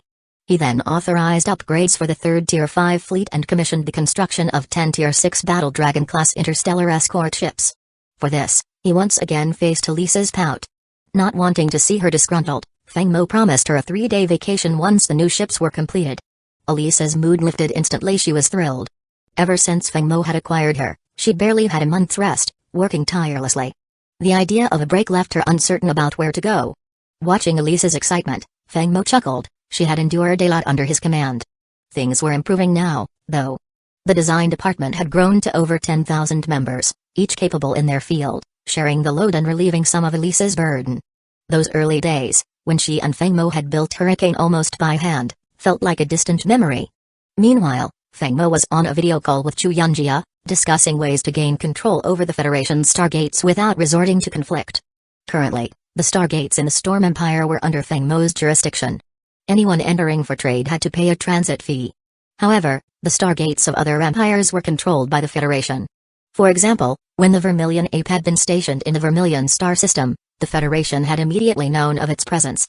This was the advantage of Federation-controlled stargates, which could monitor every move. Yunjia, do you think your great-grandfather could negotiate with the Federation about this? We could even offer some concessions, Feng Mo suggested. Not likely. My great-grandfather has said that no matter the price, the Federation will never cede Stargate control to the Storm Alliance. The only way to get control is by force, Chu Yunjia replied. Feng Mo sighed. Chu Moon was right, reclaiming control of the Stargates from the Federation was almost impossible without conflict. Yet, he didn't want war. It would be a Pyrrhic victory. The Yunshan Empire currently had 3 Tier 5 fleets, the Meteor Empire 2, the Radiant Empire 5, and the Storm Empire 3, totaling 13 Tier 5 fleets. By comparison, the Federation's remaining empires, including its direct fleets, boasted 19. Although it appeared evenly matched 13 against 19, with the Storm Empire's Tier 6 starship, Feng Mo knew it wasn't that simple. He suspected the Sea family harbored hidden fleets, potentially 3 quasi-Tier 6 fleets. Most empires had strategic assets in reserve, even the Yunshan Empire had 3 concealed missile ships, ready for use in critical moments. This clandestine approach applied to other empires as well, and Feng Mo wouldn't underestimate the Federation's extensive legacy, which spanned over 7,000 years. Elise's experience with the Vermilion Ape construction had significantly shortened the build time for the Tier 6 Battle Dragon-class interstellar escorts, which would take about 6 months, while the upgrades for the 3rd Tier 5 fleet required nearly 8 months. During this time, Feng Mo kept a low profile, but the Federation's covert moves were constant. For example, the Tier 4 fleet stationed at the Celestial Gate of the Immortal Cloud system had added the main planet to its patrol route, something that hadn't happened before. Feng Mo was also considering relocating Yangbo and other family members. The Storm Empire still lacked citizens. The Froststar domain, encompassing the territories of the Snowhawk Empire, Moonfrost Empire, and Cloud Dream Empire, spanned 11 star systems with nearly 1 trillion people. Meanwhile, the Storm domain's 10 systems only held 1/10 of that population. Despite the population discrepancy, Feng Mo hesitated to relocate Froststar citizens to the Storm domain, as most were unwilling to leave their homes. He couldn't force them, so the idea was shelved. On Immortal Cloud Prime, the population had surged to nearly 20 billion. Feng Mo now intended to move the Feng family's ancestral grounds to Hurricane Prime. He wasn't worried about a direct attack but feared someone might disturb his family's resting place out of spite. His reputation as an Empire Lord would be tainted if anyone tampered with the burial sites of Feng's ancestors. With this in mind, Feng Mo called Yangbo and explained, "Yangbo, I want to move the ancestral grounds to Hurricane Prime. The Federation's situation is unstable, and relocating the Feng family would reduce external threats." Yangbo nodded approvingly, "Your Grace, relocating the family makes sense. But we should leave a branch on Immortal Cloud Prime. It's where 9 generations of the Feng family toiled." "Understood. Let's make the move optional for those loyal to the Feng family. We will provide relocation stipends, housing, and job arrangements," Feng Mo replied. After the call, he turned to Xing Xuan and said, "Xuan, inform Kylan to lead the Storm God fleet to the Yunshan Empire's Immortal Cloud system in 3 days. Also, have take the Vermilion Ape with 5 Tier 5 stealth birds as escorts." "Yes, my lord," Xing Xuan replied with a soft smile. Watching Feng Mo's commanding presence, her conviction in her decision grew stronger. He was the one who would help her restore her nation. Feng Mo had entrusted this mission to and Kylan because he had a new task to address. As soon as the video call ended, his Spark System mission board updated with a temporary mission. Temporary mission: the New Humanity Church seems fixated on something on Beastroar Prime. They've launched 2 failed invasions and are sending more fleets. Intercept and eliminate them. Reward: 10,000 points, Tier 6 Magnificent Bird Class Interstellar Destroyer, Chapter 236, Iron Resolve. Feng Mo had become adept at interpreting the missions assigned by the Spark System's task panel. Generally, the lower the reward, the lower the threat, making these tasks more straightforward. This time, the mission reward was only 10,000 points, indicating that the New Humanity Church was, yet again, sending themselves into a trap. However, Feng Mo was deeply intrigued by the mention of the Lihuang sector in the task description. It was likely that the New Humanity Church's headquarters was located there. Feng Mo, being one to eliminate threats at the root, preferred a decisive approach. The Church's repeated attempts to invade were becoming increasingly tiresome, and it was time to crush them once and for all. With and Kylan dispatched to retrieve Yangbo and his people, Feng Mo boarded the Storm God and led the Storm Fleet to station in the Beastroar system. As the fleet exited the Stargate of the Beastroar system, Feng Mo issued his battle command: deploy 5 Tier 5 Mystic Birds to recon the surrounding star systems. The Storm Fleet will fortify its defenses at Beast Roar Spaceport, initiating a Level 1 combat readiness in the Beast Roar system. Commanders, remember, hold back on the assault, leave as many survivors as possible. Understood, my lord. Feng Mo's interest in taking prisoners stemmed from his need to gather intelligence on the Lihuang sector, a region beyond the reach of the Federation's Central Intelligence Archives. As Feng Mo lacked clearance to view classified data on neighboring sectors, capturing key figures from the New Humanity Church was his next best option. Until now, Feng Mo's knowledge of neighboring territories was sparse. Apart from the Star Empire in the Tank Star sector, other regions remained a mystery. What little he did know came from Starsea, who herself was captured by the insectoid race on the Star Empire's borders. The lack of information presented a significant hindrance. Without a clearer picture, destroying the New Humanity Church was a challenge. Over the next 3 days, the 5 Tier 5 Mystic Birds scouted the surrounding star systems, finding no trace of the New Humanity Church's fleet. Feng Mo ordered them to install cosmic surveillance devices, a technology sourced from the archives of the Glorious Empire. With the surveillance devices in place, a continuous flow of data streamed into the Storm God's command center. Feng Mo instructed the Tier 5 Mystic Birds to continue their patrols. Finally, on the 4th day, one of the Mystic Birds transmitted a video and radar scan data to the Storm God's Central Intelligence. Upon inspection, Feng Mo noted that the radar had detected 3 combined fleets forming a single joint force, including 1,400 Tier 5 ships, along with 3 quasi-Tier 6 flagships. Seeing the scale of the New Humanity Church's fleet, Feng Mo relaxed. Without a true Tier 6 starship, no fleet could stand against the Storm Fleet. Mello, as per protocol, have the 5 Tier 5 Mystic Birds trail the New Humanity Church's fleet from a safe distance. Locate the optimal strike point and await my command. Yes, Commander. While Feng Mo set up the battle strategy, the Storm God fleet, which had arrived through the Stargate into the Xianyun system, encountered resistance. Commander may I ask why your fleet has crossed into a military-restricted zone? According to Federation regulations, the Storm God fleet must immediately return. Any damage caused by our fleet will be held accountable by the Federation.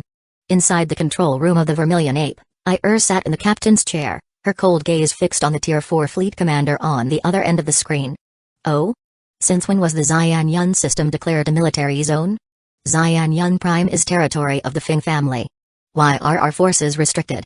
Care to explain? Xianyun system was designated a temporary military zone a month ago due to the presence of star pirates. No fleet may enter, including the Yunshan empires. The Tier 4 fleet commander spoke with feigned confidence, though Ir's striking appearance made it difficult for him to hold his composure.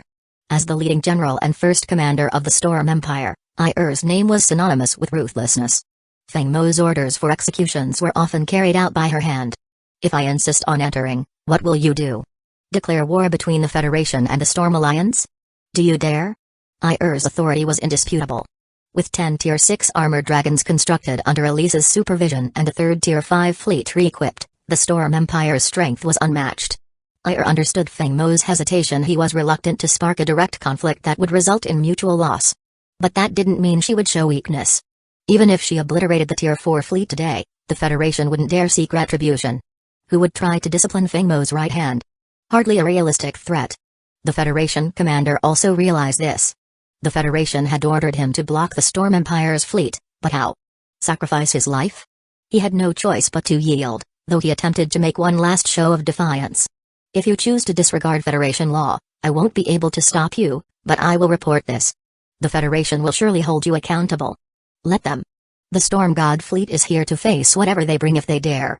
Ir ended the call, issuing a command with cold precision. Orca, release drones. Launch a single round of bombardment and return. Her intention was simple. If a Tier 4 fleet dared provoke the Storm Empire and retreated unscathed, then what respect did the Empire's power command? Ir would not allow such insolence to go unpunished, even if it risked hostilities. Everyone assumed the Storm Empire would avoid initiating conflict, but Ir had no qualms about proving them wrong. At her order, 700 drones were launched from the Orca, positioning themselves above the Tier 4 fleet's left flank. With missiles and laser cannons firing in an uninterrupted stream, the empty void filled with bursts of light as the Federation's Tier 4 fleet was engulfed in a wave of fiery destruction. Watching the radar feed, Ir muttered calmly, "Blame your commander for your fate." At this moment, Feng Mo was unaware of the confrontation, but even if he knew, he would have praised Ir's decisiveness. He had no interest in repercussions. His attention was fully on the radar feed as the New Humanity Church's joint fleet of over 1,000 Tier 5 starships entered the interstellar space bordering the Beast Roar system, where the Storm Fleet lay in wait. Chapter 237, IR's Ruthless Precision Mellow, Locate the Optimal Strike Zone. Orca, deploy all drones. Storm Fleet's main and secondary cannons, prepare to fire. Load the interstellar missiles on the Tier 5 Pegasus class and Tier 5 Sword Dragon. Fleet Steed, open the interstellar warp gate. Following Feng Mo's orders, the various commanders executed his commands promptly. The Storm Fleet glowed brilliantly, with the crimson light from the Tier 5 battle planet standing out vividly. The Fleet Steed, already prepared, released its energy matrix, creating a massive blue warp gate as streams of blue energy gathered in the cosmos. Seeing the warp gate open, Feng Mo continued with his commands: Tier 5 Pegasus class and Tier 5 Sword Dragon, aim for the warp gate and launch tracking missiles. Storm Fleet, radar-guided targeting on enemy starships. Battle Planet, lock onto the enemy flagship. Fire. At his command, the Pegasus and Sword Dragon unleashed a barrage of tracking missiles. 11,200 Tier 5 missiles entered the warp gate. Moments later, they emerged directly above the New Humanity Church fleet. The missiles immediately split into 33,600 smaller missiles, each with micro-radar guidance and leaving fiery trails as they homed in on their targets. Naturally, the New Humanity Church's fleet detected the missiles on radar. Though the missiles were already overhead, the fleet quickly activated their star shields and anti-air cannons to intercept the attack. However, without an automated targeting lock, the effectiveness of the rapid-fire cannons was significantly reduced. Feng Mo observed that the enemy's missile interception rate was only 43%. A slight smile curved on his lips. With less than half intercepted, this wave alone would devastate over a third of the New Humanity Church's starships. The warp capabilities of the Fleet Steed had proven to be a game-changer in such assaults. And Feng Mo was holding back. If he transported the entire Storm Fleet, a single barrage would have been enough to obliterate the Church's 1,000 plus Tier 5 ships. With the advent of warp ships and battle planets, only a quasi-Tier 6 fleet could hope to stand against the Storm Fleet. Simultaneously, the Orca deployed 1,100 drones, which sped toward the enemy fleet. Upon reaching firing range, both drones and bombers unleashed their arsenal, weaving a net of missiles and laser fire around the enemy fleet. Meanwhile, the self-destruct drones accelerated to speeds over 1,000 star knots per second, aiming straight for the enemy flagship with a relentless fervor. Inside the control rooms of the three quasi-Tier 6 flagships, alarms sounded in unison. Warning. Incoming missile barrage detected. Star shields at full power, initiating interception with anti-air cannons. Drones have locked onto the fleet. Awaiting orders. The repeated alarm calls startled the three high-ranking members of the New Humanity Church commanding the fleet. They had barely arrived in the Beast Roar system, with no time to maneuver, when they found themselves under a barrage of over 30,000 missiles, followed by 1,000 drones. They were aghast. Was there no law, no sense of reason? They had lost twice before, attributing it to inadequate fleet quality, so they'd requisitioned 3 Tier 5 fleets directly from their headquarters, eager to make a strong counterattack. But before they could even establish formation, they were facing annihilation. Regardless of disbelief, they had no choice but to accept the situation, as the barrage was already upon them. Explosions and deafening blasts resonated through the control rooms of the enemy ships. The star shields of the fleet shattered instantly, with only the three quasi-Tier 6 flagships barely holding out, their shield energy rapidly depleting. Finally, the barrage eased. The commanders, feeling a brief moment of relief, checked their radar displays only to see that over 500 green markers representing their ships had vanished. They knew then that the battle's outcome was set. Before they could issue a retreat order, a second wave of missiles and laser fire descended upon the fleet. While the drones continued their bombardment, Mello seized the chaos to unleash all the antimatter obliteration missiles and proton torpedoes from the 5 Tier 5 Mystic Birds, before withdrawing. The costly neutron missiles were held back, as firing more would be a waste. This strike left less than 300 heavily damaged enemy ships afloat. Storm Fleet, fire the main and secondary cannons. With Feng Mo's command, a blazing red beam and dozens of amber beams shot forth, followed by hundreds of orange and blue beams. The radar-generated image showed the most intense red beam splitting into multiple rays, destroying one Tier 5 starship after another before piercing through the enemy flagship, then the Tier 5 ship behind it. The amber beams struck in chains, taking out 2 or 3 ships each, while the orange and blue beams blanketed the fleet in a devastating assault. Watching the annihilation unfold, Feng Mo suddenly realized something and slapped his leg in frustration, turning to Feng Xian beside him. Damn, I forgot to hold back. Feng Xian, take the mech squad and see if there are any survivors. Yes, my lord. Feng Xian promptly exited the control room, leaving Feng Mo fuming. He'd gotten so caught up in the battle that he'd forgotten to leave any survivors, though the New Humanity Church's ships weren't exactly durable, either. Slightly annoyed yet hopeful, Feng Mo thought of what Feng Xian might uncover. Ideally, a few thousand captives, preferably some high-ranking members, could be brought back for interrogation. In the archives of the Radiant Empire, Feng Mo had found numerous intriguing methods, many of which he hadn't yet had the chance to employ. There were hundreds of interrogation techniques to try, and this was the perfect opportunity to test some of them on a New Humanity Church's leaders. Their ranks were filled with zealots, minds numbed from genetic splicing with beast DNA. These brainwashed soldiers, with their unnatural vitality, would find such techniques excruciating. Watching the radar feed, Feng Mo saw Feng Xian leading 100 Tier 4 Titanium-class mechs into the battlefield. It reminded him that the mech squad still lacked Tier 5 units, and with the mission rewards offering 10,000 points, perhaps it was time to upgrade their gear. Nearly an hour later, Feng Xian's mech squad returned from their search, having extracted survivors from a few relatively intact enemy vessels before retreating. The remaining ships were blasted into fragments, with no life signals left to detect. Chapter 238, The Lihuang Starfield Lord, we've captured 470 prisoners. The mech squad is returning, Feng Xian's voice echoed through the control room of the Storm God, bringing a sense of relief to Feng Mo. Well done. Detain them in the rest chambers on Storm God, and bring the leaders to the control room. I will question them personally. Feng Mo closed the communication, anticipation brewing within him. The Lihuang Starfield. He was eager to uncover its secrets and hoped these captives held information or a star map. After half an hour, Feng Xian entered, accompanied by 10 mech pilots escorting 3 middle-aged men clad in red battle uniforms. The prisoners were shackled with electronic restraints, designed to deliver a paralyzing electric shock at any attempt to move. Not even a 5th-level genetic warrior could break free. Kneel. At Feng Xian's command, the 3 prisoners knelt, while he stepped aside and saluted Feng Mo. Lord, these 3 were the commanders of the fleet and hold the rank of cardinal within the New Humanity Church, a position of significant power. Feng Mo nodded, acknowledging the information. Feng Xian took a few steps back, standing guard behind Feng Mo with his laser gun trained on the prisoners, ready to act at the slightest provocation. I don't need your names or introductions, Feng Mo said coldly. The first bit of useful information you give me will ensure a painless end. I want the star map and all relevant details about the Lihuang Starfield. Who's going to talk first? Feng Mo's unyielding aura and icy gaze put immense pressure on the 3 men. Enhanced with beast genes, their senses were particularly acute, and they could feel the deathly presence emanating from him. The sense that this man, seated so calmly in the captain's chair, was shrouded in a sea of blood and death. Initially defiant, the men began to waver under Feng Mo's intensifying gaze. Cold sweat beaded on their foreheads.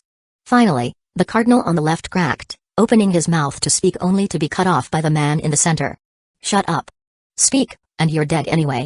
Betrayal of the church is unforgivable. Feng Mo chuckled at this, and Feng Xian immediately raised his laser gun, discharging a shot that drilled through the central cardinal's forehead.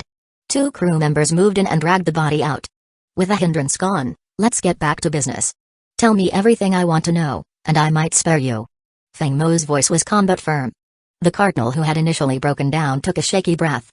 Lord, we hail from the Lihuang sub-starfield. In that region, the New Humanity Church is one of the 3 main factions, with dominion over much of the starfield. We command nearly 10 Tier 5 fleets and a quasi-Tier 6 fleet. Before our departure, we heard that the church was researching 6th-level genetic warriors and Tier 6 starship designs. I'm not sure about the progress. The Lihuang sub-starfield isn't far from the Starsea Human Federation west of the Beast Roar system. You cross 2 treacherous star systems and 2 small, undeveloped star systems to reach it. As for the star map, it's stored in the mainframe of the 3 quasi-Tier 6 flagships.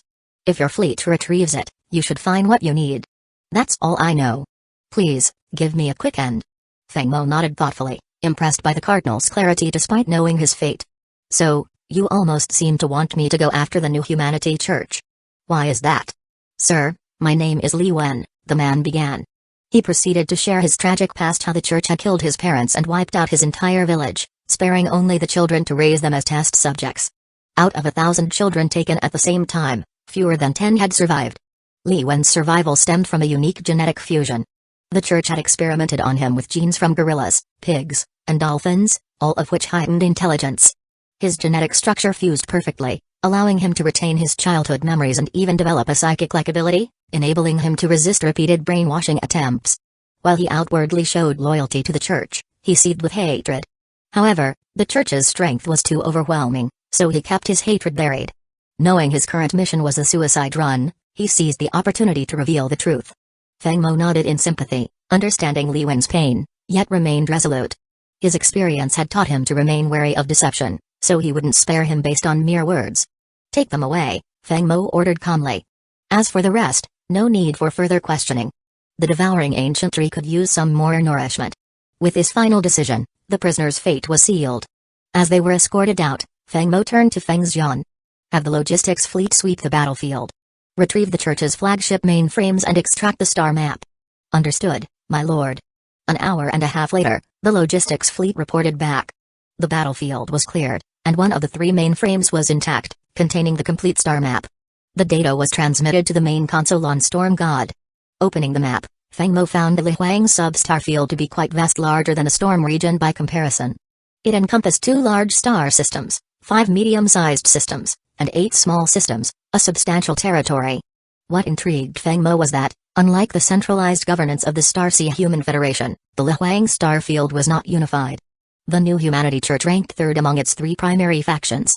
The 3 dominant forces in the Lihuang starfield were the Nether Knight Empire, the Interstellar Giants, and the New Humanity Church.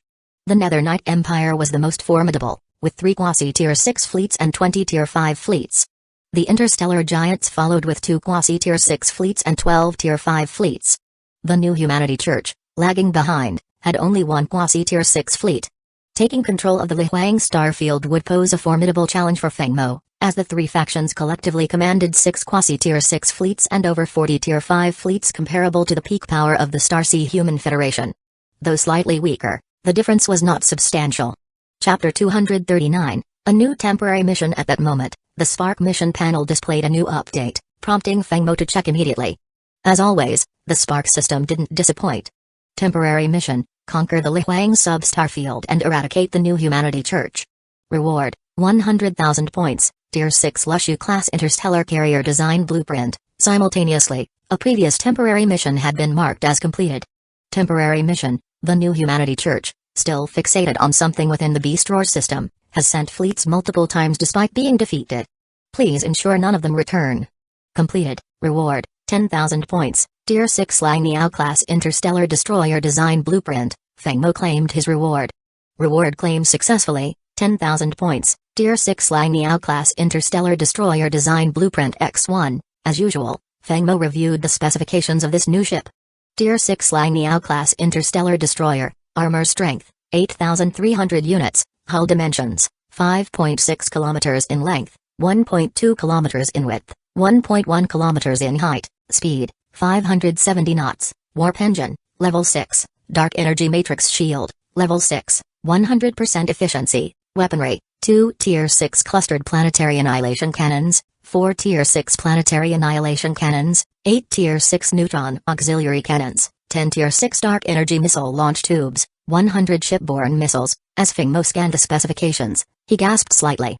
Most features were standard until he saw the Tier 6 dark energy missiles, a new type of missile boasting more than 5 times the power of standard Tier 6 interstellar missiles. Each Lang Niao class destroyer could carry 100 of these missiles, though it had only 10 launch tubes. Feng Mo could easily imagine a single dark energy missile tearing a quasi-Tier 6 starship to shreds, its shields utterly useless. Intrigued by this weapon, Feng Mo wondered if the launchers on the recently built Tier 6 Geolong ships could support it. If they could, building a large batch of these missiles would make it possible to wipe out an entire enemy fleet in one strike. This led him to brainstorm with Elisa, wondering whether they could retrofit a Tier 5 Pegasus class for this purpose. Elisa shared a similar vision, and they began a heated debate over which ship model to modify. Feng Mo favored a retrofit of a Tier 5 Pegasus class interstellar missile ship, imagining the thrill of launching 1,000 Tier 6 dark energy missiles at once. Elisa, however, suggested modifying a Tier 6 Geolong. In the end, neither plan went forward, as both were deterred by the staggering construction costs. 100 Tier 6 dark energy missiles cost as much as a single Tier 5 Sword Dragon ship. The cost of mass-producing such missiles would be astronomical. Feng Mo concluded that this firepower wasn't feasible for the current Storm Empire, at least not until he conquered the entire Lihuang substar field. With that realization, Feng Mo snapped back to his mission. His territories within the Federation were already vast, but his economy was constrained by the lack of accumulated resources. Expanding his domain could address that. Resolving to tackle the Lihuang substar field, Feng Mo was determined to eradicate the New Humanity Church once and for all. That faction, brainwashed and fanatical, was like a swarm of pests, always finding ways to disrupt. After finalizing plans with Elisa, they directed the fleet of starship engineers to begin construction of the Tier 6 Lang Niao class destroyers. Feng Mo also used 10,000 points to redeem the Tier 5 Beryllium Copper class interstellar mech. Tier 5 Beryllium Copper class interstellar mech, armor strength, 1,000 units mech height, 99 meters mech speed, 200 knots engine, Tier 5 Dark Energy engine weapons, Tier 5 Neutron Cannon X2, Tier 5 Dark Energy Laser Gun X1, Tier 5 Micro Interstellar Missiles X100, Tier 5 Particle Blade X2. This new Tier 5 mech surpassed the Tier 4 model in both performance and weaponry. Feng Mo ordered the construction of 500 units, enough to outfit the Storm Fleet. Other fleets would have to wait until the Storm Fleet's upgrades were completed. In total, 6 fleets would need 3,000 interstellar mechs. Time flew by. Over the next year, while the Federation's surface remained calm, Elisa's powerful show of defiance against the Federation had sent shockwaves through the upper ranks. The Federation leaders now clearly understood the strength of the Storm Alliance. With Elisa keeping watch, Feng Mo could focus fully on the new weapons and the Tier 6 Lang Niao class destroyer, delving into their capabilities and overseeing production. Due to the novelty of the technology, it took considerable time to master. Constructing the Tier 6 Lang Niao class ships alone consumed over a year and 3 months, but finally, 5 of them were completed. During this period, the Starship Construction Division also upgraded all fleets under Feng Mo's command to Tier 5 starships. Now, the Storm Fleet was a mixed fleet of Tier 6 and Tier 5 ships, while the other 5 fleets were composed of Tier 5 and Tier 4 ships, with an average fleet size of 2,000 vessels. Tier 5 ships made up roughly 20%, with each fleet equipped with specialized ships, including an interstellar missile ship, 2 stealth bombers, and an interstellar annihilation ship. While the other fleets couldn't match the specialized arsenal of the Storm Fleet, the resource consumption of these upgrades was enormous. Fortunately, after absorbing 3 major empires, the Storm Empire could support such a large fleet. Without these additional territories, it would have been impossible to build so many Tier 5 starships, let alone Tier 6 vessels, which cost 5 times as much. Previously, the Western Zone's 3 empires had only 7 Tier 5 fleets combined, with very few specialized starships. Their territories could barely sustain those fleets. Now, the Storm Empire's territory could support 6 Tier 5 fleets with numerous specialized ships, though it was barely enough. At this point, currency had become meaningless to Feng Mo, resources were the true need. The 3 empires he had absorbed contained less than 10 Tier 5 resource planets in total, with very few Tier 6 grade raw materials. Feng Mo was left with no choice but to exchange resources with the Federation. Initially, they agreed to trade, but after the Storm Alliance was formed, the Federation began limiting supplies. Fortunately, Feng Mo had gathered all the Tier 6 materials from the Storm Alliance's 4 empires. However, the construction of Zuyuan, the 5 Tier 6 Lang Niao class ships, and the 10 Tier 6 Jialong ships had nearly exhausted his Tier 6 materials. It wasn't that Feng Mo didn't want to build more, he simply didn't have the resources. The Federation itself had only 2 Tier 6 resource planets, which were heavily protected, and had stockpiled large amounts of Tier 6 materials over the years.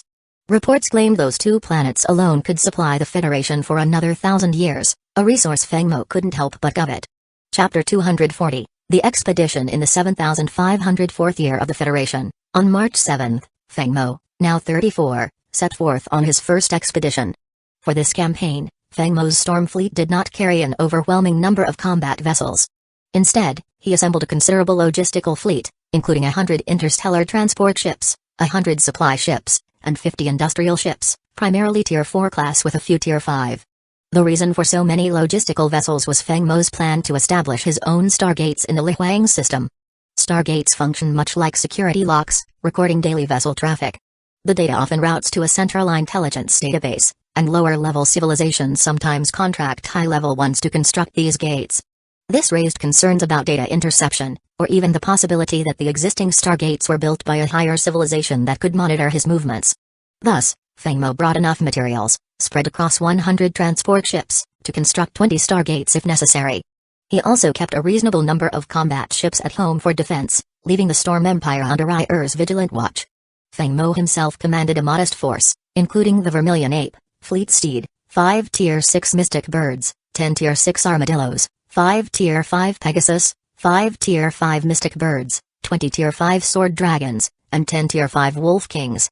The Tier 5 battle planet, Paladin, Storm God, Orca, along with 5 additional Tier 5 mystic birds, 20 Tier 5 sword dragons, and 10 Tier 5 wolf kings, remained with Ir, forming a defensive mini-fleet to guard the Uchiha system alongside the Storm God and Hurricane fleets.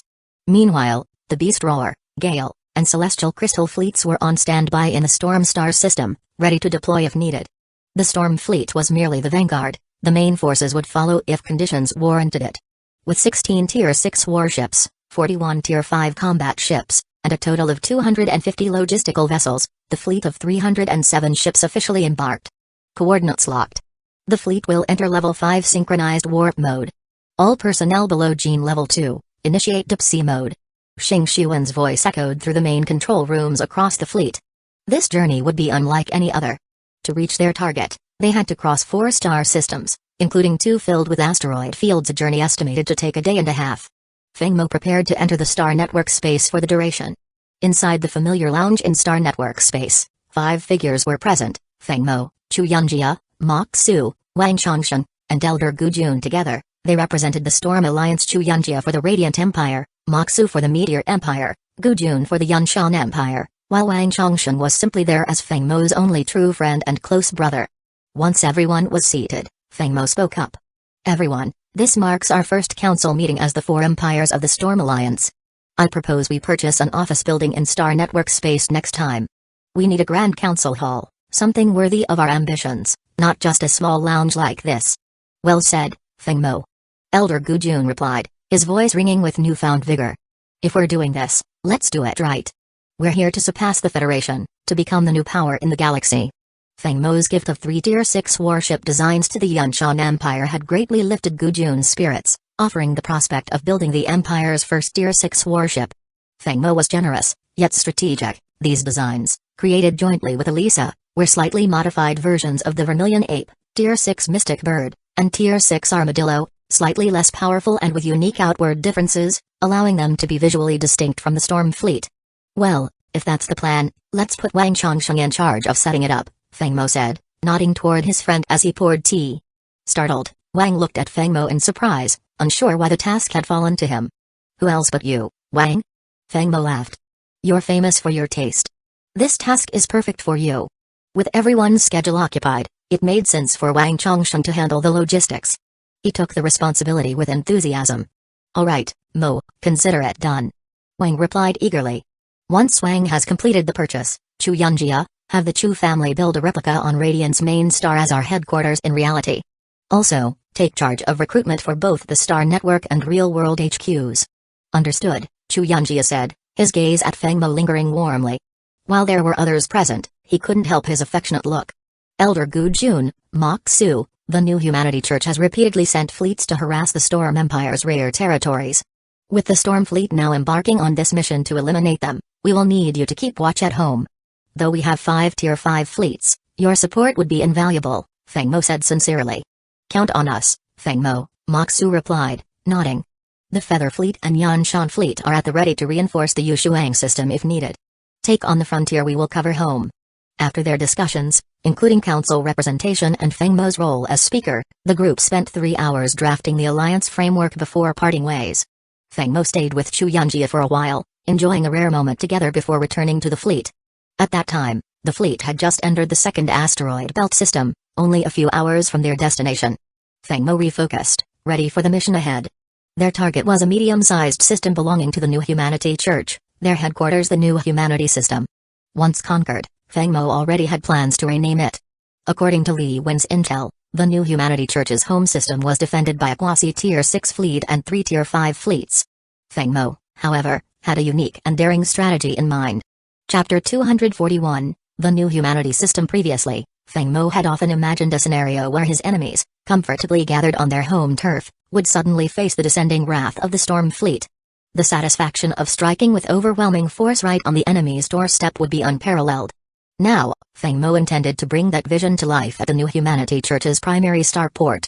On a planet, the starport is typically the most fortified location. Eliminating it would neutralize over 60% of the planet's defenses.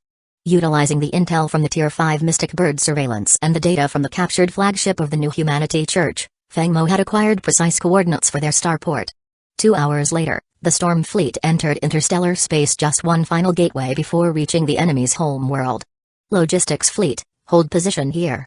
20 Tier 5 Sword Dragons and 10 Tier 5 Wolf Kings will remain to secure our perimeter. Fleet Steed, prepare to open the interstellar jump gate according to coordinates.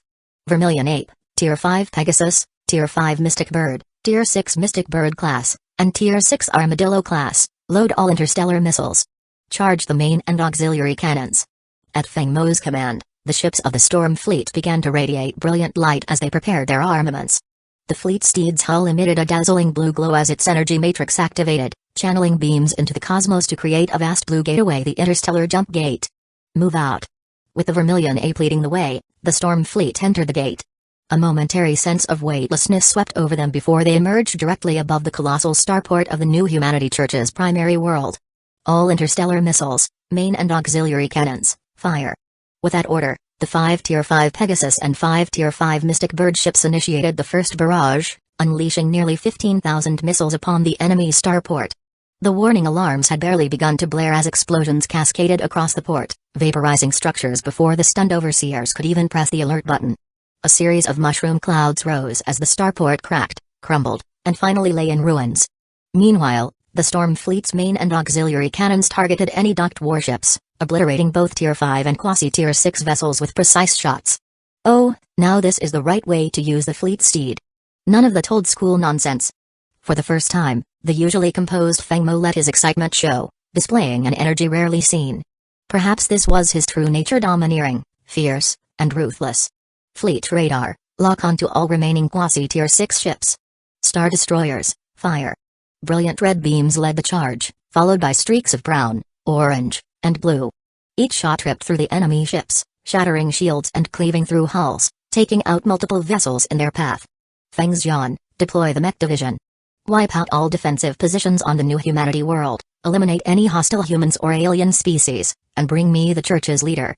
And remember, better to be thorough. Yes, Lord. Feng Xian responded passionately. As the leader of the mech division, he yearned for combat, the thrill of deployment surging through him. 500 Tier 5 beryllium copper mesh descended from their docking bays, dividing into 5 squads, each led by a skilled Feng family officer. 4 squads swept the outskirts, using Tier 5 neutron cannons to dismantle ground defenses, while Feng Xian's squad advanced on the Church's central structures, methodically eradicating all high-level threats. The New Humanity Church's defenses scrambled to respond, but every attempt was systematically crushed by the Storm Fleet. 5 Tier 5 Mystic Birds patrolled above, continuously relaying updates to Feng Mo, while the Storm Fleet maintained its relentless assault, ensuring no resistance remained. Lord, 2 Tier 5 enemy fleets are approaching. Awaiting orders. Tier 5 Pegasus and Tier 6 Armadillo ships, load interstellar missiles. Radar systems, lock onto the enemy Tier 5 fleets. Fire. With Feng Mo's command, the 10 Tier 6 Armadillo and 5 Tier 5 Pegasus ships unleashed a torrent of firepower. 1,000 Tier 6 interstellar missiles and 10,000 Tier 5 missiles split into 2 waves, each targeting an approaching Tier 5 fleet. Upon receiving news of the sudden assault on the Church's home world, the 2 returning Tier 5 fleets hastened to offer support. But as soon as they entered the system, their alarms blared warnings. Alert! Large number of interstellar missiles locked onto our fleet. Maximum shield power, engage close-range interceptors for defensive fire. Despite their efforts, the missiles proved overwhelming. Against the Tier 5 missiles, the fleet achieved a decent 65% interception rate, but against the Tier 6 missiles, it managed a dismal 18%. It only took 1 or 2 Tier 6 missiles to obliterate a Tier 5 class warship, and with over 800 missiles, the destruction was catastrophic. The remaining Tier 5 missiles, over 3,000 of them, descended like a meteor shower, engulfing the 2 enemy fleets in a deadly inferno. From his observation point, Mello watched the radar feed with a glint in his eye, murmuring to himself with restrained excitement, the sight of missiles slamming into ships, there's no better music. It's a shame we can't hear it out here in space. Each missile struck with explosive force, tearing apart shielded hulls and setting off chain reactions that reduced enemy ships to flaming wreckage. Storm Fleet, main and auxiliary cannons, charge. Radar, lock onto any remaining enemy ships and commence free fire. The New Humanity Church's Tier 5 fleets, with over 600 warships combined, were decimated by the Storm Fleet's relentless barrage. By the end of the assault, fewer than a tenth of their ships were left intact, desperately fleeing the scene. Chapter 242, The Level 6 Celestial Behemoth. The remaining tenth of the fleet could be eliminated with a single salvo from the Storm Fleet's primary and secondary cannons. This battle was barely a challenge, and Fengmo had yet to encounter the rumored Celestial Behemoth researched by the New Humanity Church. The one they had captured on Beast Roar Prime was now well-fed and thriving under Fengmo's care. However, due to genetic limitations, it had only reached level 5 and was a half-finished product at best. Years of experiments in the bio-research lab suggested it only had 5 years left to live. Curious about the New Humanity Church's research, Fengmo wondered if they had managed to create a true level 6 celestial behemoth. Just as the thought crossed his mind, an alarm echoed through the Vermilion Ape's control room. Warning. A level 6 energy signature has been detected near the primary planet of the New Humanity Church. Awaiting orders. Simultaneously, the radar initiated an automated scan, generating a video feed. Fengmo watched as a colossal, red-furred ape, over 300 meters tall, launched itself from the planet's surface and aimed directly at the Vermilion Ape. The creature bore wings on its back, a head and torso resembling a gorilla, and limbs like those of a tiger, complete with razor-sharp claws. Its vibrant red fur was unusually striking. Intrigued, Fengmo issued his command, prepare the Tier 6 Black Hole Class Annihilation Cannon and Tier 6 Cluster Annihilation Cannons for firing. He wanted to test whether this red-furred behemoth could withstand the power of an annihilation cannon. Lacking a Tier 6 control chip, Fengmo knew the creature's fate was already sealed. It would ultimately become nourishment for the devouring ancient tree. Annihilation cannons fully charged, awaiting orders, chimed the electronic voice. Target the red-furred ape and fire the Tier 6 Cluster Annihilation Cannon. In an instant, a dark beam surged forward, meeting the red-furred ape mid-flight. The creature seemed to sense the danger, releasing a furious roar as it unleashed a dark red energy beam from its massive maw. The two beams clashed in a violent explosion, sending the creature tumbling back to the planet's surface, where it struggled to stabilize even with its wings. Watching, Fengmo shook his head. The red-furred ape might match an ordinary Tier 6 warship, perhaps on par with the Storm Empire's standard Tier 6 design, but it paled in comparison to the Vermilion Ape. Struck by the cannon's impact, the creature plummeted to the ground, creating a massive crater upon impact. Though initially amused, Fengmo quickly lost interest. Just as he was about to give the order to finish it off, he saw the beast rise from the smoke and launch itself back toward the Vermilion Ape. Impressed by its resilience, Fengmo smiled and issued another command, wait until it reaches the void, then fire the Tier 6 Black Hole Class Annihilation Cannon. He wanted to avoid damaging the planet, which would soon be his territory, especially as the radar had detected large underground storages filled with Tier 6 and Tier 5 raw materials, dark matter resources, and dark energy crystals. The New Humanity Church was clearly wealthy, and the riches gathered here meant that this expedition was already profitable, especially with control over this mid-sized system. The red-furred ape's wings flared, propelling it like a meteor toward the Vermilion Ape, surpassing even Tier 5 mecha in speed. As it breached the atmosphere and entered the void of space, the Vermilion Ape's primary cannon unleashed a roaring beam. A red column of energy, focused and swift, pierced the creature. Though its silent roar in the vacuum went unheard, Fengmo observed the creature's body radiate crimson, its mouth unleashing a powerful beam of its own to counter the black hole class cannon. However, the beast's effort proved futile. Though its attack was stronger than a Tier 6 cluster cannon, it was vastly outmatched by the black hole class annihilation cannon. The creature's beam was obliterated, and the black hole class cannon blasted through its body, leaving it nothing but scattered particles in its wake. The red beam continued through, piercing several asteroids in the nearby belt before dissipating. Fengmo winced as he realized his mistake. The red-furred ape was now obliterated, leaving nothing for biological research or even for the devouring ancient tree to consume. Seeing his exaggerated expression, Xing Shiwen couldn't help but chuckle. While Fengmo was patient and kind with his subordinates, his thrifty nature was always a source of amusement. Unknown to Xing Shiwen, Fengmo's habits had been shaped by his early struggles, when every star credit had to be accounted for, and even Yunshan currency was precious. Old habits, it seemed, died hard. However, his disappointment soon turned to joy as Xing Shiwen reported the spoils from the New Humanity system. Fengmo couldn't help but marvel at the sheer wealth of the New Humanity Church. Its resources outmatched even those of the Crystal Skeleton's treasure hoard. Among the plunder, dark matter resources and dark energy crystals filled 10 Tier 5 transport ships. Tier 6 and Tier 5 raw materials and rare metals filled an additional 40. Without delay, Fengmo issued orders for a 20-ship escort fleet composed of Tier 5 sword dragons and Tier 5 wolf kings to return with the loot. He then commanded the Beast Roar fleet, one of 3 stationed in the Storm Star system, to depart for the New Humanity system. Fengmo did not concern himself with the smaller systems under the New Humanity Church's control. With his forces stretched thin, occupying excessive territory would only spread his defenses too far. Better to consolidate control over the new humanity system. While Feng Mo remained cautious, the two other major powers of the Lihuang sector were anything but. News of the New Humanity Church's defeat at the hands of a fleet of fewer than 100 ships spread quickly, shaking the sector. Initially, they struggled to believe the news, but their scouts soon confirmed it. Both factions marked the Storm Fleet as a force not to be trifled with. Chapter 243, The Response. While wary of provoking the powerful invader, the remaining two factions in the Lihuang sector were not about to allow a foreign dragon to dominate their home.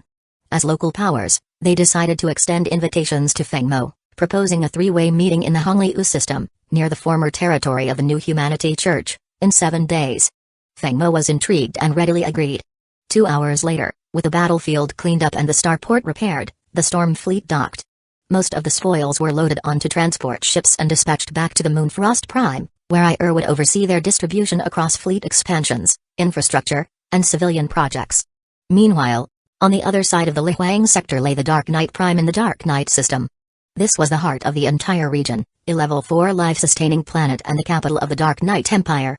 With a population of over 100 billion, the Dark Knight Prime rivaled the rare level 4 planets in the Starsea Human Federation. Feng Mo, upon seeing such a rich target, would have eagerly launched an assault if he were present.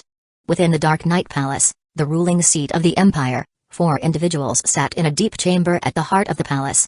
At the head was the Dark Knight Emperor, a figure with a square-jawed face, deep blue skin, and human-like features.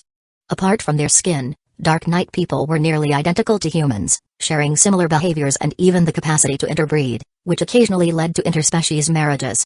Seated before the Emperor were the commanders of the Empire's 3 quasi-tier 6 fleets. The Dark Knight Emperor addressed them calmly. "You've all reviewed the footage. Share your thoughts." One of the commanders, a burly, over 2-meter tall, bald man, replied, "Your Majesty, from what we observed, the enemy's specialized ships are all Tier 5, while their main combat fleet operates with Tier 6 ships. We have no fleet that could withstand such firepower. Their origin is unclear, but we've already started investigating and should have an answer soon." Within minutes, a middle-aged officer in a black uniform entered and bowed. "Your Majesty, we've identified them. That fleet belongs to the Storm Empire of the Starsea Human Federation, a powerful force to the distant east. The Storm Empire recently had conflicts with the New Humanity Church and has come here for revenge."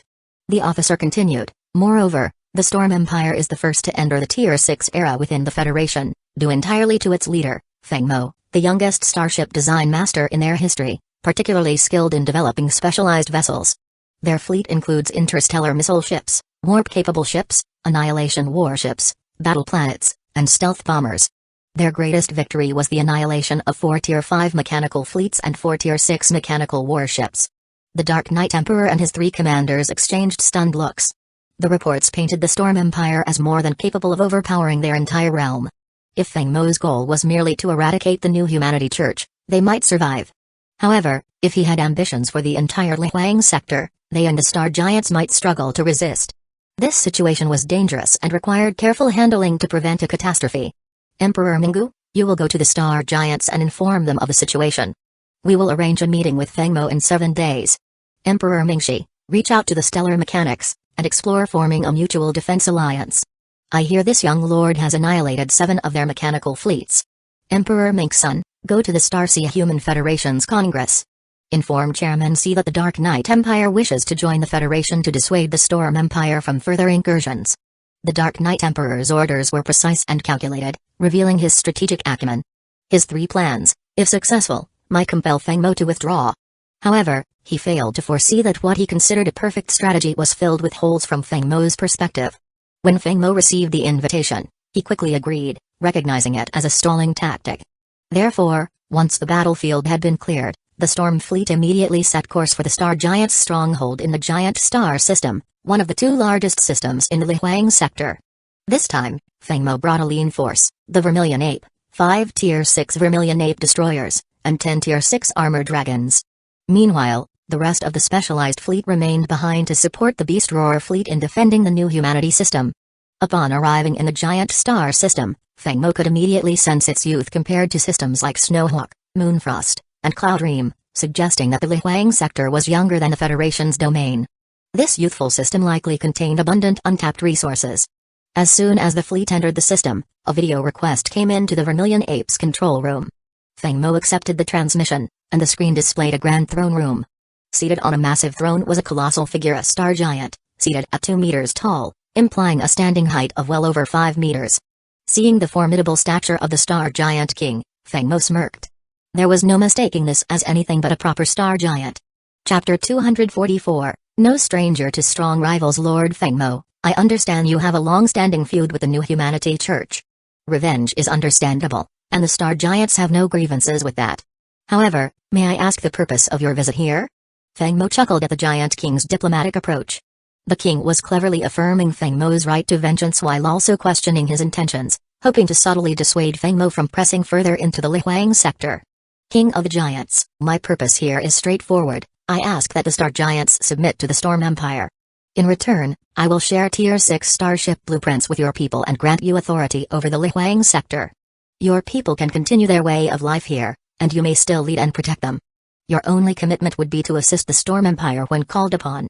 Of course, such assistance would be compensated according to your contribution. Joining the Storm Empire has many benefits.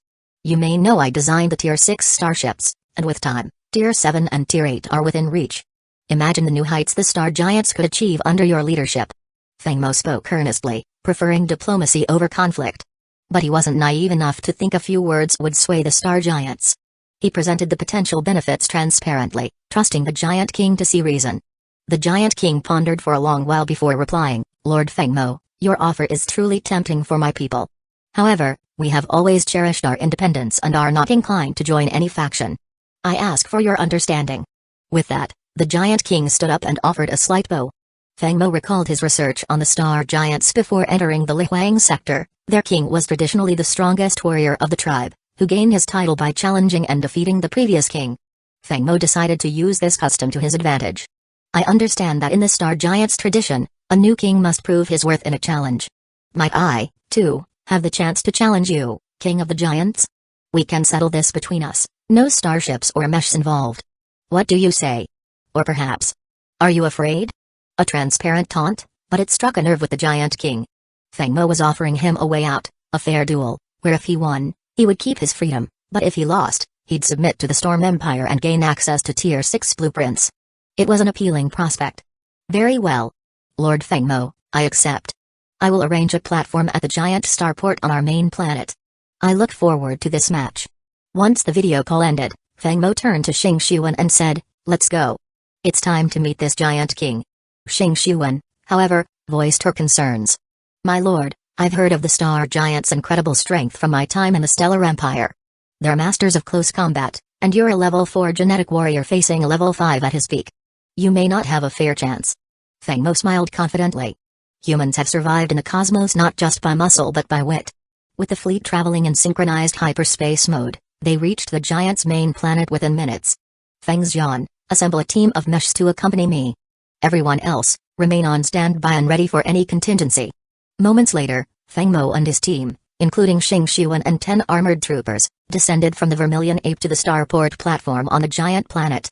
Awaiting them was the giant king himself, flanked by his council. As Feng Mo arrived, the giant king, Toth, burst into laughter, looking up at the Vermilion Ape with a glint of admiration. Welcome, Lord Feng Mo, to the land of the star giants. Toth, king of the giants, along with my council, greets you warmly. Standing 5 meters tall in a sturdy combat outfit that left his thick, muscular limbs exposed, the giant king made an imposing figure. Feng Mo noted that Toth's thigh was nearly as thick as his own waist, a testament to the giant's raw power. However, Feng Mo had no intention of engaging him in pure hand-to-hand combat, finding a way to level the playing field. Without ceremony, Feng Mo said, Toth, save the pleasantries for after the fight. Take me to the platform. Hearing Feng Mo's direct words, Toth's smile faded, replaced by a fierce focus. He gave a nod. Then follow me, Lord Feng Mo. As they walked, Toth introduced Feng Mo to the customs and history of the star giants, perhaps laying the groundwork for a future alliance. After a 10-minute walk, they reached an open field where a massive arena awaited them, a structure reminiscent of a boxing ring from Feng Mo's former life, though far larger. Toth stepped onto the platform, armed with a massive shield and a spear. As he stood there, his entire demeanor transformed into that of a ferocious warrior. Feng Mo admired the stark contrast between the hospitable leader and the relentless fighter, recognizing Toth as a worthy adversary. As he eyed the towering ring, Feng Mo bent his knee slightly, then leapt 10 meters into the air, landing on the platform as lightly as a feather. Just to be clear, I'm a level 4 genetic warrior, while you are at level 5. A close combat match seems rather one-sided. Human technology includes combat armor distinct from starships or meshes. Would you allow me to use it? Ha. Why not? I'd be interested to see what human combat armor can do. Chapter 245, Winning Over the Giant King. I won't disappoint you, Chief Toth. With that, a layer of black metallic liquid appeared on Feng Mo's body, quickly forming into a black battle suit. As he clasped his hands, a long blade materialized. This was no flashy display, it was pure, raw combat. Although Feng Mo didn't have Toth's massive frame, his battle suit leveled the playing field. He lunged forward, blade in hand, making the first move. As he neared Toth, Feng Mo leaped, bringing down his blade in a powerful overhead slash aimed directly at Toth's head, showing no intention of holding back. Hey, bring it on. Toth's massive eyes gleamed with a bloodthirsty light as he raised his shield with a grin, thrusting it upward to intercept the blow. Clang. The clash of metal echoed across the arena with deafening intensity, and the impact generated fierce gusts of wind that scattered in all directions. The force of the collision sent Feng Mo flying back, his feet skidding across the platform as they left deep grooves. Toth, due to his defensive stance, absorbed most of the shock through his legs but was forced back 3 steps, leaving 3 deep imprints on the ground. That's what I'm talking about. Feng Mo roared with excitement, darting forward for another strike. His blade sliced through the air, whistling as it connected with Toth's shield. This time, Toth braced himself, shifting his weight downward and shielding his head as he blocked the attack. With a powerful shove, he deflected Feng Mo's blade and countered with his spear, aiming it straight for Feng Mo's throat. Seeing no other option, Feng Mo quickly withdrew his blade and positioned it across his chest. The spear struck his blade with tremendous force, sending Feng Mo hurtling backward. He twisted midair to regain his balance and landed with a heavy thud, creating a large indentation on the platform. He knew that, as a level 4 genetic warrior, his strength was no match for Toth's, but he had his battle suit. Engaging his leg thrusters, he reformed his sword into a massive hammer, accelerating toward Toth with sonic booms trailing behind him. He closed the gap and brought down the hammer with a thunderous blow. Clang. The impact forced Toth back 10 steps, each one leaving deep marks in the platform. Feng Mo seized the opportunity, spinning midair and delivering a second hammer strike. Clang. This time, the force drove Toth to one knee. Feng Mo pressed on, using the rebound to launch himself again, rotating in the air for a third blow. Toth dropped his spear, raised his shield with both hands, and roared defiantly as he thrust it upward. Boom. The resounding impact forced onlookers to cover their ears as debris scattered in a small whirlwind of stone fragments. Xing Xiwen clenched her fists, anxiously watching the cloud of dust and debris. 5 minutes later, the dust settled, revealing a massive crater at the center of the arena. In the center, Toth knelt among the rubble, surrounded by fragments of his shield, while Feng Mo stood on the edge of the crater, still clad in his black armor, long blade in hand. The victor was clear. Feng Mo had won. Xing Xiwen released the breath she had been holding. In truth, Feng Mo's victory was not entirely fair. With his battle suit, he had outmatched Toth's level 5 genetic capabilities. Though Toth was powerful, he was still only a level 5. I have lost. As agreed, Lord Feng Mo, from this day forth, you are the king of the Star Giants. All 70 million of my people are at your command. Kneeling in the crater, Toth looked up with a newfound clarity in his eyes as he spoke with sincerity. Feng Mo understood that Toth was finding a way to save face. This battle was less about combat and more a performance of leadership. They could have fought endlessly without either side giving way, but Toth found Feng Mo's terms enticing, and both wished to maintain their dignity as leaders. Hearing Toth's pledge, Feng Mo exhaled a breath and said, "You've seen what my battle suit can do, but not its weaponry. Allow me to demonstrate." He raised his hand as energy gathered, forming an orange energy sphere. Feng Mo hurled it toward an unoccupied building, where it exploded into a powerful energy beam, flattening the structure. Toth watched in awe. The Star Giants had barely begun developing Proto-Tier 6 starships, limited to ships and lacking expertise in other technologies. Battlesuits like Feng Mo's were beyond their reach due to the lack of memory metal in the Lihuang sector. Sensing Toth's interest, Feng Mo offered, "Every year, I will supply 10 sets of Tier 5 battlesuits suited to your people, and I will personally design yours, Toth. Consider it a gift of goodwill." Toth's face lit up with astonishment, and he immediately knelt once more, speaking earnestly, "Toth, with the Star Giants, pledges our allegiance to our esteemed lord." Following Toth's lead, every Star Giant present knelt in homage. The sight filled Feng Mo with pride as he declared loudly, "I, on behalf of the Storm Empire, accept the loyalty of the Star Giants." You are not mere subjects, you are citizens of the Empire. Let us grow together, in unity and strength. Long live the Storm Empire. Long live our lord. The Star Giants, led by Toth, chanted fervently. Feng Mo had never experienced such an overwhelming show of support in person before. His interactions with his subjects had mostly been through broadcast screens. Later that evening, in the Star Giant Palace, Feng Mo sat at the head of a table with Toth on his left and Xing Shiwen on his right. The Star Giants had three loves: meat, drink, and hand-to-hand combat, preferably wrestling without weapons. Two Star Giants were wrestling below the table, entertaining Feng Mo as he enjoyed the feast, filling Toth's imagination with grand visions for the future. Unlike empty promises, Feng Mo was a leader who kept his word. He'd already sent the first gift blueprints for a modified Tier 6 stellar escort ship, courtesy of Elisa's design. Toth beamed with joy at the sight, pledging to support Feng Mo fully when they attacked the Minai Empire. Chapter 246, The Underhanded Meeting at Torrent Prime. The days swiftly passed, and on the seventh day, Feng Mo arrived at Torrent Prime, the primary planet of the Torrent system. While this planet technically fell under the jurisdiction of the Minai Empire, its location at the crossroads of three major factions had long left it in a state of semi-anarchy, rife with shady industries like slave trading and illicit services. However, ever since it was chosen as the meeting site for the three major factions, Minai was quick to dispatch a near Tier 6 warship to establish control over the system, shutting down the seedy enterprises that had festered there. Only the largest entertainment center on Torrent Prime was left open to host Feng Mo and the Giant King. After securing the allegiance of the Star Giants, Feng Mo returned to the New Humanity's former stronghold, the main planet of their star system. Now, 7 days later, he traveled to Torrent Prime aboard the Zhuyan, accompanied by the fleet steed, 5 Tier 6 Vermilion Apes, and 5 Tier 6 Iron Dragons. The rest of his fleet remained on guard. As soon as the Storm Fleet's 12 Tier 6 class starships entered the Torrent system, a video request came through. Feng Mo accepted, and on the screen appeared a woman with strikingly sweet features, her large eyes looking up at him with a mix of admiration and respect. Good afternoon, Lord Feng Mo. Welcome to the Torrent system. Please follow the designated route to Torrent Starport 1. The woman's appearance aligned with Feng Mo's tastes, save for her deep blue skin tone, which felt a bit unusual.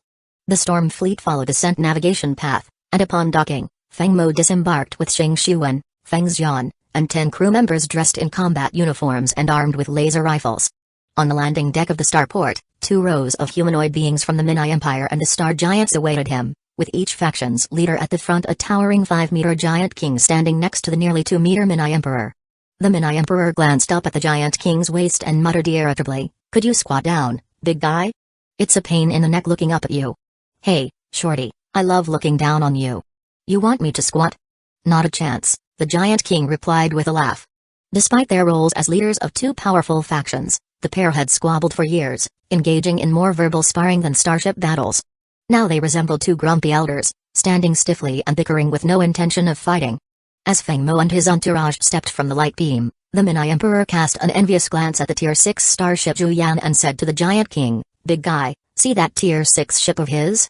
If we join forces and take him down, we could have everything we want. I've already contacted the Starmech clan. If you join, we can split the spoils 3 ways. How about it?" The Giant King's expression grew serious, though he quickly shifted his gaze and replied in his deep voice, "Sure, we can cooperate, but I don't trust you not to stab me in the back later. You're as shady as they come." The Minai Emperor shot him a side glance, dropping the banter as he said sternly, "Feng Mo has brought nearly all of his Tier 6 starships. You and I can stall him here while the Starmech and Minai fleets advance on the New Humanity star system. Once successful, you can have a 40% cut of the spoils here and 20% over there. How about it?" The Giant King's eyes gleamed as he chuckled, "Deal. I will drag this out as long as I can. Maybe I will just get him drunk, it'd make things a whole lot easier." He tapped a few buttons on his wrist communicator. Feng Mo's communicator on his left arm beeped, and a small smile played on his lips as he realized he'd been invited into an ambush. The New Humanity system, however, was the least of his concerns. He'd left the Beastroar fleet along with a formidable complement of Tier 6 Iron Dragons, Tier 5 Pegasi, Tier 5 Mystic Birds, Tier 5 Sword Dragons, and Tier 5 Dire Wolves stationed there easily enough to repel a few Tier 5 fleets. A second message soon followed, stating that 2 near Tier 6 giant fleets would be assisting the Beastroar fleet, with 1 squad poised nearby in ambush. The Star Giants had indeed mobilized a massive force. Moreover, Feng Mo gained insight from the Giant King into a significant development. The Minai Empire had secured the Starmech clan's support, adding to an already formidable strength, potentially on par with the Storm Empire's 5 war zones. While this news stirred a sense of unease, Feng Mo found reassurance in his preparations. His Storm Empire's defenses, including the ambush-ready Gale fleet in interstellar space near the New Humanity system, remain vigilant. Maintaining a calm exterior, Feng Mo sent a series of encrypted messages, then turned to Xing Xuan and said, "Xuan, return to the Zhuyan immediately. Be cautious." Without a word, Xing Xuan nodded and quickly returned to the Zhuyan, already briefed on the next steps. Feng Mo then approached the gathered leaders, his stride steady and expression unreadable.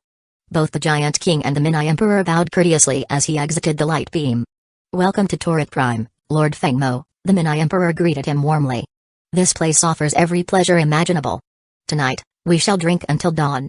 The Giant King twitched slightly at this comment, silently cursing the Minai Emperor's brazenness. Even among the star giants, few could match his shamelessness. Though Feng Mo shared similar sentiments inwardly, he maintained a composed and somewhat distant demeanor, fitting for a prominent warlord and a starship design prodigy. "It's an honor, and I thank you both for the invitation," Feng Mo replied coolly. "My passions in life are threefold: starship design, fine cuisine, and beautiful women. I hope my visit today will be memorable." The statement was directed at the Minai Emperor, a subtle maneuver on Feng Mo's part to probe his intentions. Hearing Feng Mo's words, the Minai Emperor's smile widened, though a hint of disdain flickered in his eyes. A starship design master, a ruler of a great empire, and yet, still a man led by appetites, he mused. Such a man would fall easily once he lets his guard down. This could be his chance to subdue Feng Mo, enslave his fleet, and propel the Minai Empire toward new heights, perhaps even an 8th-tier civilization. Chapter 247, Banquet of Betrayal. This was the Minai Emperor's plan. While Feng Mo was engaged at Torrid Prime, the Minai Empire and the Starmesh had dispatched 2 near Tier 6 fleets and 10 Tier 5 fleets, which were now closing in on the New Humanity system. Having received Feng Mo's warning, Commanders Huikin of the Beast Roar fleet and Feng Danny of the Gale fleet swiftly coordinated. After connecting with the Star Giants, they formulated a strategy. The Beast Roar and Gale fleets would unite and initiate an offensive against the incoming enemy fleets, while the Star Giants would maneuver into position to strike from behind, aiming to crush the enemy in one decisive ambush. On the bridge of the Storm God, where the fleet flagship standard included the Storm God and Orca classes, Huikin stood at the command console, observing the 9 Tier 5 mystic birds feeding back reconnaissance data. On the other end of the holoscreen were Feng Danny and the Star Giant commander, Parsley. Parsley, though towering and powerful, recognized Huikin's strategic acumen. While Huikin was young, Feng Danny's deference to her leadership and the Star Giant leader's instructions had encouraged Parsley to follow her command. "Parsley, lead the Star Giants to ambush in interstellar space, ready to cut off the Minai Empire and Starmesh's retreat," Huikin directed. "Uncle Danny, you and I will combine our forces and execute a saturation strike the moment their fleet emerges." Both commanders nodded. Feng Danny, a long-time associate of Feng Mo, was thoroughly familiar with the tactics Huikin was proposing. Stealth attacks during transitions between systems had become a signature of Feng Mo's forces, and Feng Danny knew how to execute them seamlessly. After aligning their strategy, Huikin proceeded with detailed orders. 9 Tier 5 mystic birds will shadow the enemy fleet. Prepare a 7 Tier 5 Pegasi and Tier 5 sword dragons with tracking missiles.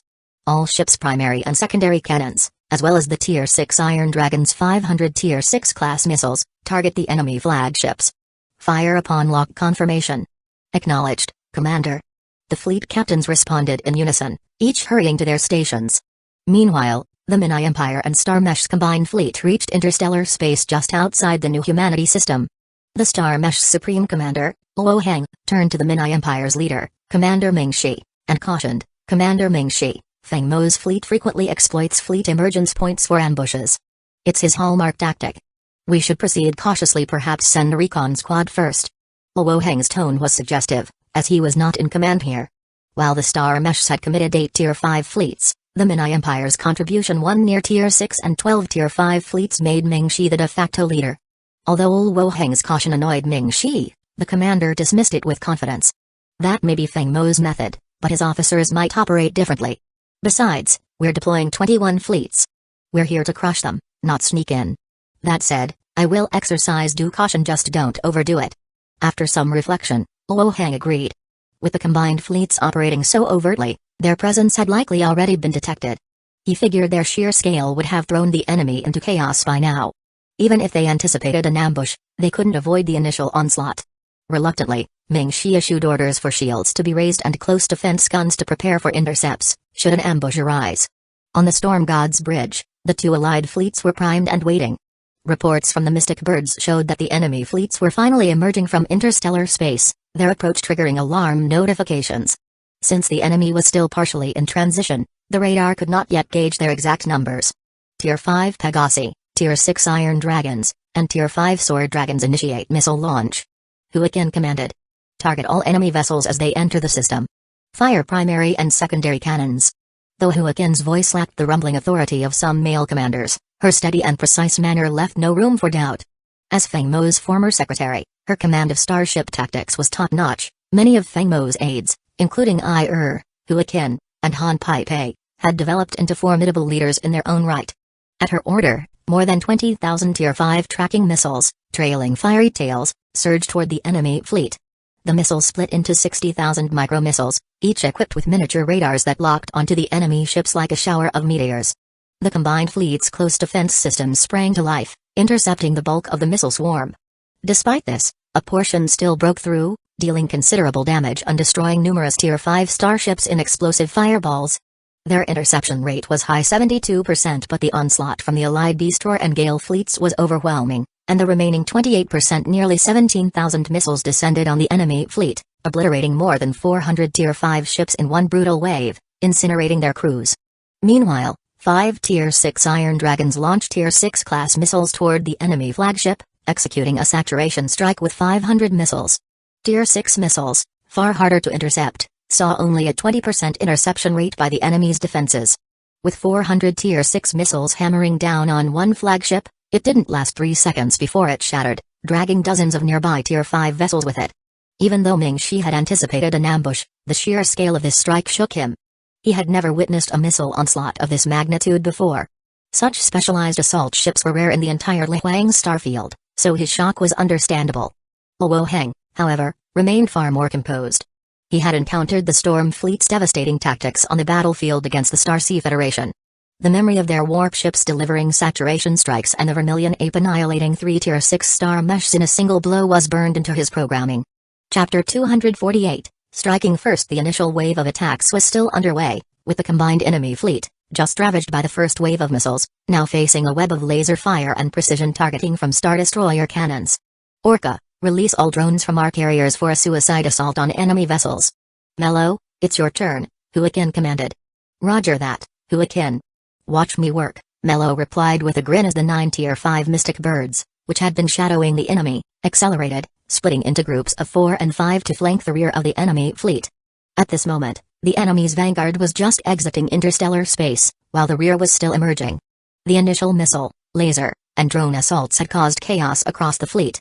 Though a fleet of 21 starship squadrons wouldn't be heavily damaged by one wave, the disarray rippled from the front to the back of the formation, causing scattered focus among the fleet captains.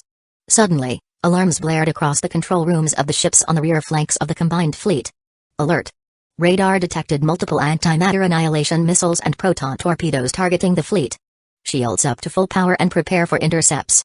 Previously, Feng Mo had left 5 Tier 5 Mystic Birds in place. With the arrival of the Beastroar and Gale fleets, an additional 4 Mystic Birds joined, forming a formidable group of 9 Tier 5 Mystic Birds and 7 Tier 5 Pegasi. The 9 Tier 5 Mystic Birds unleashed a torrent of missiles, over 1,000 Tier 5 antimatter annihilation missiles and 4,000 proton torpedoes that streaked toward the enemy's Tier 5 ships. Despite the intercepting defenses, about 40% of the missiles landed, with more than 2,000 missiles ripping through the fleet's formation. The destructive power was tremendous, demolishing nearly 200 Tier 5 ships. These 2,000 missiles packed similar destructive power as the first wave of 10,000 missiles. While this wave alone could tear through any standard Tier 5 ship, the Mystic Bird's true potency was yet to come, reserved for the decapitation strike. The 5,000 missiles caused a fresh wave of chaos among the rear ranks. Taking advantage of the disorder, the 9 Tier 5 Mystic Birds regrouped and scanned the enemy for 3 key Tier 5 flagships. The birds split into 3 groups of 3, stealthily positioning themselves within optimal range. Mello gave the order, target the enemy flagships. Saturate them. Tier 5 neutron missiles, fire. A thunderous command saw 900 Tier 5 neutron missiles unleashed, with 300 missiles aimed at each flagship. Since flagships are typically surrounded by other ships, Mello issued a saturation command to cover the entire area. Just as the enemy commanders began recovering from the initial assault, they watched the radar screen in dismay as green dots representing their ships vanished. Although prepared for losses, the sight of these blips winking out elicited visible pain in the officers. But there was no time to mourn, as another alarm echoed through the comms. Alert! Radar has detected multiple Tier 5 neutron missiles locked onto our flagships. After Melo's previous missile salvo, the shields on none of the flagships remained at full strength. Faced with the lock-on warning, the officers were nearly paralyzed. Without the advanced interception capabilities of the Storm Fleet's bioships or the protective shielding of Tier 6 Iron Dragons, they were helpless. 900 Tier 5 neutron missiles streaked down, igniting space with shockwaves and fiery plumes, illuminating the entire interstellar void. For the combined fleet, the Mystic Bird strikes were devastating. 4 flagships had already been eliminated, leaving their squadrons without leadership, adding to the chaos. Despite the disarray, Commander Ming Shi and Luo Hang managed to restore a semblance of order, guiding the fleet out of interstellar space. Scan the enemy fleet and notify the Star Giants to begin their assault. Huaqian ordered. On the fringes of the new humanity system, the Star Giants, lying in wait, accelerated into the fray, entering the radar range of both sides. Already fully charged, their primary and secondary cannons unleashed a barrage of beams, delivering yet another punishing wave of attacks. Huaqian's leadership style was different from Feng Mo's. Rather than unleashing all weapons in a single barrage, she preferred a relentless, wave-like assault, building pressure over time. Enemy flagship count remaining, 14. Combined fleet strength, 32 near Tier 6 ships, 2,743 Tier 5 ships, and 1,490 Tier 5 mechanical vessels. Total remaining starships, 4,279, reported an officer. Huaqian nodded, pleased with the result. Out of the 21 squadrons averaging between 300 and 400 ships each, the enemy's losses approached a third of their original 7,000-plus fleet. This success underscored the advantage of seizing the initiative and deploying specialized ships. Without the 9 Tier 5 Pegasi and Mystic Birds, this initial attack might have destroyed only 1,000 ships. Still, Huaqian remained grounded, knowing the battle was far from over. Her approach, with attacks in waves, ensured the next barrage primed with Star Destroyer cannons and freshly charged primary and secondary cannons was ready to strike. Meanwhile, back at Torrent Prime, the atmosphere was quite the contrast, filled with a luxurious, decadent vibe of a grand feast. Feng Mo deftly deflected the Minai Emperor's frequent toasts, maintaining an appearance of playfulness with 2 beautiful alien women lounging at his sides. Though he certainly appreciated beauty, Feng Mo wasn't so easily swayed. It was all an act keeping up appearances. While feigning drunkenness, his eyes glinted with calculating intent. At his side, Tot the Giant was both entertaining and keeping a close watch on the battle at the new humanity system. Hearing the reports of the fleet's success and the strategic deployment of specialized ships, Tot relaxed, joining Feng Mo in his act. They had no intention of losing the upper hand here. Chapter 249, A Swift, Decisive Strike. Every seasoned leader knows how to play their role, and Feng Mo, barely over 30, was no exception. Flushed and seemingly entranced, his hands roamed over the women in his arms, yet his eyes remained sharp, carefully observing the Minai Emperor's every move. After 3 hours of drinking, the Minai Emperor lifted his final glass with a more serious tone. Feng Mo, it's been a long journey for you. As host, the Minai Empire has prepared a private suite for your rest. You're welcome to take these beauties with you. He added with a casual smile, and as for your crew, they must be hungry and thirsty by now. Guards, show Feng Mo's people to the dining hall. The moment his words dropped, the doors swung open, and a squad of 100 soldiers armed with laser rifles burst in, taking aim at Feng Mo and his crew. Feng Mo scoffed, undaunted.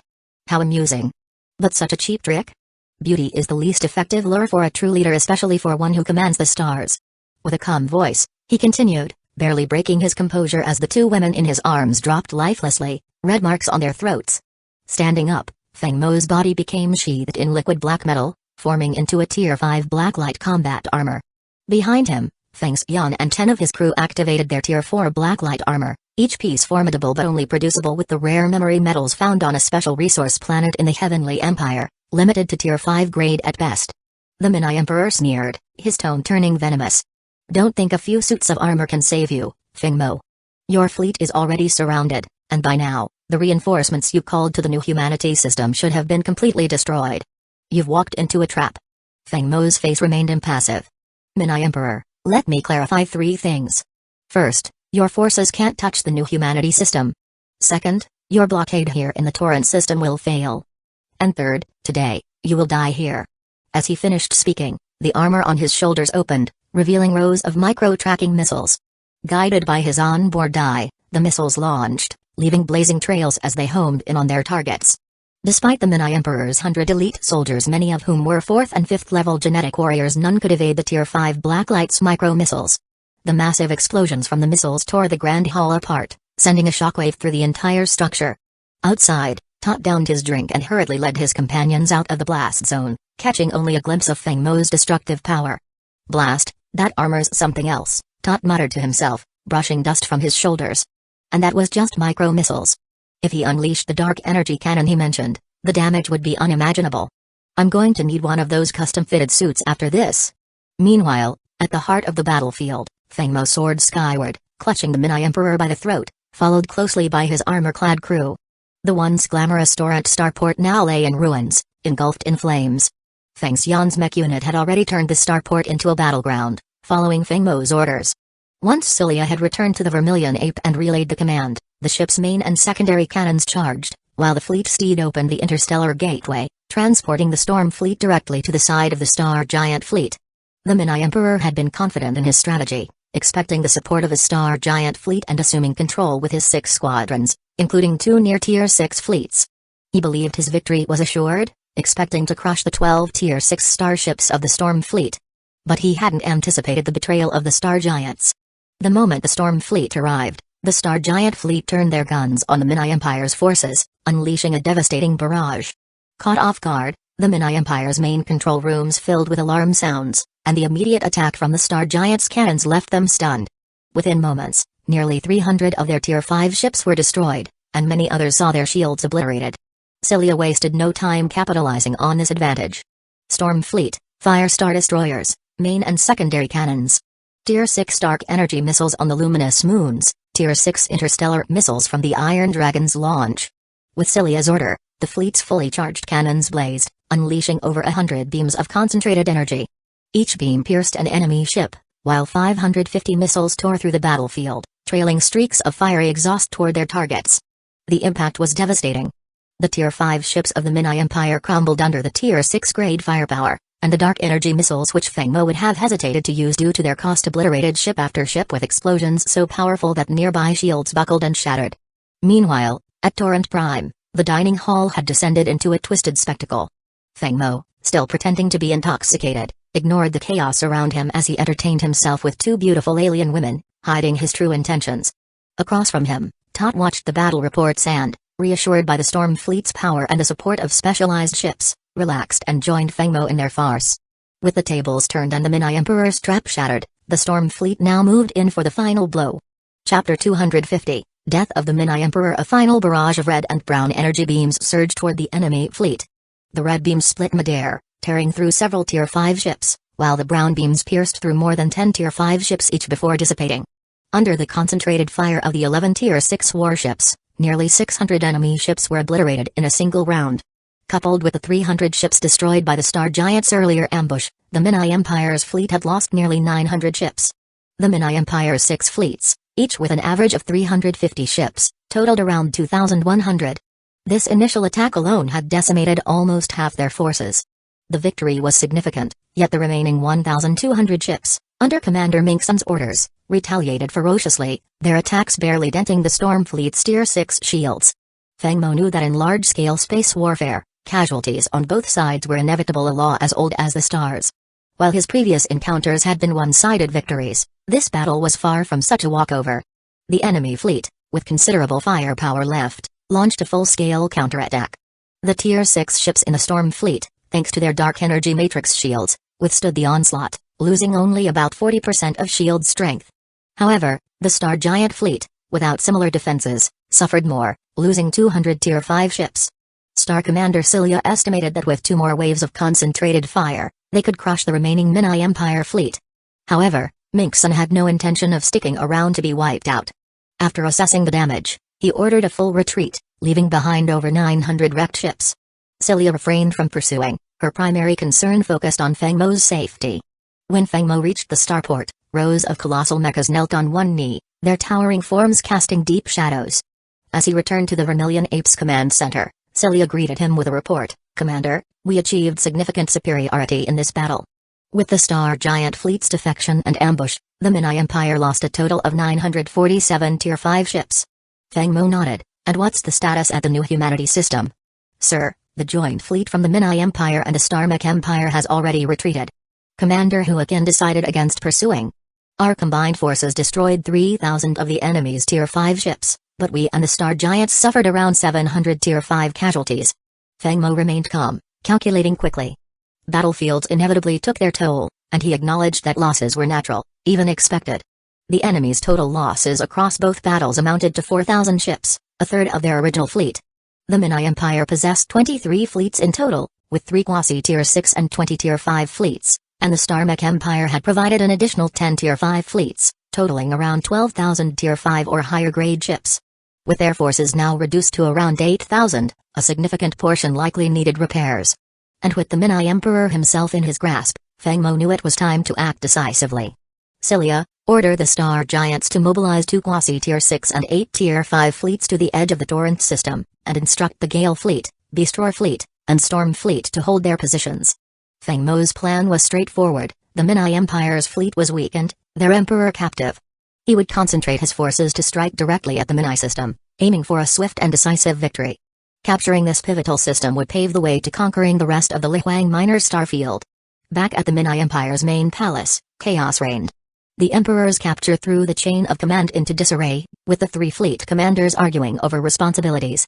Mingsun accused Mingsun of failing to protect the Emperor, while Mingsun retorted that Mingsun's fleet had failed to secure victory despite superior numbers. Enough! Roared Mingu, silencing them both. Now is the time to think of rescuing the Emperor, not to argue over who's to blame. You will both face consequences in due time. Reluctantly, they fell silent. After a moment's thought, Mingsun suggested, what if we declare a new emperor? With the Minai Emperor in Feng Mo's hands, he will likely never return. Feng Mo will use him to manipulate the entire Minai Empire. Appointing a new emperor would render the old one meaningless. Whether Feng Mo kills him or not becomes irrelevant. And with a new emperor in place, we will maintain our authority over the empire, Mingsun concluded. In a swift move, they declared an 11-year-old child as the new emperor. None dared oppose them, knowing that dissenters had been swiftly silenced. Feng Mo, however, had already executed the Minai Emperor after extracting all the information he needed, including star maps, strategic points, and knowledge of neighboring factions. For a ruler, there could be no more fitting end than to be cast adrift into the cosmos as his final resting place. Chapter 251, The Conquest of the Minai Empire in the Torrent star system. Nearly 5,000 ships were assembled, reorganized into a single fleet with the Tier 6 Vermilion Ape as the flagship. Surrounding it were the flagship ships from each of the 12 sub-fleets. This massive combined force began its march toward the heart of the Minai Empire. The time had come to bring the entire Lihuang Miners' starfield under the banner of the Storm Empire, expanding Feng Mo's territory and influence. With this conquest, the Storm Empire's domain would rival the vast Starsea human federation, encompassing 5 major star systems and dozens of smaller ones. The recent addition of the Star Giants' forces marked a period of rapid expansion, strengthening the Empire's reach and resources. Commander, the route to the Minai system has been charted. All clear, and we're ready to initiate Level 5 Intelligent Synchronized Warp. All crew below Level 2, please enter Deep Sea Mode, announced Xing Xiuan's voice across the fleet's intercoms. The fleet initiated warp and surged toward the Minai system, passing through 3 systems along the way, a 7.5-hour journey. Reaching the system's outer limits, Feng Mo ordered a halt. He knew the risks of charging directly through the interstellar void. The enemy might be lying in ambush. Merlo, deploy the Tier 5 Mystic Birds and locate the enemy fleet, Feng Mo commanded. Yes, my lord. Merlo responded, directing the 9 Tier 5 Mystic Birds through the interstellar boundary to scout the enemy's position. After an hour and a half, the Mystic Birds linked back to the Vermilion Ape's eye, transmitting video and radar data. The reconnaissance confirmed the enemy was indeed laying in ambush on the far side of the boundary, with a remaining fleet of 7,670 Tier 5 and above ships, including 435 quasi Tier 6 ships. The positioning of their forces revealed a carefully arranged trap, designed to encircle any incoming fleet. This formation has the marks of Mingu, the Minai Empire's top strategist. No one else in their empire has such tactical skill, commented Tot as he analyzed the footage. Feng Mo's interest piqued, seeing Mingu's talent as an asset to capture. Tot continued, Mingu is a loyal 5-star genetic warrior with an unyielding dedication to his empire. If you can defeat him in a direct fleet confrontation and assure him you won't slaughter his people indiscriminately, he may consider switching allegiances. Satisfied with this insight, Feng Mo ordered, Merlo, identify optimal bombing points for maximum disruption. I want the enemy fleet in chaos before we engage. Begin synchronized entry into interstellar space with the Tier 6 ships leading. Yes, my lord. Merlo quickly identified 9 ideal points across the enemy's formation for a surprise assault. His objective was to create widespread chaos within the lead segment of the enemy fleet, minimizing losses for the Allied fleet as they pushed through the boundary. At Feng Mo's command, the 9 mystic birds launched their full payload of interstellar missiles, nearly 9,900 projectiles, heavily loaded with neutron missiles aimed directly at the enemy's command ships. Meanwhile, in the Minai Empire's command center, Mingu sat in his captain's chair, dressed in a blue tactical uniform. His allegiance lay not in personal ambition but the survival of the Empire itself, a stark contrast to his colleagues Minksun and Minksun, who were driven by power struggles. Mingu had expected the enemy to arrive sooner, aware of the speed is of the essence principle. However, he quickly deduced that the delay was deliberate, likely because Feng Mo had anticipated the ambush but had no clear way to counter it without incurring severe losses. Then, the alarms blared, interrupting his calculations. Warning, multiple interstellar missiles locked onto the fleet. Star Shield at maximum capacity, close-range defense turrets are intercepting incoming threats. The alerts snapped Mingu into action. He recognized Feng Mo's tactics, a disruptive assault with stealth bombers followed by an overwhelming force. Hold steady. The bomber's payload is limited. Any ships that survive, focus on the interstellar boundary. Fire without waiting for orders the moment an enemy ship crosses over. The Empire stands behind you all. Fight without fear, and I, Mingu, pledge to support the families of every soldier who falls. At that moment, chaos erupted as thousands of missiles exploded across the lead segment of Mingu's fleet. The large-scale bombardment caused significant disorder, with many ships frantically maneuvering under automated protocols to avoid further damage. This opening was all Feng Mo needed. Proceed with the Tier 6 ships leading the charge. Feng Mo ordered, and the combined fleet surged forward. As Feng Mo's fleet pressed through the chaos, the Minai Empire's ships struggled to regroup. Just as Mingu attempted to reorganize his forces, the Allied fleet's Tier 6 starships opened fire, launching their powerful stellar cannons and precision-directed beams, tearing into the enemy formation. The Vermilion Ape, with its dark energy weapons, fired a red energy beam that split into smaller streams, tearing through clusters of Tier 5 ships, while other beams punctured rows of ships, leaving trails of destruction. Seeing his ambush thwarted, Mingu realized he was facing an opponent who could outmaneuver him. Retreat was not an option. With determination, he rallied the surviving ships for a counterattack, hoping to halt Feng Mo's advance. Yet, against the overwhelming firepower of the Allied fleet, the Minai Empire's remaining forces were quickly overwhelmed, falling in waves under the relentless assault.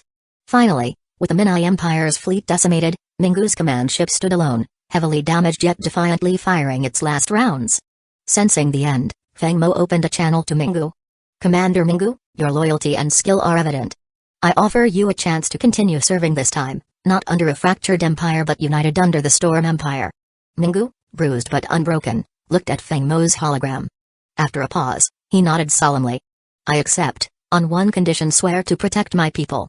With that, the Minai Empire's greatest strategist bowed his head, acknowledging Feng Mo as his new lord.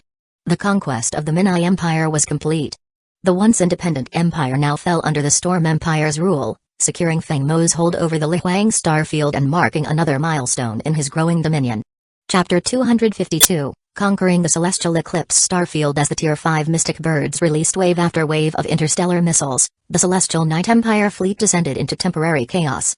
Despite this, Mingu's prior speech had fortified their morale, quickly restoring order. The 9 Tier 5 Mystic Birds inflicted significant damage, taking out nearly 100 enemy ships and even destroying a flagship, leaving Feng Mo satisfied with the results. However, upon successfully crossing the interstellar boundary, the Vermilion Ape immediately came under intense fire. Inside the command center, alarms blared continuously. Alert!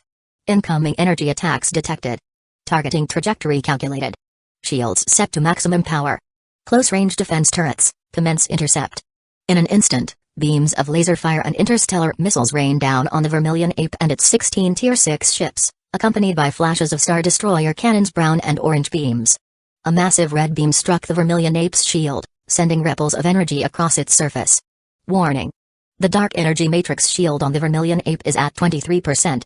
Even with the advanced shield, the onslaught left the Vermilion Ape critically depleted, incapable of enduring another wave. Fortunately, by this point, the entire Allied fleet had crossed into the celestial night star system. They held their ground, with the shields of elite ships bearing the brunt of the attack, though losses were inevitable.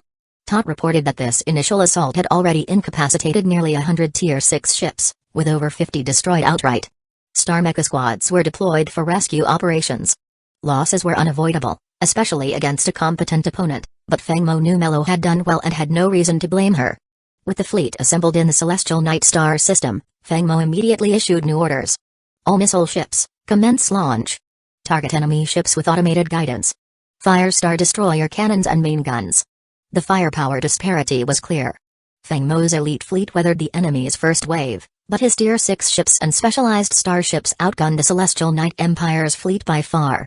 At Fengmo's command, the dark skies were filled with a torrent of interstellar missiles, their fiery trails cutting across space as they converged on the enemy ships. This one assault alone unleashed over 20,000 missiles, including 1,500 Tier 6 missiles. Even with an impressive 20% interception rate, the Celestial Night Empire's fleet still faced over 1,200 Tier 6 missiles, enough to destroy 600 ships. In reality, the impact was even greater. After Mello's initial bombardment, many enemy shields were weakened. A massive red beam, representing the Tier 6 Black Hole Star Destroyer cannon, tore toward the Celestial Night fleet, splitting into streams of red energy that punctured shields and tore through hulls. The beam, reduced to half its initial size, struck a flagship directly, obliterating it and tearing through 3 additional Tier 5 ships before dissipating. Dozens of brown beams and hundreds of orange laser bursts followed, wreaking havoc. As the radar scanned for damage, Fengmo noted with satisfaction that over 1,700 of the Celestial Night ships' indicators had vanished. Along with Mello's prior assault, the total losses approached 2,000. Minggu, observing the destructive power unleashed upon his fleet, nearly choked with frustration. The scale of the enemy's firepower was unprecedented. The fleet steed, open an interstellar jump gate to the coordinates Mello provided. 5 Tier 5 Pegasus ships, launched 10,000 pursuit missiles. The assault was relentless. As soon as Fengmo spoke, the fleet steed activated its energy matrix, creating a jump gate in space. Simultaneously, 5 Tier 5 Pegasus ships, reloaded and ready, fired another 10,000 Tier 5 pursuit missiles. These missiles jumped through the portal and reappeared directly above the Celestial Night fleet, instantly dividing into 30,000 micro-missiles that cascaded onto the ships like a torrential downpour. Seeing the missiles rain down on his fleet, Minggu's heart sank. For the first time, he felt a profound helplessness, as if facing an insurmountable force. The sheer disparity in fleet technology was painfully clear. The special starships of the Storm Empire were in a league of their own. Minggu sighed, reluctantly opening a video link to the Vermilion Ape. In the command center, Fengmo and Tot exchanged a knowing look, their expectations met. Tot's analysis of Minggu's character had been accurate. This was a man who wouldn't senselessly sacrifice lives when the situation was clearly hopeless. Minggu's sense of duty made him willing to die, but he couldn't bear the thought of his people suffering for nothing. The screen connected, and Fengmo regarded Minggu, dressed in his deep blue uniform. Minggu, in turn, sized up Fengmo, the young leader who had repeatedly defied odds and created a legendary empire. Lord Fengmo, I, Minggu, am prepared to surrender the fleet. I only ask that you vow to spare all my crew and refrain from harming any citizens of the Celestial Night Empire. Take out any anger on me, I am willing to pay the price in full. Fengmo and Tot exchanged a glance before Fengmo spoke up. Commander Minggu, there is no need for such a sacrifice. The Storm Empire and the Giant Star Fleet have forged an alliance of mutual support and protection, and we intend to share the benefits, including Tier 6 ship schematics, with all who join us. The Storm Empire is a vast, inclusive realm with a diverse population, embracing growth across all races. You have my word that I will honor your people's lives. Surrender your fleet, and the Celestial Night Starfleet will remain under your command. Furthermore, I will leave the lands of the Celestial Night Empire untouched, and no citizens will be harmed. We only ask that the Celestial Night Empire permits a Storm Empire garrison and administrative oversight. Fengmo's words left Minggu visibly relieved. Minggu had recognized Fengmo's sincerity. He knew Fengmo's intentions. He needed the Celestial Night Starfleet to balance the influence of the Giants, to ensure stability and prevent any faction from becoming too dominant within the Storm Empire. Seeing Minggu's capitulation, the transition proceeded swiftly. Minggu's cooperation was vital, but Fengmo showed no leniency toward Mingxi and Mingzun, ordering their arrest and dispatching mecha squads to detain the remaining members of the royal family on the Celestial Knight's capital. Minggu had no objections to this cleanup. The old royal order needed to be uprooted to prevent future conflicts over allegiance. Even if Fengmo didn't want bloodshed, his advisors and captains would insist on it. A new regime required the full backing of all loyal forces. As expected, the regime change stirred resistance among those whose interests were disrupted. Several attempts on Feng Mo's life followed, each ending in failure, prompting Feng Mo to purge dissidents in waves. The Storm Fleet remained stationed in the Celestial Night system for nearly a month, eliminating assassins and rebellious factions. With control of the Celestial Eclipse starfield established, Feng Mo stationed the Gale Fleet in the New Humanity system, overseeing the two allied fleets, the Giant Star Fleet and the Celestial Night Star Fleet. Both continued as autonomous forces within the Empire, separated by a small buffer system and called upon only in times of need, with rewards granted for their service. To ensure balance, Feng Mo provided both factions with simplified Tier 6 ship schematics, though only for destroyers and frigates. Battle cruisers and flagships remained exclusively under the Storm Empire's control. Feng Mo's logistics fleet worked efficiently, establishing stargates across the starfield and securing Tier 5 and Tier 6 treasures from the allied factions' treasuries, earning Feng Mo substantial rewards. As the conquest concluded, his temporary mission was marked as complete. Temporary mission: conquer the Celestial Eclipse starfield and dismantle the New Humanity Church. Completed. Reward: 100,000 points and Tier 6 Tier Swift-class interstellar carrier blueprints. Feng Mo claimed the rewards and reviewed the specifications of the Tier Swift-class carrier. Tier 6 Tier Swift-class interstellar carrier. Armor strength: 9,500 units. Dimensions: 12 kilometers in length, 2.3 kilometers in width, 2.1 kilometers in height. Speed: 590 star knots. Warp engine: Tier 6. Dark energy matrix shield: Tier 6. 100% efficiency. Armament: 1,500 Tier 6 Tier Swift starfighters, 500 Tier 6 Tier Swift bombers, 500 Tier 6 ship busters, 500 Tier 6 combat drones, 500 Tier 6 self-destruct drones, 300-point defense cannons. The Tier Swift carrier houses a massive drone army of 3,000 units and an additional 500 man fighters, making it practically a one-ship armada. After a week of farewells with the Giants and the Celestial Night Star Fleet, Feng Mo departed aboard the Vermilion Ape, bound for home. The journey across the Celestial Eclipse starfield had stretched over 3 months. By the time Feng Mo returned to the Moonfrost system, it was now Federation Year 7504, July 4th. Chapter 253, The Tier 6 Tier Swift-class interstellar carrier. Feng Mo looked earnestly at Minggu and spoke with conviction. Rest assured, I am not a bloodthirsty ruler. Solving this peacefully is the best outcome, don't you agree, Commander Minggu? Hearing Feng Mo's assurances, Minggu finally felt his tension ease, his gaze softening toward Feng Mo. The decision Feng Mo had made was strategic. The Giant Star Fleet was powerful, and apart from the Storm Fleet, no other force within the Storm Empire could rival it. He needed another formidable force to balance this power, thus preventing either side from growing too dominant. This principle of balance was also why Feng Mo chose not to eradicate the Celestial Eclipse Empire, now rebranded as the Celestial Night Star Fleet. Moreover, the Celestial Night Star Fleet's physiology and appearance were similar to humans, aside from their light blue skin. Since they had no reproductive incompatibilities with humans, they could easily integrate into the Federation's larger human family as another ethnic group. With Minggu's lead in surrendering, the transition was much smoother.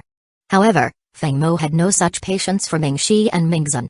He ordered them detained and dispatched elite mecha teams to secure the Celestial Night royal family. Minggu did not object to Feng Mo's actions. Eliminating the old royal order was necessary. If the royal family remained, would the Celestial Eclipse starfield heed Feng Mo's command, or would they obey their deposed rulers? Even if Feng Mo personally didn't wish to execute them, his advisors and fleet captains would never accept leaving a rival in power. Every regime change brings shifts that threaten established interests. As expected, many dissenters attempted to assassinate Feng Mo, but each attempt failed, leading to sweeping purges. The Storm Fleet stayed in the Celestial Night system for nearly a month, eliminating all rebels and infiltrators. To manage the Celestial Eclipse starfield, Feng Mo stationed the Gale Fleet in the New Humanity system to monitor any changes in the region. The Giant Star Fleet and the Celestial Night Star Fleet continued to coexist peacefully, separated by a small buffer system, while both factions agreed to mobilize for the Storm Empire if called upon, with rewards in exchange. Feng Mo also ensured fair treatment, providing both the Giants and the Celestial Night Star Fleet with simplified Tier 6 ship designs through ELIZA. However, only destroyers and frigates were included. Flagship designs, like battleships, remained restricted. In the following weeks, Feng Mo oversaw the logistics fleet as it set up stargates across the systems. He acquired valuable Tier 5 and Tier 6 resources from the treasure vaults of the Giants and the Celestial Night Star Fleet, boosting the Storm Empire's gains from the conquest. Additionally, Feng Mo obtained essential star charts, which, while only covering nearby territories, meant he no longer navigated blindly. With the conquest complete, Feng Mo's mission rewards awaited him. Mission: conquer the celestial eclipse starfield and eliminate the New Humanity Church. Completed. Reward: 100,000 points and Tier 6 Swift class interstellar carrier design plans. Feng Mo claimed his rewards. Rewards claimed: 100,000 points, Tier 6 Swift class interstellar carrier design plans X1. The 100,000 points provided flexibility. They could be exchanged for a Tier 6 warship or other Tier 6 technology. Feng Mo decided to save these points for now, as Tier 6 specialty ships cost more than conventional ones. Currently, 100,000 points could buy one conventional Tier 6 ship, but with his fleets already well equipped, he preferred to reserve them for a specialized combat vessel. The Tier Swift class carrier's specifications read as follows: Tier 6 Swift class interstellar carrier, armor strength, 9,500 units, dimensions, 12 kilometers in length, 2.3 kilometers in width, 2.1 kilometers in height, speed, 590 star knots, warp engine, Tier 6, dark energy matrix shield, Tier 6, 100% efficiency, weapons, 1,500 Tier 6 Swift starfighters, 500 Tier 6 Swift bombers, 500 Tier 6 Swift shipbusters, 500 Tier 6 Swift fighters, 500 Tier 6 Swift suicide drones, 300-point defense cannons. This Tier Swift carrier could deploy up to 3,000 unmanned drones and 500 piloted fighters, complemented by 300-point defense cannons. It was the epitome of a mobile army, with the strength of an entire Tier 5 fleet packed into a single ship. After spending an additional week in the Celestial Eclipse starfield, Feng Mo enjoyed the hospitality extended by the Giants and the Celestial Night Star Fleet. By now, the Storm Empire had emerged as a force spanning 3 starfields. Both by name and by power, it was a major player, poised to enter the 6th technological era and on the brink of being recognized as a level 6 civilization. 1 week later, amidst Minggu and Tot's reluctant farewells, Feng Mo boarded the Vermilion Ape. Though Eliza had nearly left for the Celestial Eclipse starfield upon learning of the Tier 6 carrier blueprints in Feng Mo's possession, Ir's quick intervention settled things. Knowing Eliza's restlessness, Feng Mo felt it was time to return. Besides, recent events within the Starsea Human Federation needed his presence at the Empire's central command. The Celestial Eclipse starfield lay to the west of the Starsea Federation, and according to the star charts Feng Mo had acquired, the vast Celestial Frontier starfield lay further west, with the Stellar Empire's territories far to the south. To reach the Stellar Empire, one would need to traverse 3 additional empires, making the journey considerable. For now, Feng Mo's storm fleet couldn't form a complete Tier 6 battle fleet. Assisting Xing Xuan's ascension in the Stellar Empire could wait, particularly since her siblings were locked in fierce competition for power. Feng Mo preferred to wait for the opportune moment to help her, letting the infighting wear them down before intervening to secure her position. Currently, the Starsea Federation was surrounded by major adversaries: the insectoids to the north, the beastmen to the east, the mechanical starfleet to the south, and the Storm Empire itself to the west. The 4 powers enveloped the Federation, each poised to seize advantage. Feng Mo's position gave him a unique edge. Firstly, he held influence second only to the Federation's chairman, making the Storm Empire's governance widely accepted. Secondly, his coalition of 4 empires formed a powerful alliance, ready to respond as one. With these 2 factors, Feng Mo was only one spark away from uniting the Federation. However, he awaited the right moment to make his move. The Storm Fleet and Beast Roar Fleet took a full day to return to the Beast Roar system, after which the Storm Fleet alone navigated the Stargate to reach the Moonfrost system. This expedition had taken nearly 3 months in total. By the time Feng Mo returned to the Moonfrost system, the date had reached the Federation calendar, 7504, July 4th. Chapter 254, Return to the Frost Moon. Upon returning to the main planet of the Moonfrost system, Feng Mo immediately called and Elisa into his office. Glancing at them, he began, "Elisa, the schematics for the Deer Swift class carrier have already been sent to Hurricane Prime. Your job now is to understand it fully and proceed with the construction. We've made arrangements with the 2 main factions in the Celestial Eclipse starfield, so materials and resources will be arriving steadily. Will handle the logistics." "Yes, my lord. I will head back to the Hurricane system at once, and once the Deer Swift is ready, you will be the first to witness its maiden voyage." Elisa replied enthusiastically, practically bursting with excitement. For her, nothing rivaled the allure of a new starship design. Feng Mo waved her off, allowing her to leave, and she did so with a bright smile before skipping out of the office. As soon as Elisa left, approached Feng Mo, sitting on his lap and gently offering her insights. "The Federation's political landscape is getting tense. The factions are itching for conflict, with the interstellar mechanoids and the Pan-Human Alliance both positioning for open war with the Federation. Since the formation of the Storm Alliance, the larger empires within the Federation have increasingly disregarded Federation orders, she continued. It's clear everyone's just waiting to carve up the Federation. Feng Mo nodded, recognizing her wisdom. The Federation was fractured among various factions, the Pan-Human Alliance, the Storm Alliance, the Southern and Northern War Zones, and 2 Central Empires, all on the brink of action. However, Feng Mo knew that the Storm Alliance, as the largest and most powerful faction, could not afford to make the first move, becoming a target for every other faction. Although we must avoid striking first, make sure no one becomes complacent. Also, notify the 3 other empires in the Storm Alliance that I need star maps, comprehensive maps of the surrounding territories, as detailed as possible. Feng Mo's desire for these maps stemmed from his lack of information. With the Storm Empire's expansion, he had little guidance on where to advance next. Moreover, he needed clarity on the true extent of the interstellar mechanoids, beastkin, and insectoid realms. Were these just branches of much larger entities? This question fueled Feng Mo's curiosity, pushing him to uncover the mysteries beyond the Federation's borders. By the 3rd day after his return, the 3 empires shared their databases with the Storm Empire, revealing many classified secrets. The interstellar mechanoids held around a dozen star systems, not as vast as the Storm Empire's territory, but their technology was formidable. The Federation's intelligence indicated they possessed a Tier 6 mechanoid fleet. Feng Mo surmised that the mechanoids, if not for the Storm Empire's Tier 6 fleet, might already have allied with the Pan-Human Alliance to invade the Federation. Feng Mo realized that the Storm Empire's demonstration of strength during the Celestial Eclipse campaign had likely given the Federation a much-needed reprieve. Yet he knew the mechanoids wouldn't stay dormant forever, their incursion was a matter of time. And, just as Feng Mo anticipated, within 3 months of his return, the interstellar mechanoids and the Pan-Human Alliance amassed fleets near the Vermilion Interstellar Fortress and a Central War Zone fortress, marking their intent to advance. The Federation, sensing the threat, called on the empires to rally defenses, even sending an appeal to the Storm Empire. Feng Mo, however, felt no obligation to respond. The Federation Council had ignored him during their last assembly, so he saw no reason to support them now. He did, however, feel compelled to protect the Radiant Empire in the east, as it was a member of the Storm Alliance. Summoning once more, Feng Mo laid out his strategy. The mechanoids and the Pan-Human Alliance are preparing to invade the Federation. The Radiant Empire, as a member of the Storm Alliance, must be defended. I've already issued an announcement to the other empires in the Alliance to ignore the Federation's call to arms and instead send their fleets to support the Radiant Empire. The Yunshan and Meteor Empires have pledged 4 Tier 5 fleets each, and they're already en route.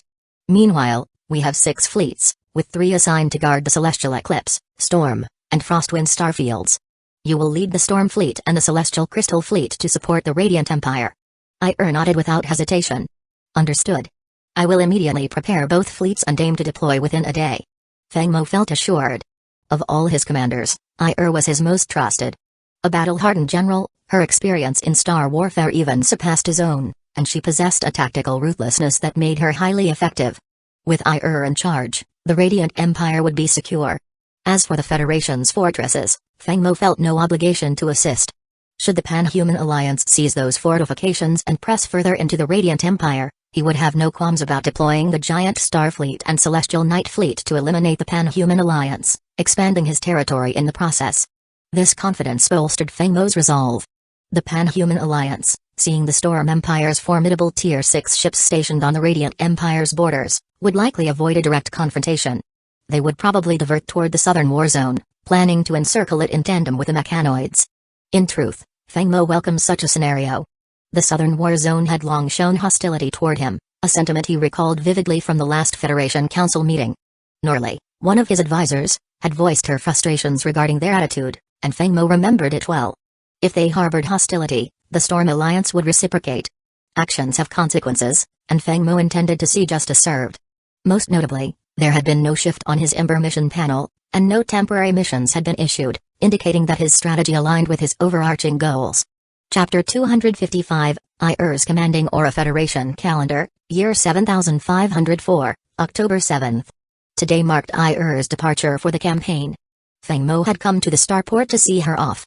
For the first time, Feng Mo was not joining an expedition. As an interstellar lord overseeing 3 starfields, he couldn't afford to personally attend every campaign, it would wear him out. So, rather than accompanying the fleet himself, Feng Mo had summoned Ir to his quarters the previous night to discuss the details of her mission. After seeing Ir off, Feng Mo returned alone to his office at the base and brought up the star map, specifically locating the Radiant Star System. There, he started analyzing potential tactics for the impending campaign. With the Storm Alliance withholding support, the Starsea Federation was now in a weakened state, relying solely on the Southern War Zone and its 3 core fleets to stall the interstellar mechanoids. However, they were spread too thin to reinforce the Federation's central fortress.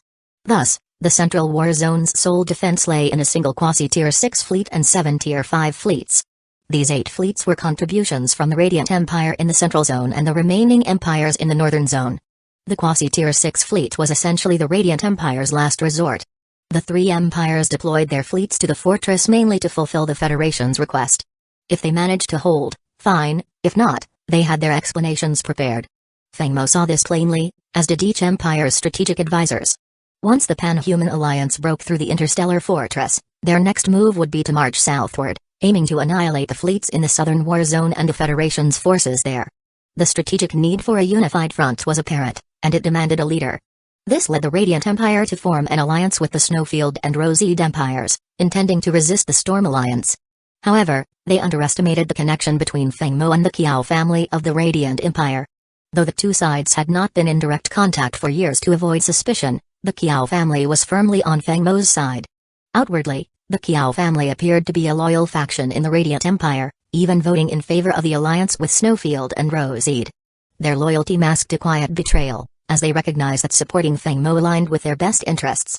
As Feng Mo waited for the campaign's outcome, the Central War Zone's fortress was struggling against an onslaught from 20 Tier 5 fleets. The 8 defending fleets had no choice but to rely on the fortress's defenses to wear down the attackers. The battle was intense but brief, lasting only 3 hours before the Pan-Human Alliance fleet shattered the fortress.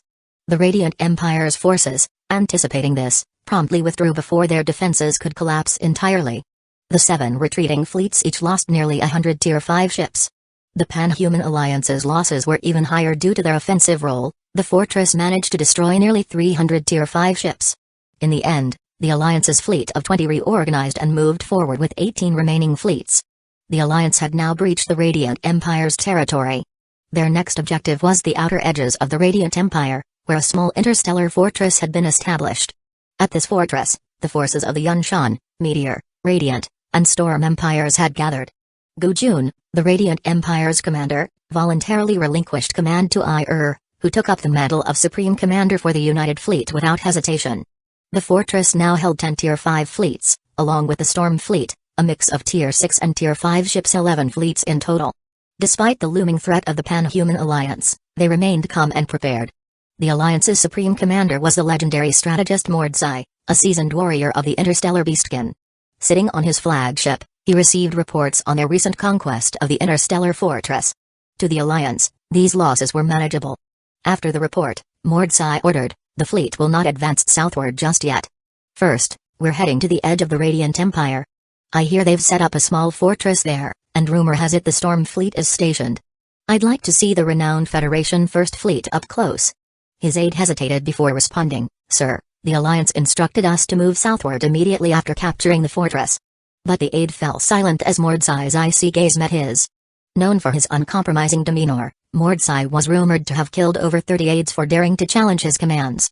"Yes, Commander. I will order the fleet to proceed to the Radiant Empire's border fortress."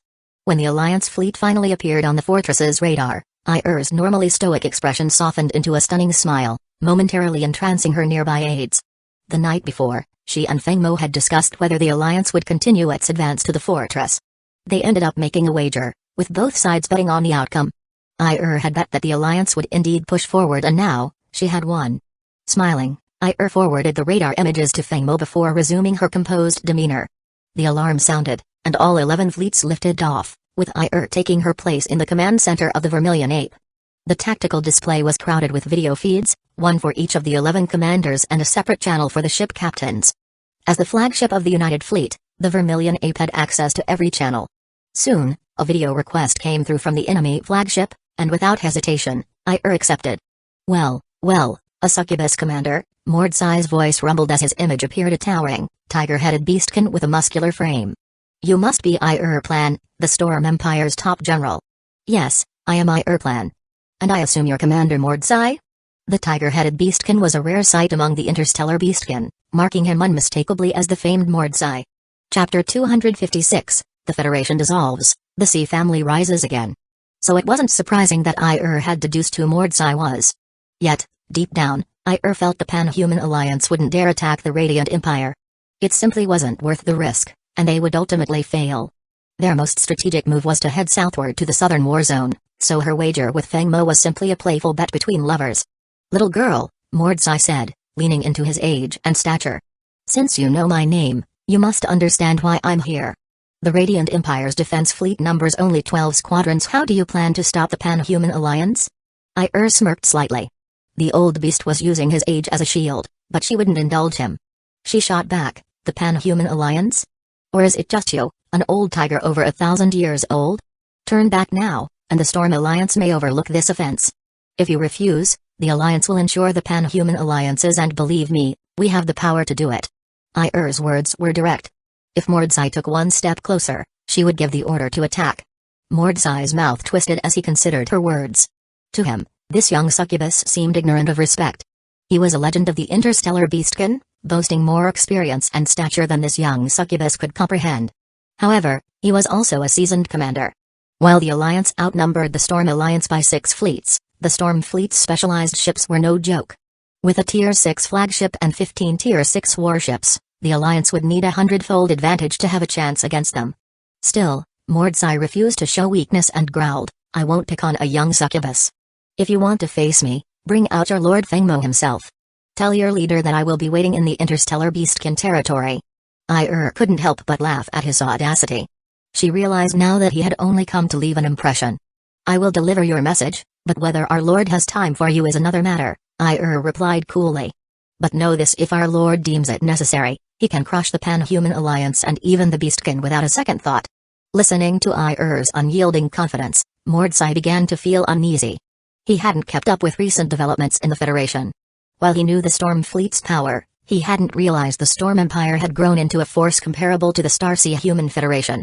His aide passed him new intelligence reports, showing that the Storm Empire had allegedly conquered the Lihuang Minor starfield, subjugated the Interstellar Giants and the Darnite Empire, and expanded from 6 fleets to nearly 30, including 4 quasi-Tier 6 fleets. Seeing this report, Mordsai felt his cheeks redden. Even if these claims were only suspected, intelligence leaks rarely included false information.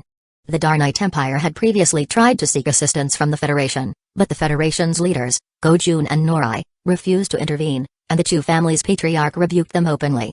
Rumors had spread, though the Federation had never officially acknowledged them. Most major powers had taken these reports seriously, hence the intelligence labels of alleged or tentative. Still unwilling to yield completely, Mordsai said carefully, "For now, I am bound to the Pan-Human Alliance's orders, so I will withdraw. But someday, I will visit your lord personally. Be sure to tell him, Mordsai, submit to his power. A person of honor can admit defeat without begging." This was the last vestige of his pride. Was unbothered, as her real goal was to push the Alliance southward, breaking the southern war zone.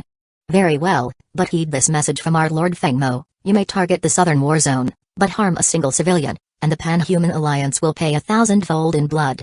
Hearing Feng Mo's warning through Mordsai's relief was palpable. After a quick word of thanks, he ordered his fleet to withdraw. Everyone present was stunned. No one had expected this legendary commander to back down so easily. Watching Mordsai's retreat, Gojun thought to himself, "Young Mo is remarkable. Even his reputation alone could send the interstellar beastkin's legendary commander packing." Back in the flagship's command room, Mordsai coldly ordered, "Dispose of him. I want a new aide selected from the talent pool. All ships initiate synchronized warp drive to the southern war zone." Meanwhile, on Moonsong Prime, Feng Mo sat in his office, gazing at the hollow screen with a look of quiet resignation. The Starsea Human Federation was dissolving. The Storm Alliance had been one of the key players behind this outcome, and Feng Mo had mixed feelings about it. He still felt an attachment to the Federation, but his ambitions far outweighed any sentiment. As the Pan-Human Alliance advanced south, the southern war zone became a massive battleground, akin to a giant meat grinder. Facing the combined assault of the mechanoids and the Alliance, the Federation's forces fought with astonishing valor. Not a single Federation warship retreated. They fought one-on-one against the invaders, knowing that the only acceptable outcome was mutual annihilation.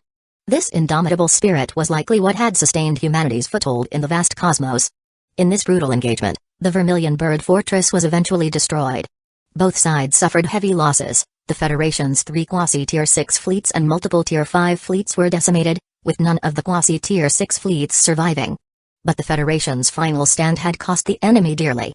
The Pan-Human Alliance's 20 fleets had been reduced to half strength, and the Mechanoids had lost a Tier 6 warship along with 13 Tier 5 fleets. Such glory came at a steep price. The Federation had lost many of its finest, most devoted personnel, leaving it weakened to its core. With momentum building on both sides, the tipping point finally arrived on October 17, Federation calendar year 7504, when the Federation's speaker officially declared the Starsea Human Federation's dissolution through the Starnet. Chapter 257, Declaration of War. The dissolution of the Federation sent shockwaves across the various empires and neighboring factions. Sensing an opportunity, the Mechanoids and Pan-Human Alliance were quick to exploit the situation, hoping to push their advantage and devour the entire southern war zone. However, not everyone was willing to sit idly by, especially not Lord Fengmo, who knew well the principle of seizing an advantage when the enemy is weak. After the recent battles, the Pan-Human Alliance was heavily weakened, with only 8 fleets remaining on the front lines. The Mechanoids fared slightly better, maintaining 1 Tier 6 fleet and 9 Tier 5 fleets. Together, the two powers had a single Tier 6 fleet and 17 Tier 5 fleets, significant but not insurmountable. Fengmo would not underestimate them, though. He swiftly sent 2 messages via his intelligent terminal, each accompanied by a video preview of a newly crafted combat armor. Not long after, 2 video requests came in. Fengmo accepted them, starting the conversation with, "The Storm Empire needs your support. I request 1 quasi-Tier 6 fleet and 5 Tier 5 fleets each from the Interstellar Giants and the Darnite Empire. Also, the Tier 5 Black Obsidian combat armor you've ordered is ready for you to try on." It was a strategic lure. Fengmo knew that rewards should be given gradually to keep the allied factions eager. Today it was combat armor, tomorrow, it might be the design blueprints for a Tier 6 destroyer. With this gradual approach, these factions would come to realize the immense value of aligning with the rapidly advancing Storm Empire. Combined with the strength of the Storm Fleet, once Fengmo's leadership was firmly established, these factions would become his most loyal allies. "Yes, my lord," came the immediate response from both leaders. In the Lihuang Minor starfield, combat armor was a rare asset, especially Tier 5 grade. Given the absence of memory metal in that region, it was almost impossible to manufacture such equipment locally. Such a tempting reward was indeed powerful. Within a day and a half, Minggu and Tot led their fleets through the Stargate, arriving at Moonsong star system. It was their first time in the Starsea Human Federation, and everything was a curiosity. When they saw the bustling Moonsong Prime, they were full of admiration. While the Lihuang Minor starfield was sizable with respectable technology, its architectural splendor was nowhere near that of human civilization. Both leaders expressed their desire to bring some Storm Alliance architects back with them to beautify their homeworlds. If they could see the grandeur of Celestial Heavens Prime and Radiant Prime, they'd be even more astonished. These planets were designed by the best architects across the Federation, boasting city planning that showcased advanced skills and cultural richness. That evening, Fengmo hosted a banquet to welcome Minggu and Tot. The 3 conversed pleasantly, though Minggu and Tot maintained their composure, abstaining from excess. The next morning, Fengmo took a starship to the Fengshan's control room. Since the Storm Fleet was still stationed in the Radiant Empire, and his Vermilion Ape was with he boarded the Fengshan instead. It took 6 hours to reach the Radiant Star System. As Fengmo's group entered the radar range of the Interstellar Fortress, the Storm Alliance erupted with excitement. News had spread that Fengmo had conquered an entire minor starfield and secured powerful allies, but the true extent of the military strength in Lihuang was unknown to most of the Federation. Once all fleets assembled, Fengmo returned to the Vermilion Ape, leading a coalition of 1 mixed Tier 6 Tier 5 fleet, 2 quasi-Tier 6 fleets, and 20 Tier 5 fleets, a total of 23 fleets.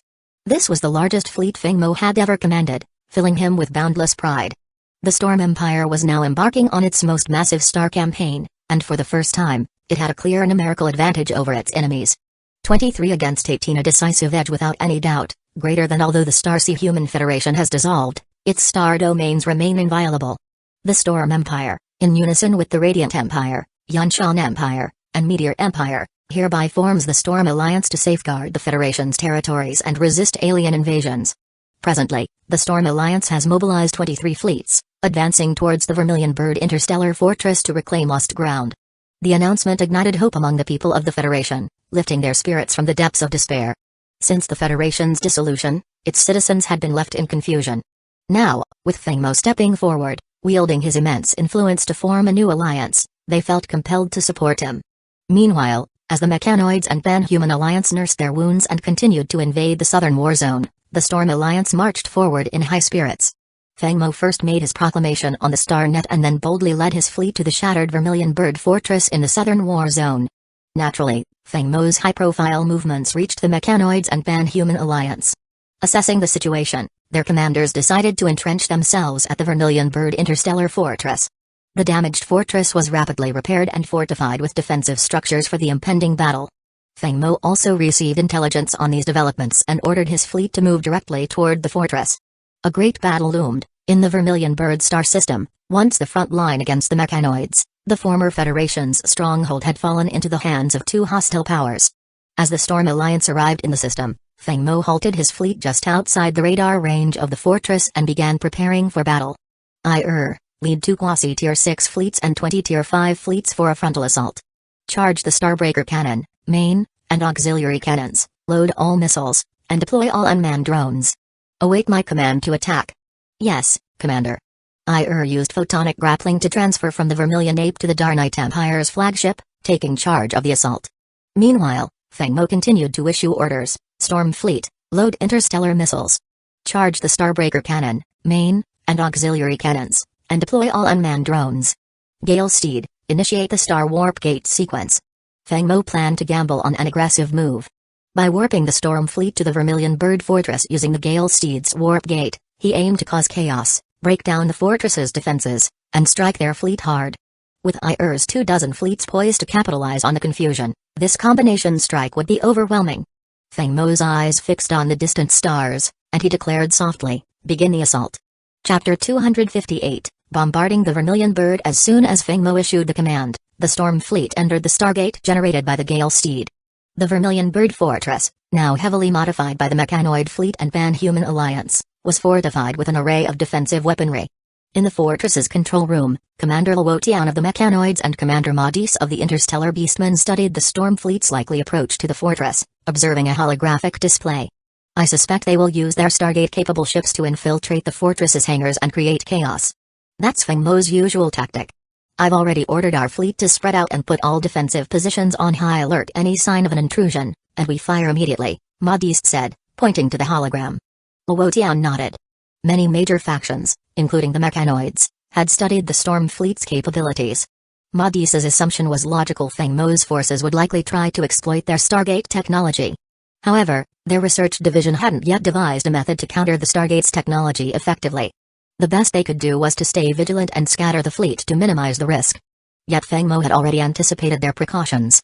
He understood the risks involved but knew that relying on missile barrages alone would be insufficient against a fortified space fortress. The solution was brute force, overwhelming the fortress with the firepower of Tier 6 warships. As the Storm Fleet emerged from the Stargate above the fortress well within its defenses, alarms blared throughout the Vermilion Bird Fortress. The defenders, fully alert, turned every weapon toward the fleet and began charging their cannons. But the Storm Fleet was already prepared. Following Feng Mo's orders, they unleashed a barrage upon the fortress below, aiming to neutralize it through sheer power. Missiles rained down like a meteor shower, scorching toward the fortress. Feng Mo spared no expense this time: 10 Tier 5 Mystic Birds, 5 Tier 5 Pegasus ships, 10 Tier 6 Armored Dragons, 5 Tier 6 Phoenixes, and 1,000 bombers from the Orca and Battle Planet all unleashed their payloads, totaling nearly 50,000 missiles in this opening salvo, the largest strike the Storm Fleet had ever mounted. And this was only the first wave. As the missiles descended, every weapon on the Storm Fleet ships from the Starbreaker cannons to the main and auxiliary guns began targeting enemy ships and defensive installations, locking on with automated radar tracking and firing relentlessly. In mere moments, half of the Vermilion Bird Fortress was engulfed in flames, with a central command area at the heart of the inferno. Alarms blared throughout as explosions rocked the command center. Luotian and Madis exchanged shocked glances. They hadn't expected Feng Mo to have the fortress's exact coordinates. Vermilion Bird was part of the Southern War Zone, which had a hostile relationship with the Storm Alliance. There was no plausible way for Feng Mo to know such precise locations within the fortress. Unbeknownst to them, the Vermilion Ape employed a Tier 6 dark matter sensor array capable of scanning and mapping the entire structure in detail during a single pass. Feng Mo's advantage was clear: technological superiority. Although the fortress's command center was heavily shielded with dark matter plating and positioned in a fortified, isolated compartment deep within, the sheer intensity of the bombardment caused structural collapses. The sturdy walls buckled, and debris buried both commanders beneath the ruins. Meanwhile, the fortress's defenses managed to launch a single salvo before the relentless assault of the storm fleet destroyed most of their defensive systems. The incoming fire was dispersed across the storm fleet due to Feng Mo's unique combat ability, minimizing immediate casualties. Unless the enemy's assault was overwhelming enough to annihilate the entire storm fleet in one go, his forces would always be able to mount a counteroffensive. Simultaneously, in the control room of the Storm Alliance flagship positioned just outside the Vermilion Bird's radar range, saw the Storm Fleet enter the Stargate and issued the next command. Storm Alliance Fleet, advance. Radar target enemy ships and defensive structures with saturation bombardment. Do not conserve energy or ammunition. Seize the Vermilion Bird Fortress as swiftly as possible. Do not waste the opportunity the commander has created. Yes, Commander. The captains responded with enthusiasm, reinvigorated by Feng Mo's leadership. His presence had become a symbol for the Alliance, raising morale with each battle. The Vermilion Bird Fortress's alarms blared anew as the Storm Alliance fleet entered its radar range. With both commanders still trapped beneath debris, there was no one to issue coordinated orders. The fleet's other commanders quickly decided to send every fleet except the Tier 6 mechanoid fleet to intercept the Alliance's advance. They would leave the intruding storm fleet to the Tier 6 mechanoid fleet, hoping to regain control within the fortress. Chapter 259, Ultimate Mode. Their strategy seemed sound, but they underestimated the strength and tactical prowess of the Storm Alliance fleet. As soon as Ir's fleet entered the radar range of the Vermilion Bird Fortress, she issued a decisive command: all fleets, listen up. The two quasi-Tier 6 fleets, advance quickly. Lock on to all defensive installations on the Vermilion Bird Fortress and open fire. The remaining 20 Tier 5 fleets will engage the enemy's 17 Tier 5 fleets. We have the numbers advantage, so you must win. Understood? Yes, Commander. Came the fierce reply from the fleet commanders. Meanwhile, the Storm Fleet was locked in intense combat. The fortress's 30,000 Tier 5 and Tier 4 mixed laser cannons bombarded the Storm Fleet, which consisted of just over 100 ships. Even though each attack was spread out among them, the pressure was immense.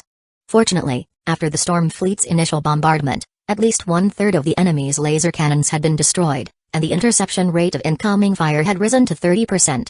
Still, over 10,000 laser cannons continued to bear down, draining the shields of each Storm Fleet ship by about half.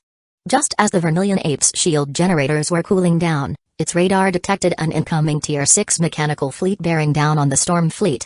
Feng Mo realized that this battle would be challenging. A gleam of excitement lit up Feng Mo's eyes. It had been a long time since he'd faced a battle with real difficulty. His last comparable encounter was when the Stormer had first confronted a Tier 4 interstellar destroyer, and he'd driven it back with sheer grit. The Storm Fleet will split into two formations. I will lead the Vermilion Ape, along with 5 Tier 6 Phoenixes and 10 Tier 6 Armored Dragons, to engage the Tier 6 Mechanical Fleet. Han Pai, you will act as Vice Commander, taking command of the battle planet as the flagship and continue bombarding all defensive installations on the Vermilion Bird Fortress. After issuing orders and transferring command privileges to Han Pai, Feng Mo took command of 16 Tier 6 warships, moving them to intercept the Tier 6 Mechanical Fleet. Both fleets now appeared on each other's radar, but neither side rushed to fire missiles or lasers. They continued advancing, as firing from extreme range would only give the enemy time to evade by suddenly accelerating. With their dark energy engines, the Tier 6 ships could quickly accelerate to speeds 4 times faster than standard, reaching up to 2,000 knots, making it nearly impossible to hit them at long range without tracking lasers. Feng Mo's 16 Tier 6 warships were about to face a fleet of 100 Tier 6 mechanical ships, more than 6 times his number. He had to be cautious. Radar, analyze enemy fleet trajectories. Target the mechanical ships, prepare Starbreaker cannons, main and auxiliary guns for firing, and load Tier 6 interstellar missiles and arc energy missiles. Upon receiving the orders, the 16 Tier 6 warships in the Storm Fleet began to glow, especially the massive Tier 6 Black Hole-class Starbreaker cannon at the Vermilion Ape's bow. This behemoth cannon was renowned for its enormous size, boasting dimensions of 430 meters by 160 meters by 200 meters, making it roughly 1/20th the total length of the Vermilion Ape, which was 7.9 kilometers. This cannon was massive, even larger and heavier than most Tier 2 class warships, consuming an immense amount of energy to fire. Feng Mo had even commissioned an oversized version for the battle planet during its construction, custom designed by Elisa, who shared his appreciation for heavy artillery. Now, Feng Mo was ready to reveal the cannon's true potential, the reason it was named Black Hole Class. Disengage energy constraints on the Tier 6 Black Hole Class Starbreaker Cannon. Activate Ultimate Mode.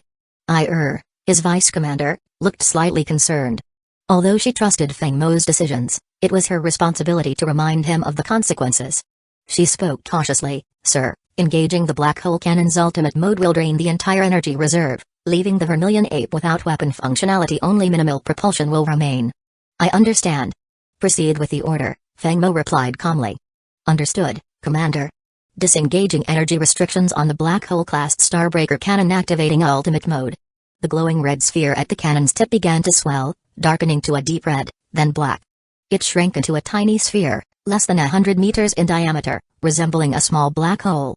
At the same time, the enemy's mechanical fleet completed its weapon charges. Both sides were prepared to strike simultaneously. "Vermilion Ape, fire the Tier 6 Black Hole Class Starbreaker Cannon." Feng Mo's voice boomed. He drummed countless simulations of this cannon's ultimate mode, but now it was real. He watched the radar with intense focus, determined not to miss a single detail. Upon his command, the small black sphere exploded into a massive black beam, streaking toward the enemy fleet. It splintered into countless thin black rays, intercepting incoming attacks and obliterating 10 Tier 6 mechanical warships in its path. Nothing could withstand the beam's onslaught. Every laser, every missile, every mechanical ship in its way was annihilated. Absolutely everything. Feng Mo observed the destruction in awe, fully aware of Ultimate Mode's destructive potential but mindful of the cost. Within the Vermilion Ape's control room, red warning lights flashed. All weapon systems were offline, and even basic propulsion would barely be sufficient for returning to base. The cannon's massive discharge had inflicted severe structural strain on the ship. The Vermilion Ape's bow had lifted slightly during the firing, a phenomenon Feng Mo had never seen before. The entire ship had been shifted over 100 meters by the sheer force of the recoil. Despite these drawbacks, the result was impressive. The enemy's 100-strong Tier 6 mechanical fleet had lost over a third of its strength.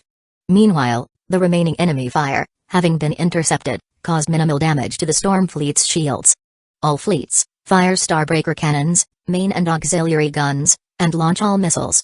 Chapter 260, Worm Evolution. The enemy fleet had no choice but to rely on 3 old, standard tactics: acceleration to evade, shield activation, and interceptive attacks, as their main and auxiliary cannons were in cool down. Meanwhile, the Storm Fleet paid the price of the Vermilion Ape going offline temporarily. But Feng Mo knew it was worth it. His 15 warships, combined with 200 laser blasts and 1,050 missiles, rained down on the mechanical fleet's warships. Though the enemy managed to intercept some attacks, the close proximity left little room for evasion. With trajectory calculations for even accelerated movements, the Storm Fleet delivered a precisely aimed barrage. Among the most powerful assets in this attack were the Tier 6 Stark Energy missiles, true game changers. With just 50 of them, each requiring only 2 missiles to bring down a Tier 6 mechanical warship, they decimated the enemy's defenses. The Tier 6 cluster Starbreaker cannons also played a crucial role, their firepower capable of breaking through Tier 6 shields and inflicting structural damage, allowing the following lasers to destroy enemy ships.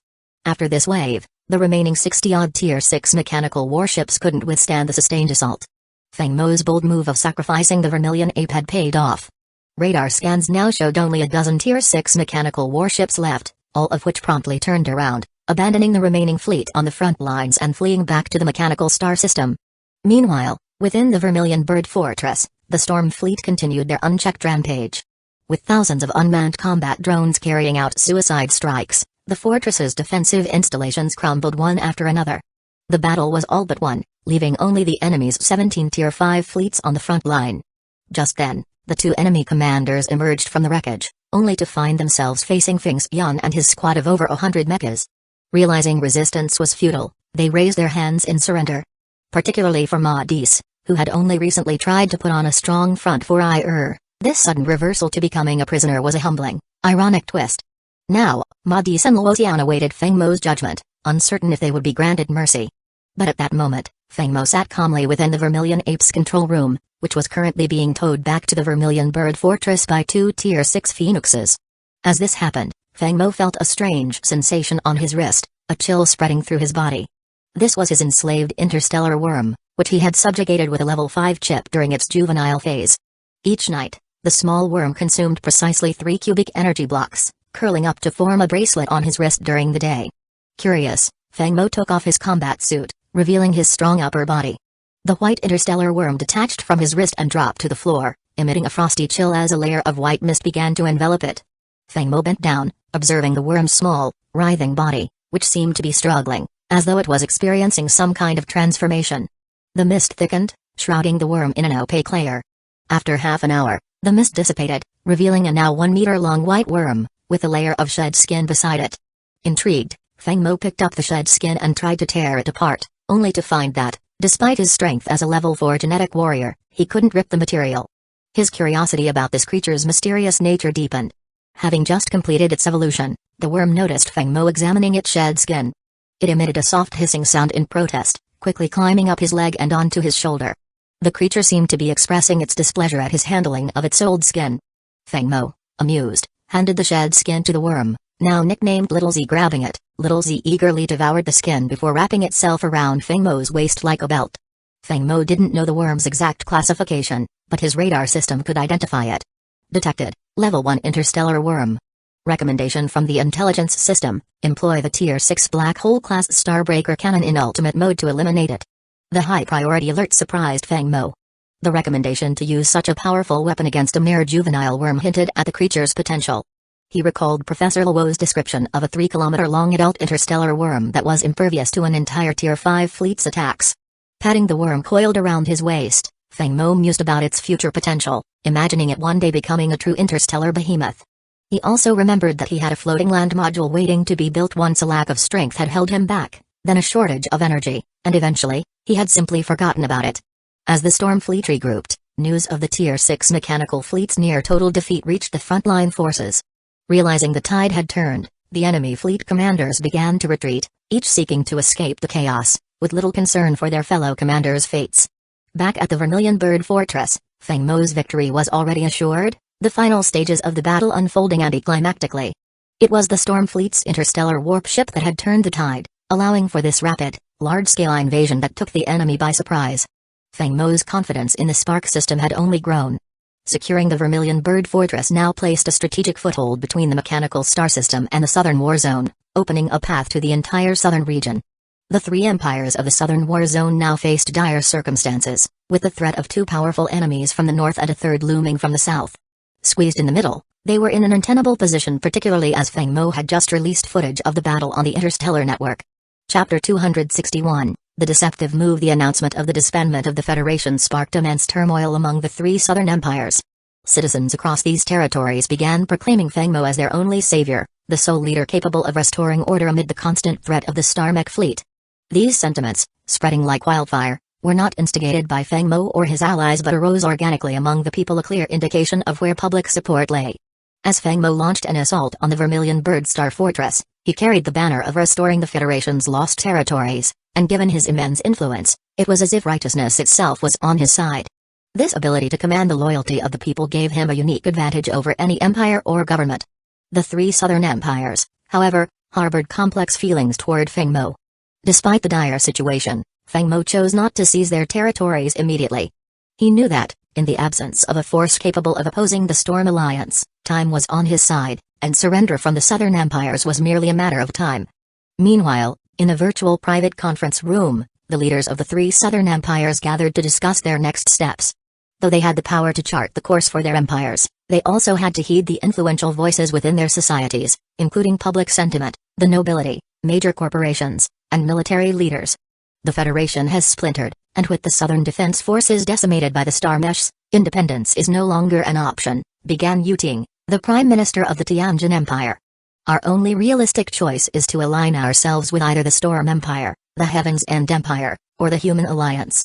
Yu Ting expressed his preference: if we side with the Human Alliance, the Heaven's End Empire and Storm Empire will attack the southern territories from both sides.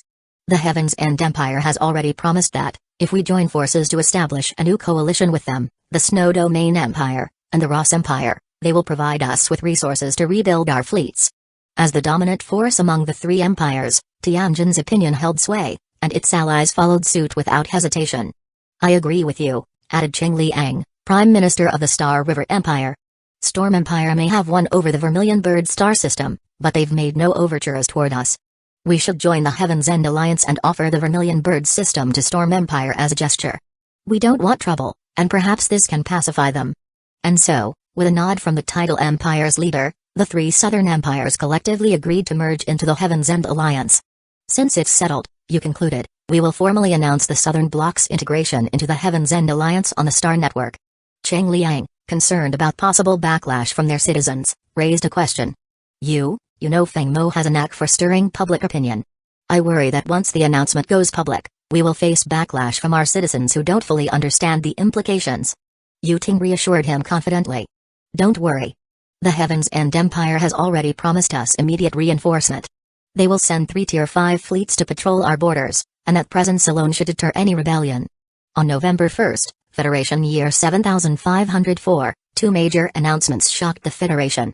First, Heaven's End Empire declared that the prominent Sea family, long rooted in Federation governance, would resume leadership within the new coalition government.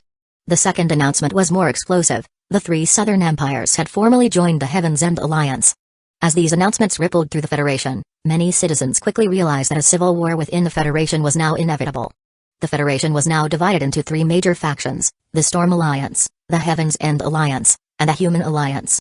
In the eyes of the public, the Storm Alliance led by Feng Mo was the most powerful, followed by the Human Alliance, with the Heaven's End Alliance ranking last. When Feng Mo read the announcements, he did not react with anger. Instead, he furrowed his brows thoughtfully. Turning to his advisors on the video screen, he asked, Commander Gu, Yunjian, do either of you know the history of the Sea family? Chu Yunjia appeared unsure, while Gu Jun pondered for a moment before replying. The Sea family's legacy stretches back millennia. They've held the Federation's highest office multiple times, and their influence runs incredibly deep. To be honest, I'd estimate that the Sea family alone could rival the power of Heaven's End or even Radiant Glory empires. Chapter 262, Internal Strife in the Empire. Feng Mo nodded thoughtfully. He too found this situation suspicious. The establishment of the Sea family within the Tanqi Empire was something that the Qiao family had mentioned to him.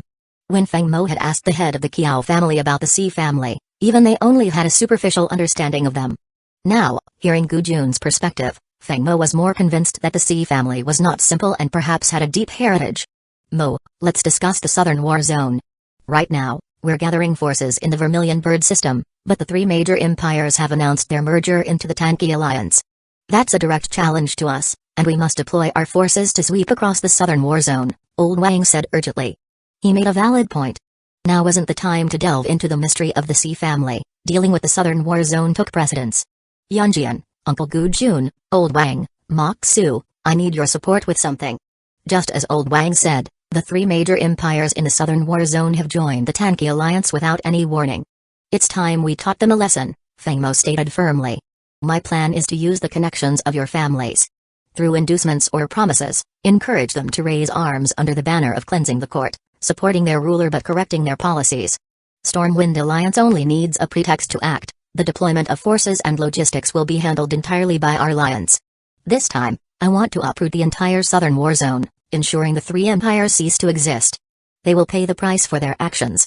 With conviction, Feng Mo's allies Gu Jun, Old Wang, Yunjian, and Mok Su nodded in agreement, saying, leave it to us, we will handle everything. Just wait and see.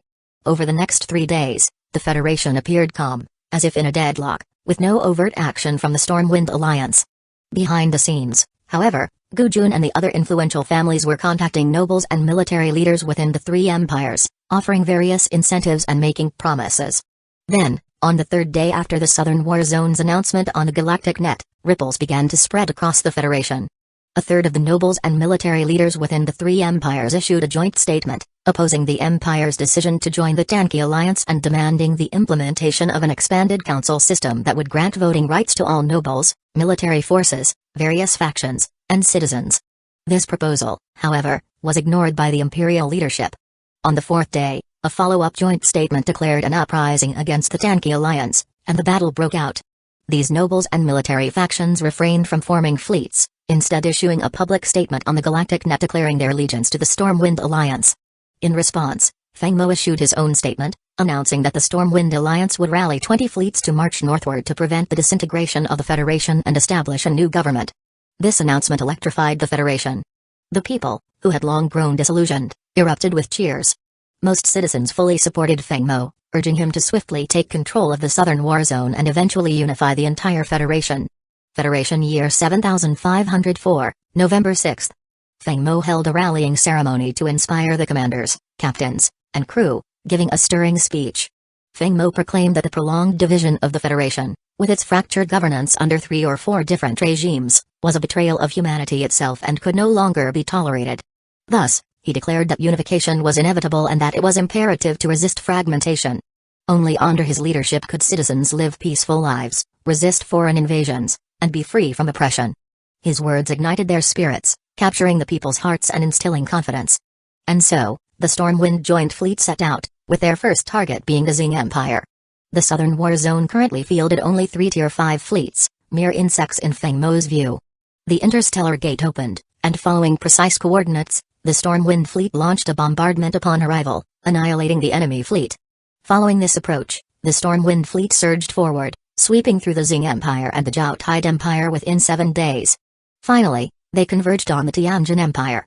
Wherever the Stormwind Fleet went, the great families, nobles, military forces, and even the citizens surrendered and pledged loyalty, allowing the fleet to advance unimpeded until they reached the Tianjin Empire. Here, they faced a significant obstacle. Upon learning of Feng Mo's moves, the Tanki Alliance, led by the Sea family, had mobilized with 5 Eastern empires from the Pan-Human Alliance, deploying a substantial fleet in the Tianjin Empire. Upon reaching the Tianjin system, Feng Mo held back his fleet rather than rushing in, releasing 10 Tier 5 mystic birds to conduct radar scans and relay video and data back. The Sea family is no joke. They've gathered 20 fleets, including 4 quasi Tier 6 fleets and 16 Tier 5 fleets.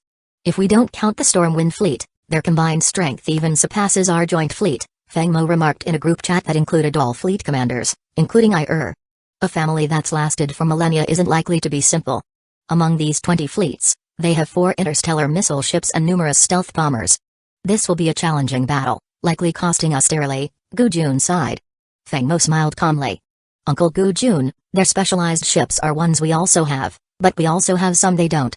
Besides, stealth bombers aren't invincible. Stormwind's ship design department has developed countermeasures specifically for stealth bombers. Just wait and see. Oh? You've kept this under wraps, Lord Feng.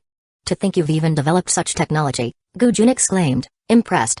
In fact, there was also technology for countering warp ships, but the Stormwind Empire hadn't had the opportunity to use it due to a lack of encounters with specialized ships. Moreover, Feng Mo had another surprise for the Tanki Alliance, a move he was sure they would never forget. He looked forward to the battle. Stormwind Joint Fleet, activate the Star Annihilation Cannon and main and auxiliary cannons, release all unmanned drones, load interstellar missiles. You're clear to proceed. Wasn't aboard any allied fleet vessel but instead sat alone in the command chair of the main control room. Upon hearing Feng Mo's order, looked to her deputy and instructed, release all unmanned drones from the Luxu carrier, target the enemy quasi-tier 6 fleets, and prepare for long-range bombardment. Yes, Elisa had completed the construction of the Luxu the day before the battle. It had traveled through stargates from the Beast Roar system to the Vermilion Bird system, using the journey as a test run. This would be the Luxu's first battle. At IR's command, 3,000 unmanned drones and 500 manned fighter jets launched from the Luxu. These fighters had a unique capability. Each one, like a hive, could release 100 small drone swarms. 500 fighters meant 50,000 micro-drones. Each drone carried only a limited payload, an average of 100 tracking missiles each with 10 launch pods. This was why Feng Mo referred to the Luxu as a one-ship army. Although the small drones' tracking missiles weren't particularly powerful, requiring around 20 to break through a Tier 5 ship's shield, the sheer volume was overwhelming. A single wave of missile fire amounted to 500,000 missiles. Even with an 80% interception rate, there would still be 100,000 missiles left. The thought alone was staggering.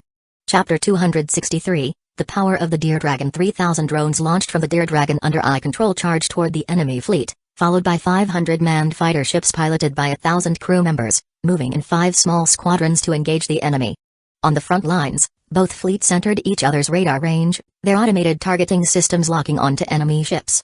Both sides unleashed volleys of interstellar missiles, orbital cannons, primary and secondary guns, and thousands of drones, creating a cosmic rain of fire against their foes. The Storm Alliance fleet and the Tanki Alliance fleet had similar firepower, though Feng Mo's side had a few more missiles, while Tanki had more drones.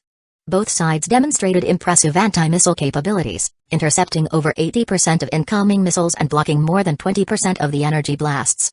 As both commanders simultaneously issued orders, stealth bombers hidden in ambush zones moved into action.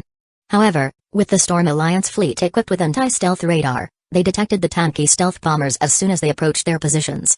Feng Mo had held back the Storm Alliance's Tier 5 class clustered annihilation cannons precisely for this moment. These stealth bombers were known for their thin shields and light armor but packed a punch. Once their stealth was compromised, they were easy targets. Feng Mo let out a sigh of relief. Danke had deployed an impressive force of 20 Tier 5 class stealth bombers. If they had been allowed to unleash their payload, they could have devastated 2 of the Storm Alliance's fleets. Lock onto the enemy stealth bombers and destroy them. Fire all Tier 5 clustered annihilation cannons. At Feng Mo's command, more than 30 beams of brown energy shot out, shattering the shields of the 20 stealth bombers, piercing through their hulls and detonating them. The destruction turned the ships into blazing spheres of fire, igniting in the darkness of space. While Danke's 20 stealth bombers were obliterated, the Storm Alliance's own 10 Tier 5 stealth birds and 5 additional Tier 5 class stealth bombers launched a relentless bombardment on the left flank of Danke's fleet. In this first exchange, although both sides suffered losses, Danke's alliance lost over 500 more ships than the Storm Alliance, proof of the power of superior technology, which was precisely why Feng Mo was so committed to advancing it. In the command center of the Danke Alliance's flagship, legendary Federation Commander Zong wore a grim expression. The initial exchange had gone as he anticipated, with Danke's drones dealing more extensive damage due to their numbers. But the next moment stunned him. On his radar, dozens of brown beams targeted and annihilated his meticulously placed stealth bombers in one stroke. These bombers had been positioned to maximize the impact on the Storm Alliance fleet, but they had been entirely thwarted by Feng Mo's anti-stealth technology. Though understandable given Feng Mo's reputation as the Federation's youngest starship design master, the timing of this counter was unsettling, to say the least. As Zong pondered this, he was jolted from his thoughts by a triple alarm. Warning. 3,000 Tier 6 class drones and 500 fighter ships have locked onto our fleet. Orders? Before he could respond, another triple alarm sounded. Warning. 50,000 micro drones have locked onto our fleet. Orders? What? Zong's composure cracked. But he could only believe his eyes as he watched the sea of drones. Quickly, he ordered, calculate interception trajectories. Target enemy drones with point defense autocannons at full capacity. It's all or nothing now. If we make it through this, we retreat to Danke. If not, well, we will rest here permanently. Zong Sai underscored the precariousness of the situation. From the screen, 50,000 micro drones launched 500,000 miniature tracking missiles. Though Zong knew these missiles individually were weaker than standard ones, the sheer quantity meant quality was irrelevant. Despite intercepting over 80% of the missiles, nearly 100,000 still hit the Danke fleet. The impact shattered every shield, leaving the ship's armor exposed, with holes blasted deep into the hulls. In a matter of moments, the Danke fleet was decimated, reduced from 20 fleets to 12. Initial estimates indicated over 2,000 ships were destroyed in this one assault. Watching the destruction, Zong realized defeat was inevitable. The Danke Alliance had lost nearly half of its fleet, while the Storm Alliance had lost fewer than 300 ships, a lopsided toll that injured only the Alliance's pride, not its core. His voice filled with resignation, Zong ordered, turn the fleet around. Retreat. We've lost this battle, further fighting will only lead to annihilation. As Feng Mo watched the enemy fleet attempt to retreat, a smile crossed his lips. He issued another command, second wave of missiles launch. Logistics fleet, move in and begin cleanup. Chapter 264, Complete Victory. At this moment, the retreating fleet of the Danke Alliance found themselves surrounded by the swarm of drones and fighters launched from the Tier 6 Lushu-class carrier. Despite their intention to retreat, they would need Feng Mo's approval if they wanted a safe withdrawal. Knowing this, veteran Commander Zong organized 4 fleets to cover their exit, understanding well the necessity of sacrifices. Although the Danke Alliance was in full retreat, their weapon systems remained active. Under Zong's command, they launched a barrage of firepower against Feng Mo's drones, engaging in a saturation attack aimed at the smaller aircraft. The remaining 2,000 starships unleashed a full barrage of stellar annihilation cannons and secondary batteries. The drones, equipped only with micro-shields, an inferior version of standard energy shields, were unable to withstand such an assault, suffering 70% losses from this one round of attacks. Remaining calm, issued her command, pull back the fighters, all other drones, proceed with self-destructive attacks.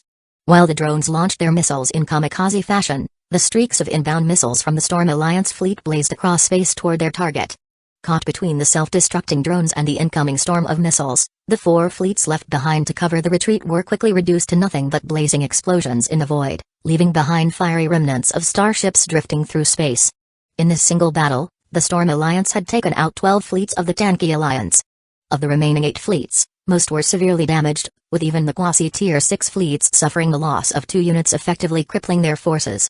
It would be nearly impossible for the Sea family to rally enough strength to counter the Storm Alliance again. Adding to the Alliance's troubles, some internal factions were beginning to falter. Feng Mo was confident that the Tanki Alliance would be mired in turmoil. Rather than pursue the retreating ships, he decided to seize the opportunity to expand his gains and secure total control over the entire Tianjin Empire, aiming to unite the West and South under a single banner. Feng Mo uploaded the footage of the battle to the Star Network, using his influence to pin it to the top of trending news. The network SI, governed by a strict code of neutrality, did not allow interference from any faction or government. Even Tanki could not override this rule. Attempts to remove Feng Mo's post were futile, and the video quickly gained traction, causing a huge surge in support from people across the star systems. Nobles and power-seeking factions now openly aligned themselves with the Storm Alliance. Feng Mo had instructed Ir to welcome these factions into the Storm Alliance with open arms. He knew they could be useful in the short term, an army of fattened pigs ready for slaughter when needed. Simultaneously, the 2 northern empires, Yanshan and Yingxing, officially announced their withdrawal from the Tanki Alliance, pledging their loyalty to the Storm Alliance. The announcement came from Yanshan's speaker, Nuo Li, who coordinated the decision through a video conference with leaders from the Xueyu and Rosajil empires. Using his influence and subtle hints of what resistance could cost, Nuo Li successfully swayed them back to the fold, prompting them to issue a formal statement on the Star Network. With this, the northern war zone was fully stabilized. The Storm Alliance now controlled the entire western, northern, and southern regions, leaving only the central zone and the southeastern territories under the anti-human alliance still outside its grasp. The anticipation of the rewards tied to the unification drove Feng Mo forward. With all fleets refueled and repaired, he issued orders to continue the northern campaign. Inside the bridge of the Zhuyan, Feng Mo sat confidently in the captain's chair, surrounded by holographic displays showing communication windows from over 20 commanders.